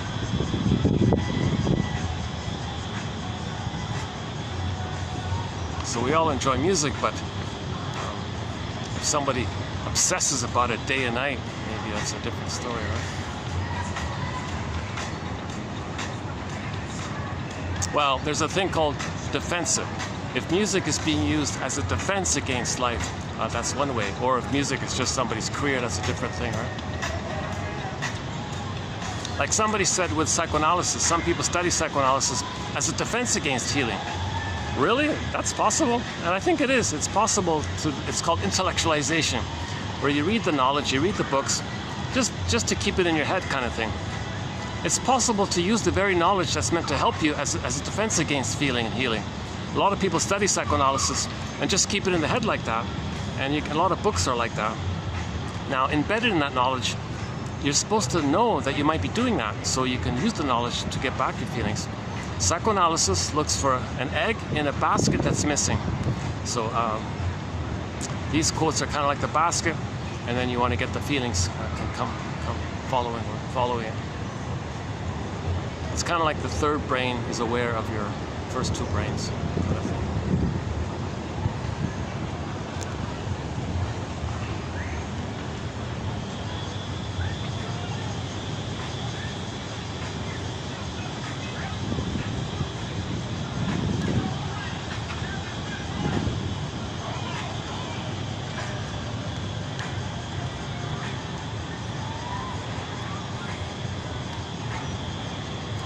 Well, the one downside of this is all the runners are running beside me here, on the side here.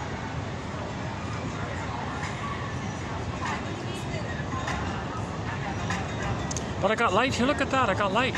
It's so hard to find light at night. in the big city, ironically, right? And here it is here. And the music's not too loud right now, right? This is doable. I don't mind this minor music.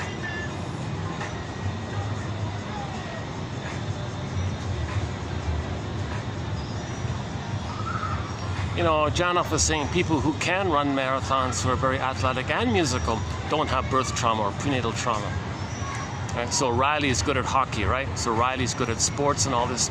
That's Janoff's theory, that if a person is not traumatized in the uterus or at birth, they'll be good in physical area, they'll be healthy physiologically, so they'll be good at sports, and they might be ambidextrous, they might be good in music or writing, and they'll be a switch hitter or play tennis with both sides.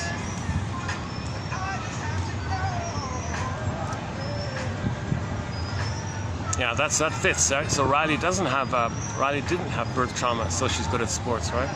So all these runners, all these people who are running around doing 20 laps or whatever,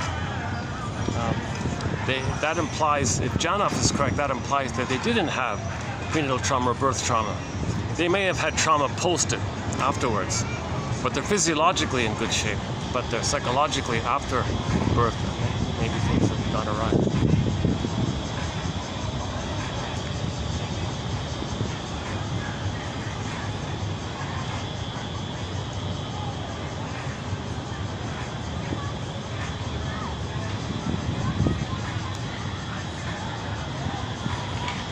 Oh, jeez. Oh, there's one guy. He must be in his maybe mid-70s or close to 80. He's doing a half speed walk. He's speed walking. He's speed walking in a bouncing kind of way. He's speed walking, but in a bouncing kind of way. He's not running, but he's walking quickly, but in a flowing kind of way. I bet you that guy has some kind of martial arts background or something.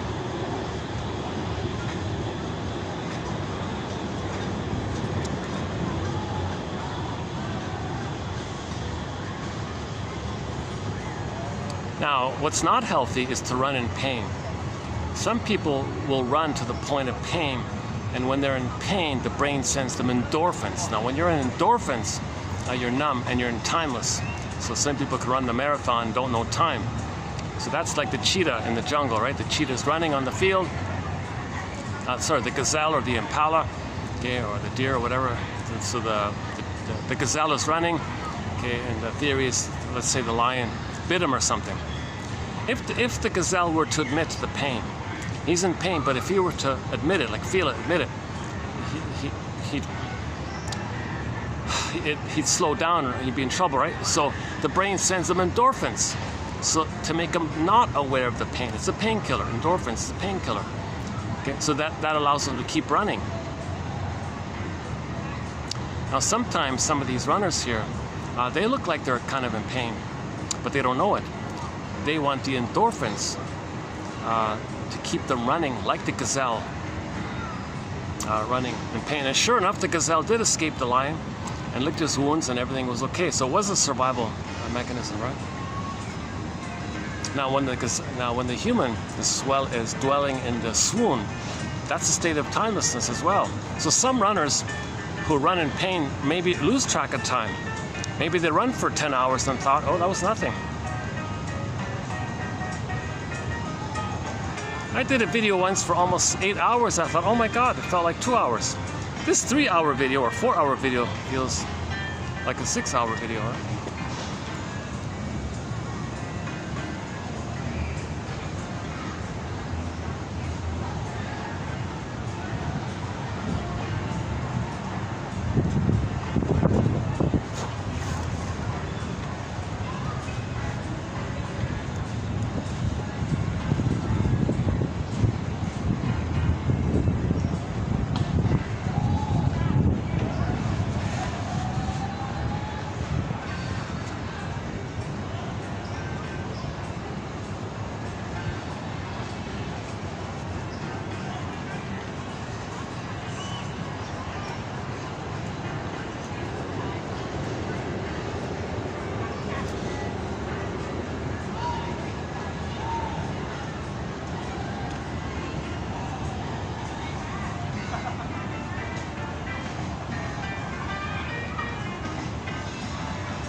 Well, that guy's a healthy runner.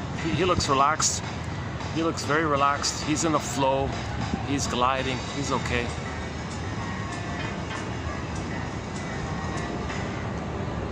Now that one looks like he's in pain. Yeah, that guy looks like he's in pain.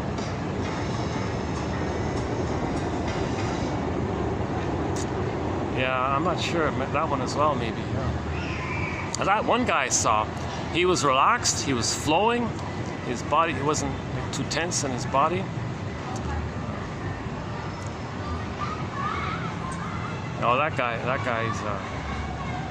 that guy, I think that guy's pushing himself too much, yeah.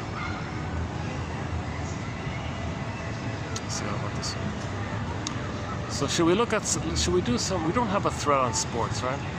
We don't have a thread on running and sports and stuff. I like that story about some indigenous group in the Andes or somewhere in South America. They run on their tippy toes. They don't use the heels. They only run on the tippy toes. They like float across on their tippy toes. They can run like for 10 hours on their tippy toes and they're fine, right? There's a whole documentary about them, actually.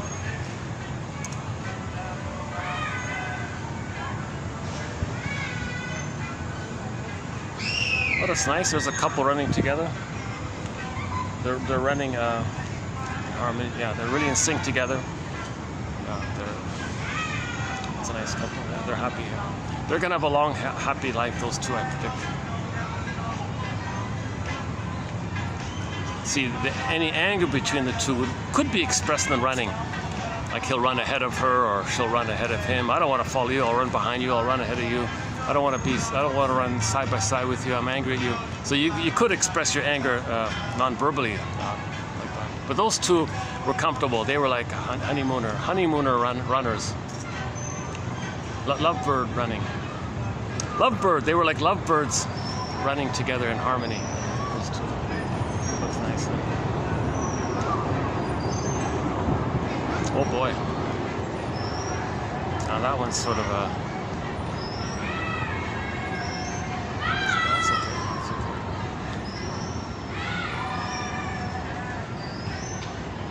Oh, these, yeah, most of that, that's okay. Yeah, that one lady,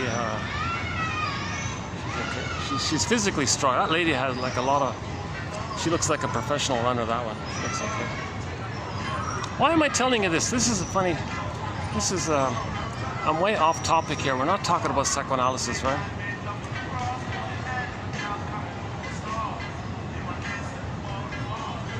Maybe this is just an excuse to enjoy the outdoors and to talk to my imaginary audience. There are barely any viewers. I can't tell who's viewing, what the viewers are. According to YouTube, it's just minimal, you know, a few minutes here and there, kind of thing. But you know, it's the quotes. They're gonna live forever. These quotes. I think they're gonna live for a long, long time. Put it that way. These are the best quotes from psychoanalysis. My God, a lot of these quotes are hard to find. They're very hard to find. Actually, that guy I mentioned, Peter Hartwell-Collis, he has another book which isn't available. Like you can buy a second-hand one for a gajillion, you know, for a ridiculous price. But that book's not available. I think that would have been a good book. That might have been a good book. Luckily, his other book, his second book, the Time book, is okay, is available. Oh, there's that. There's the security guard's cat. Yeah.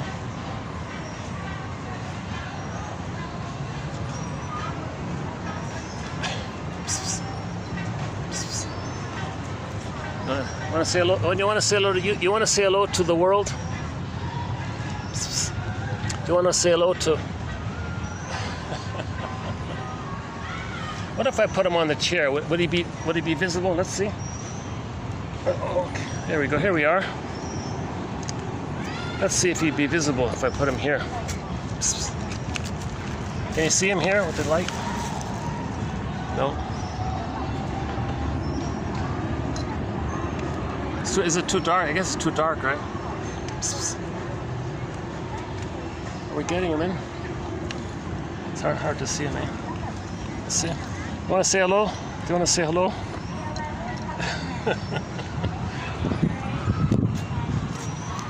Yeah, it's too dark. Yeah, black cat in the night. It's going to be too hard to see, right?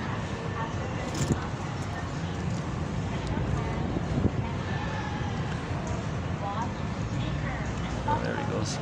Psst, psst.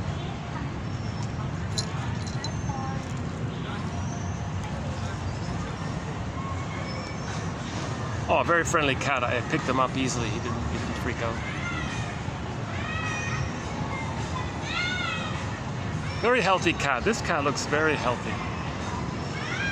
This cat is well fed, well loved. He looks in good shape.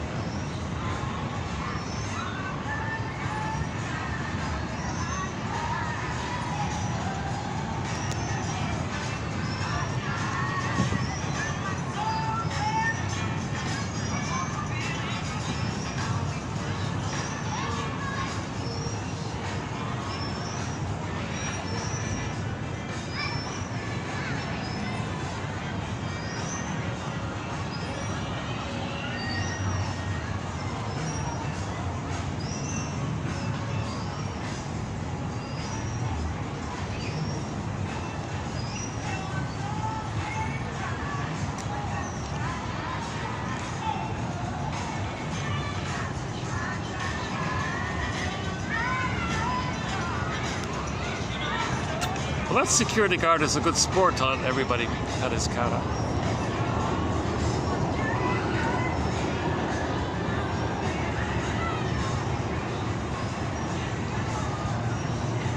Maybe he gives him a break from taking care of the cat. Oh, there he is again. Yeah.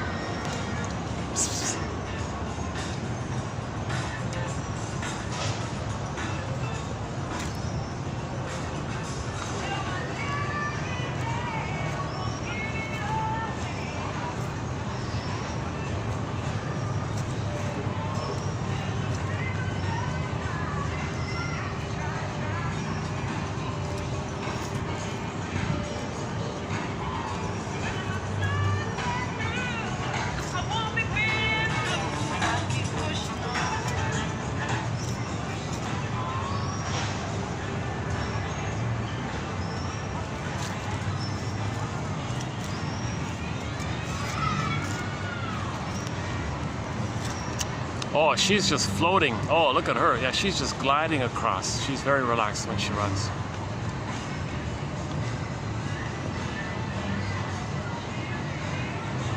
Now that one is purposely trying to build muscles. That one's not feeling that one. I want muscles. I want to be stronger. I want to be like Bruce Lee. I want muscles.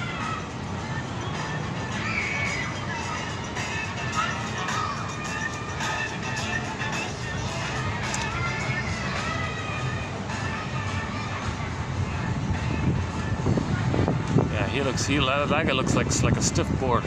That guy looks very stiff. He's very tense, shoulders very tense, musculature. See, that's a defense against feeling that tension like that, very tense like that. Sarno says all of this body tension is rage at the mother.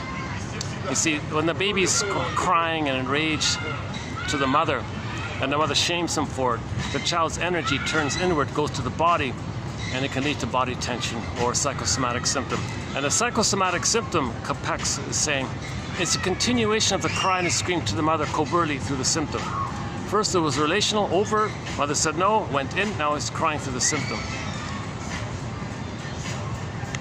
And Sarno says if the symptom is back tension or stiffness, that's rage to the mother. The baby was enraged to the mother, mother said, I don't know. Gaslit the baby, no you're not enraged, yes I am, no you're not, yes I am, no you're not, I'm not. Energy goes inward and the back tension. Now you feel tense.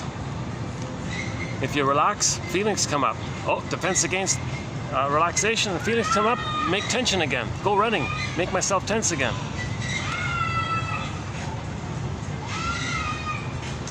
So tension maintains that scream to the mother, right?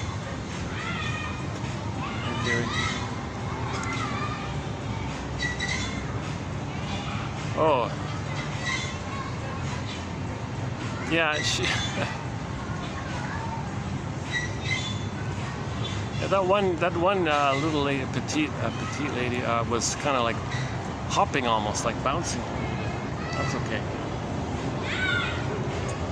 She looked relaxed. She looked like she was kind of making like a fun out of her. So I'm gonna pretend I'm a bunny rabbit. I'm gonna hop and float and hop and float. So she's doing it okay.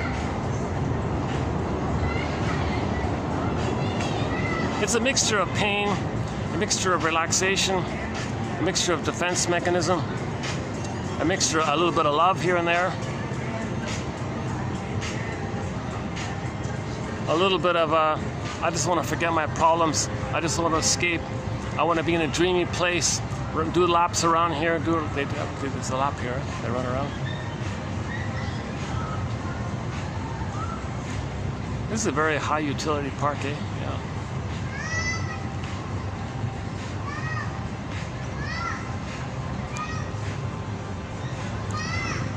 Well, I think I'll start to wind down this video here. Yeah, you can see me drenched in sweat here. My goodness, eh? Yeah.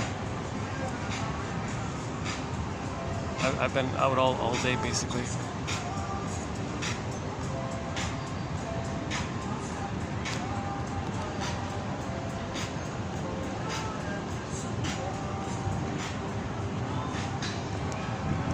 Yeah, so once again, check out the quotes by Depicts.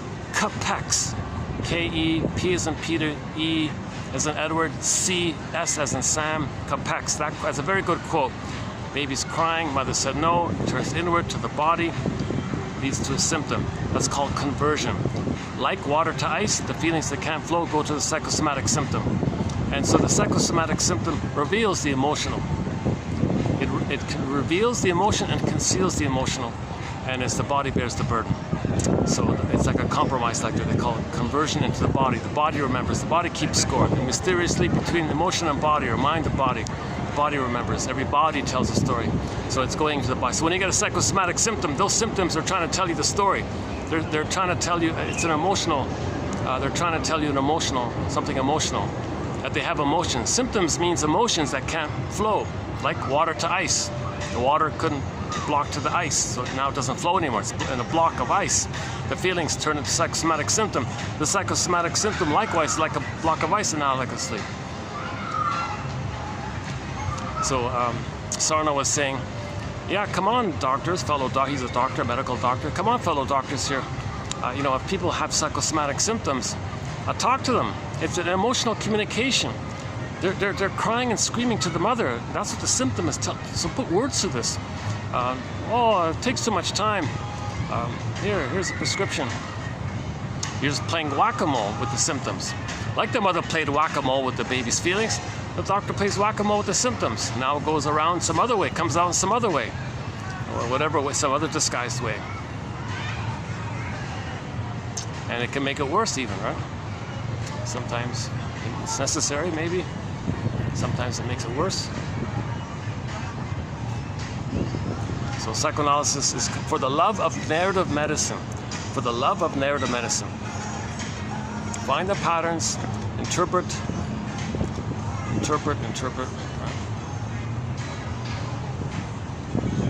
What is this behavior? What is this behavior? What kind of encoded message is in this behavior? So the inferring mind is creating this behavior, wanting us to make the inference. The unconscious mind, or the inferring mind, the repressed self, saying, hey you, hey conscious you, hey third brain, I'm communicating to you. I'm getting you to repeat the past and the present. I want you to make the inference that what you're doing in the present is a communication of what happened in the past. So the lady who's hurting her own baby, oh my God, does that mean my mother hurt me? The lady who always feels disappointed with others, oh my God, did my mother disappoint me? What you recreate in the present is a replay of what happened in the past, and you're meant to make the inference in that area. Okay, I think I'll just wrap it up here, so thanks very much. Oh, there's the cat, yeah. Oh, somebody's passing by with their dog, and the cat is in a kind of in alert mode or something. Well, let's see what happens here between the cat and the dog here. So our wonderful security guard cat is kind of just relaxing there, watching the dog. There's a lady there with the dog on a leash. The cat's just watching the scene. Security guard cat. Security cat. What do you want, dog? What's...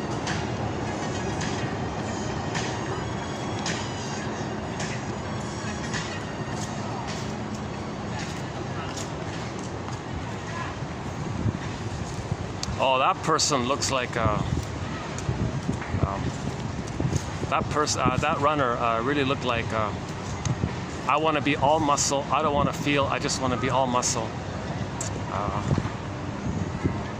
That person was looking for power, not feeling. They looked like a kind of she was an angry runner. I thought she looked kind of angry. She's channeling her anger into something that's generally healthy. Yeah, she's doing it right. She's floating. He's floating. Yeah, I'd say he's okay. He's floating. Oh no. Oh, that guy. He's pushing himself too hard. So is he. These ones are just walking, taking a break.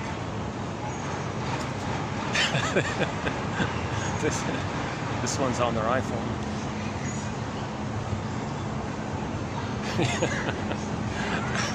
They're even running with the iPhone, can you believe it?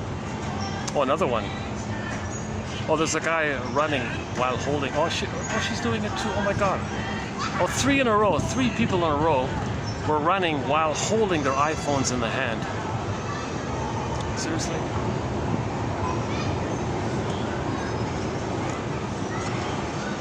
Oh, maybe they're on duty.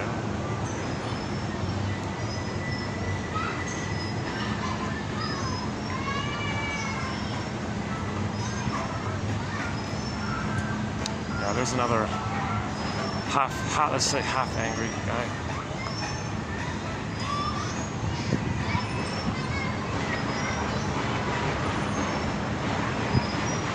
Yeah, that one looks like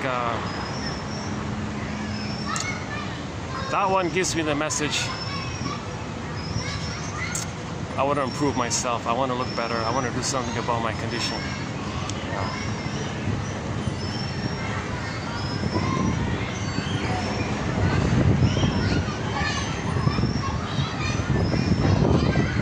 Oh, that one's okay.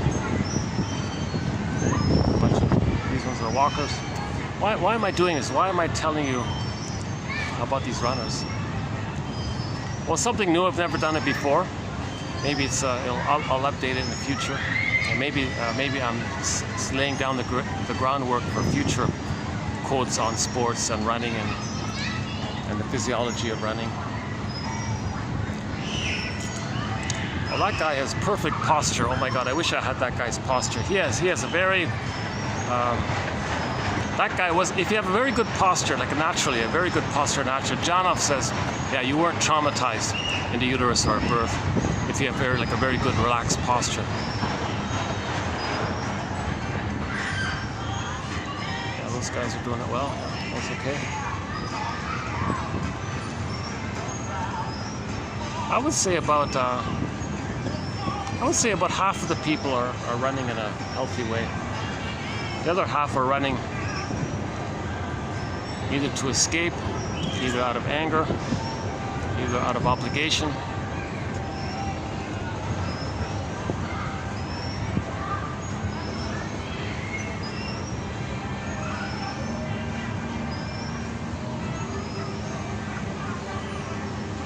No one, there's no mingling, like no one like says hello to the other person. Like, there's no real like social side to it. Right?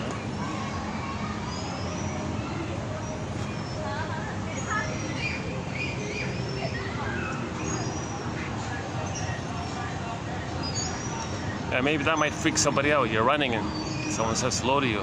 You probably just run fast. You might just run faster, right? Or be polite. Oh yeah, back to Bruce Cockburn, right? The dating game. Yeah, I began this video talking about Burton Cummings being on the dating, being a contestant on the dating game back in the 80s or whatever, 70s or 80s or something. A very funny episode.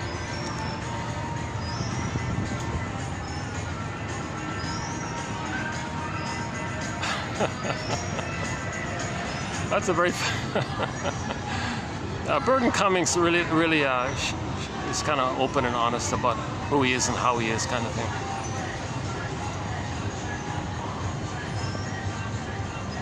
But my theory stands. I think he rejected her at the very beginning and then showed his disdain of marriage, long-term emotional commitment with that question about people being married.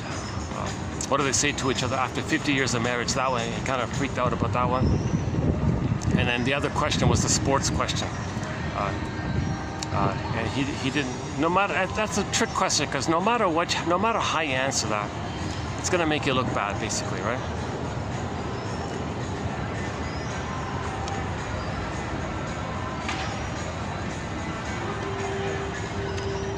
So, and then his friends and the guy beside him said, oh yeah, he's got long hair. He quickly said he's dashing, but long hair. So he had no chance. Burton Cummings pushed her away, and the answers made no chance. But had she chose him, she would have won the lottery, so to speak, right? She might have been a famous musician.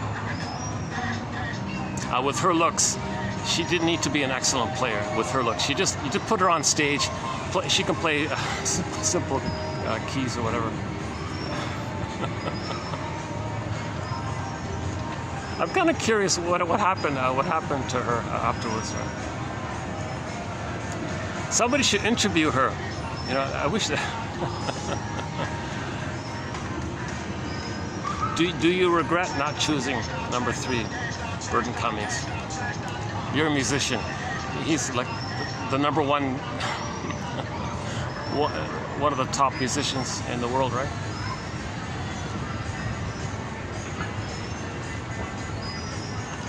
It'd be like if there were a dating game and Elvis Presley was on the number 3 and he was single, and the contestant was also a budding musician, and she didn't choose Elvis. So it'd be like that, something like that.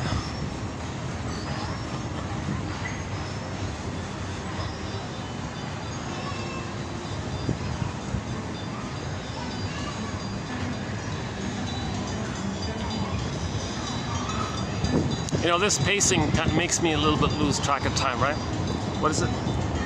Only 20 minutes. It feels like a long this video, I feel like maybe this topic of timelessness is affecting me a little bit.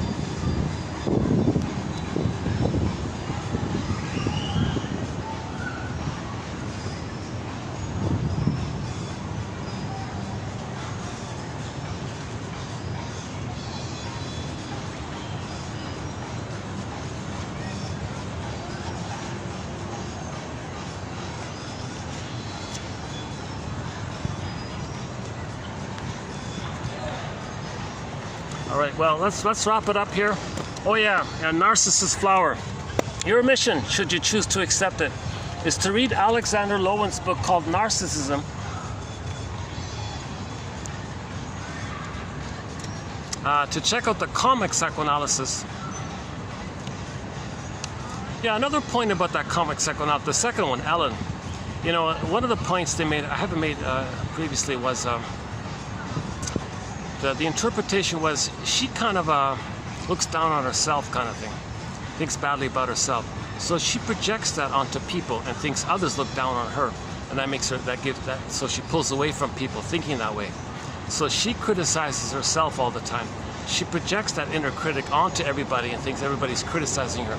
So she kind of shies away from people and has social anxiety by that. So the interpretation was in that area. That's something we haven't mentioned.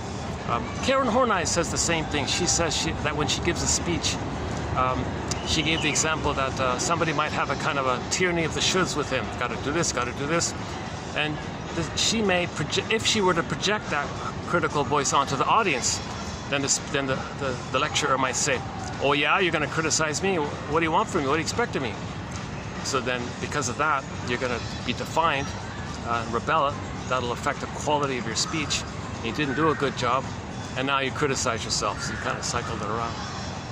So this whole issue of projecting how we treat ourselves onto the audience, thinking they're treating us the way we're treating ourselves, that point is also covered in the comic psychoanalysis. Again, Dark Horse Publishing, the best intro to psychoanalysis, the comic psychoanalysis, 1955. Every 3 months, 1 issue. Ran for 1 year, 4 issues, 12 therapy sessions all in. 3 characters, Mark, Ellen, and Freddie. Okay, a total of 12 sessions. They discuss self-defeating, projection, repetition compulsion, emotional eating, okay, the overeating, the womanizer guy, the family systems theory, scapegoating. It's jam-packed psychology. The best introduction to psychoanalysis is that comic from Dark Horse Publishing. Well worth the €15, I think they're asking for. Well worth it. You know, you can't get the original print. It was only 10 cents. 10 cents. Can you believe it? 10 cents. Back in '55, 10 cents. That if you had a mint copy of that, it'd sell for thousands of dollars, I think. Yeah, what a pity. But you can get a hardcover print for like $25 or something. That's okay. That's excellent. If you can still get that, I think you can still get the reissue of the 4 in that hard book. That's very good. I had it myself. Very good. And we posted several quotes from that comic cycle into our collection here. So if you look up if you type in comic in the search engine for the channel, you'll find those quotes. The work of Masterson, excellent. Karen Horney, excellent. Our collection here, 1001 Windmills of the Mind. Oh my God. The Janoff quotes are a very good introduction to psychology 101, 2745 to 2770, 26 videos, 300 quotes by Arthur Janoff. Excellent introduction to psychology. Covers a wide range of areas, including beliefs, repetition compulsion. Oh my goodness. Oh, there's a little baby.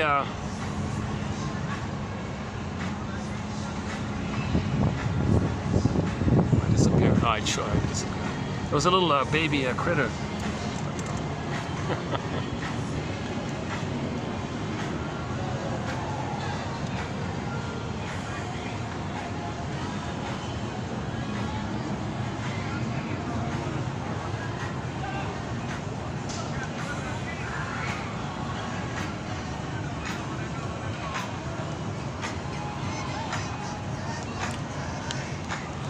Now, if I were running and if I were to comment on me, watching me running, I'd say, Marcus, poor, stop it, don't do it.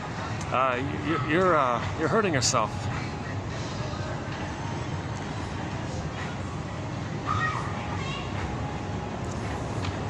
I think a sign of healing would be if I could run like many of these people. That would be a sign of my healing, if I could restore to balance my physiology, right?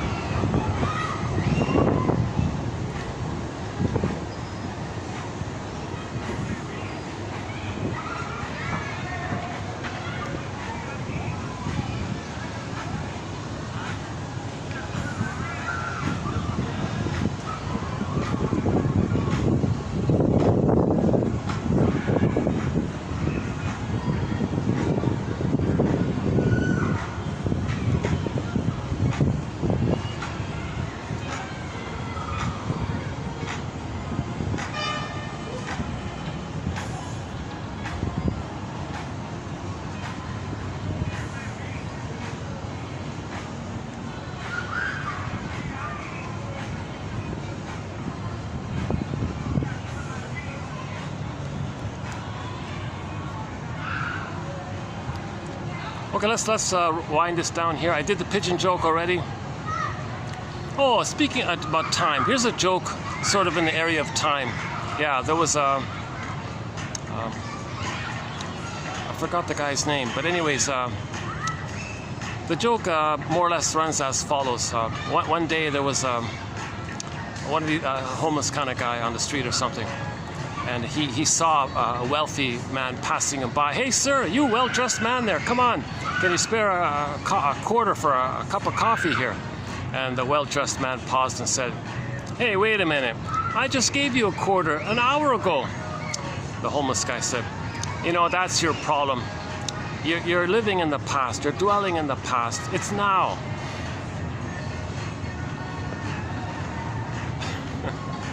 Jeez.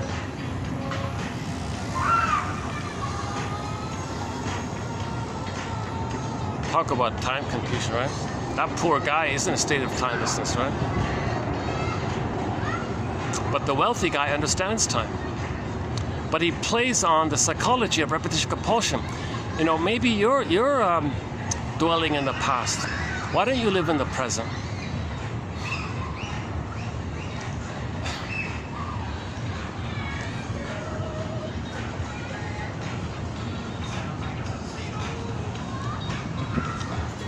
Okay, I need to find some new jokes. That one's not too great, yeah.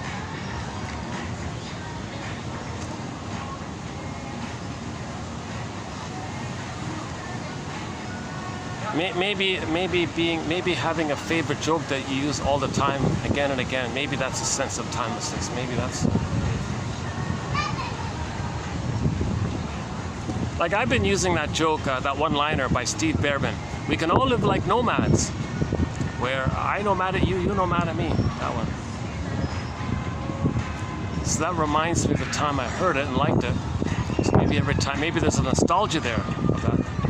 Maybe I'm treating that joke like the way people use songs to remind them of the past. Maybe something like that. There's our super cat. There's our security cat. Is that the same one? I think so. Oh gosh, I'd love to show you that jumbo monster orange cat at the corner there one day. He's hard to approach. He keeps to himself, kind of thing. But he's like a big sack of potatoes, that thing.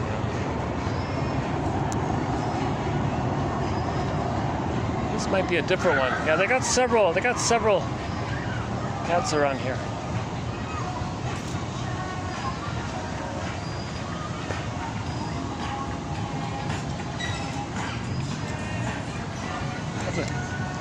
That's a different one. Oh, that's the one we saw before. Yeah, okay. He's the one we saw upstairs, yeah. That's a different one.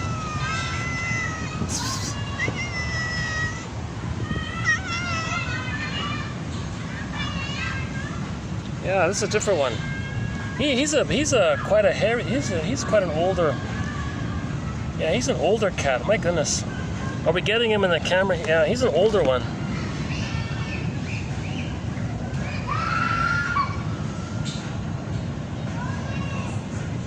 He's got a very thick fur, yeah. He's looking at what he's saying about me. What are you saying about me?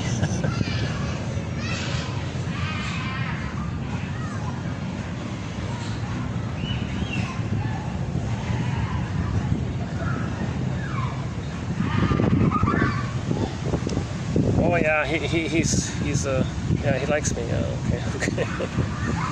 He's lonely, maybe. Yeah.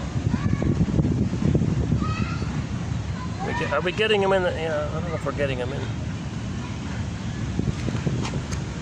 Does that work? How's that? Where is he?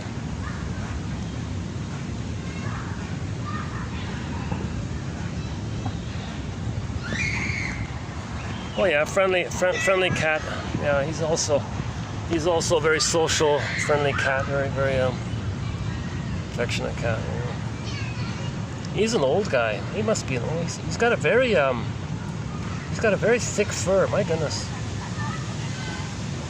He's very he's maybe a little bloated or something. Eh? Maybe so. How are you feeling? Are you feeling okay?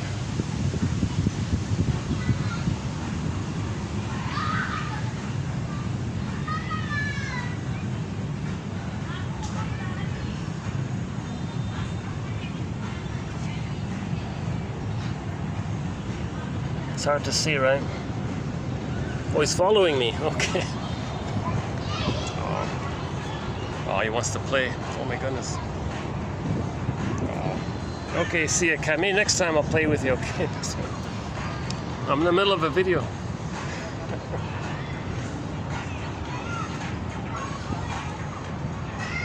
Oh, that's a wonderful cat. Yeah, I'm tempted to find out if I could take it.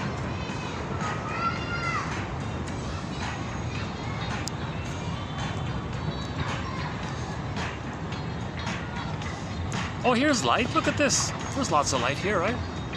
There's even more light here. Okay, I think I'll be able to do. Unless there's no complaints from any kind of staff or something, I should be able to do another video here. Yeah, just stay away from the main doors. Just stick in this little part here. Well, sorry about the optics. It doesn't look great, but the quotes are posted below. That's the give back for this for these deliveries, these videos. If you click the more link or the see more link, you'll get the quotes below.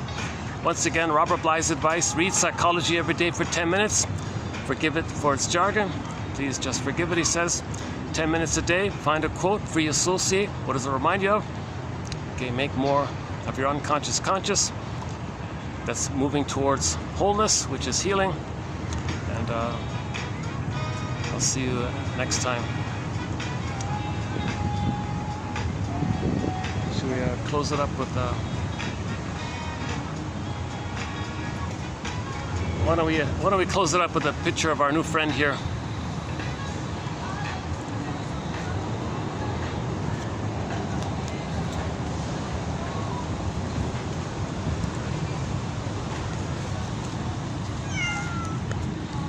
Okay.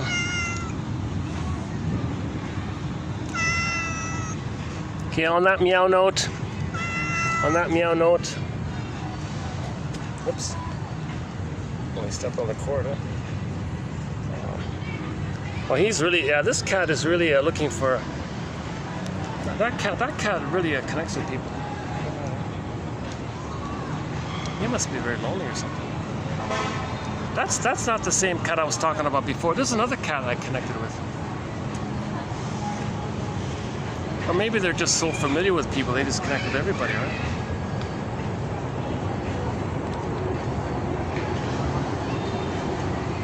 Yeah, I like this cat. I like this cat a lot.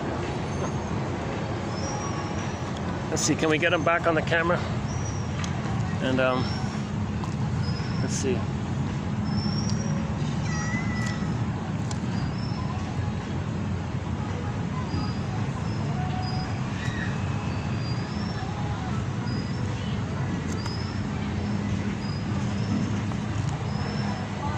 Yes, it's hard to see, right? A black cat at night is going to be hard to see, right?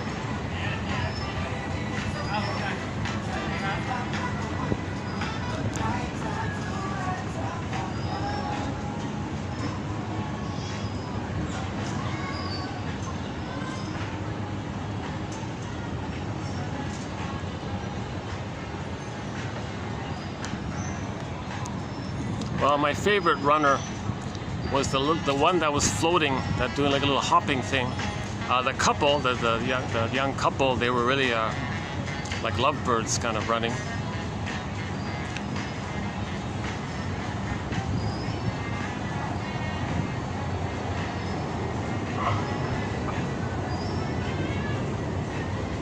Okay, I'll see you. Yeah, I'll see you in the next video.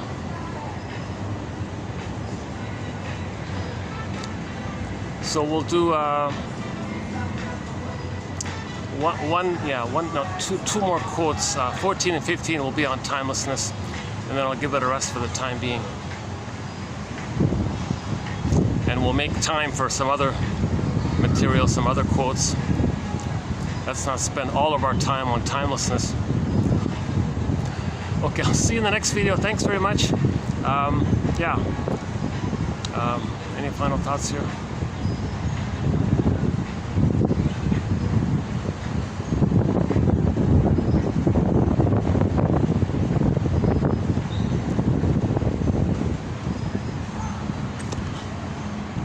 How about we just close it with this nice sort of view like this here? Not a bad little view. Okay, let's just close it up here. Well, our friend, the new cat, is down there. and the other cat. So we made friends with 2 new cats. In praise of the cat, for the love of narrative medicine. So for the love of narrative medicine, I'll see you in the next video.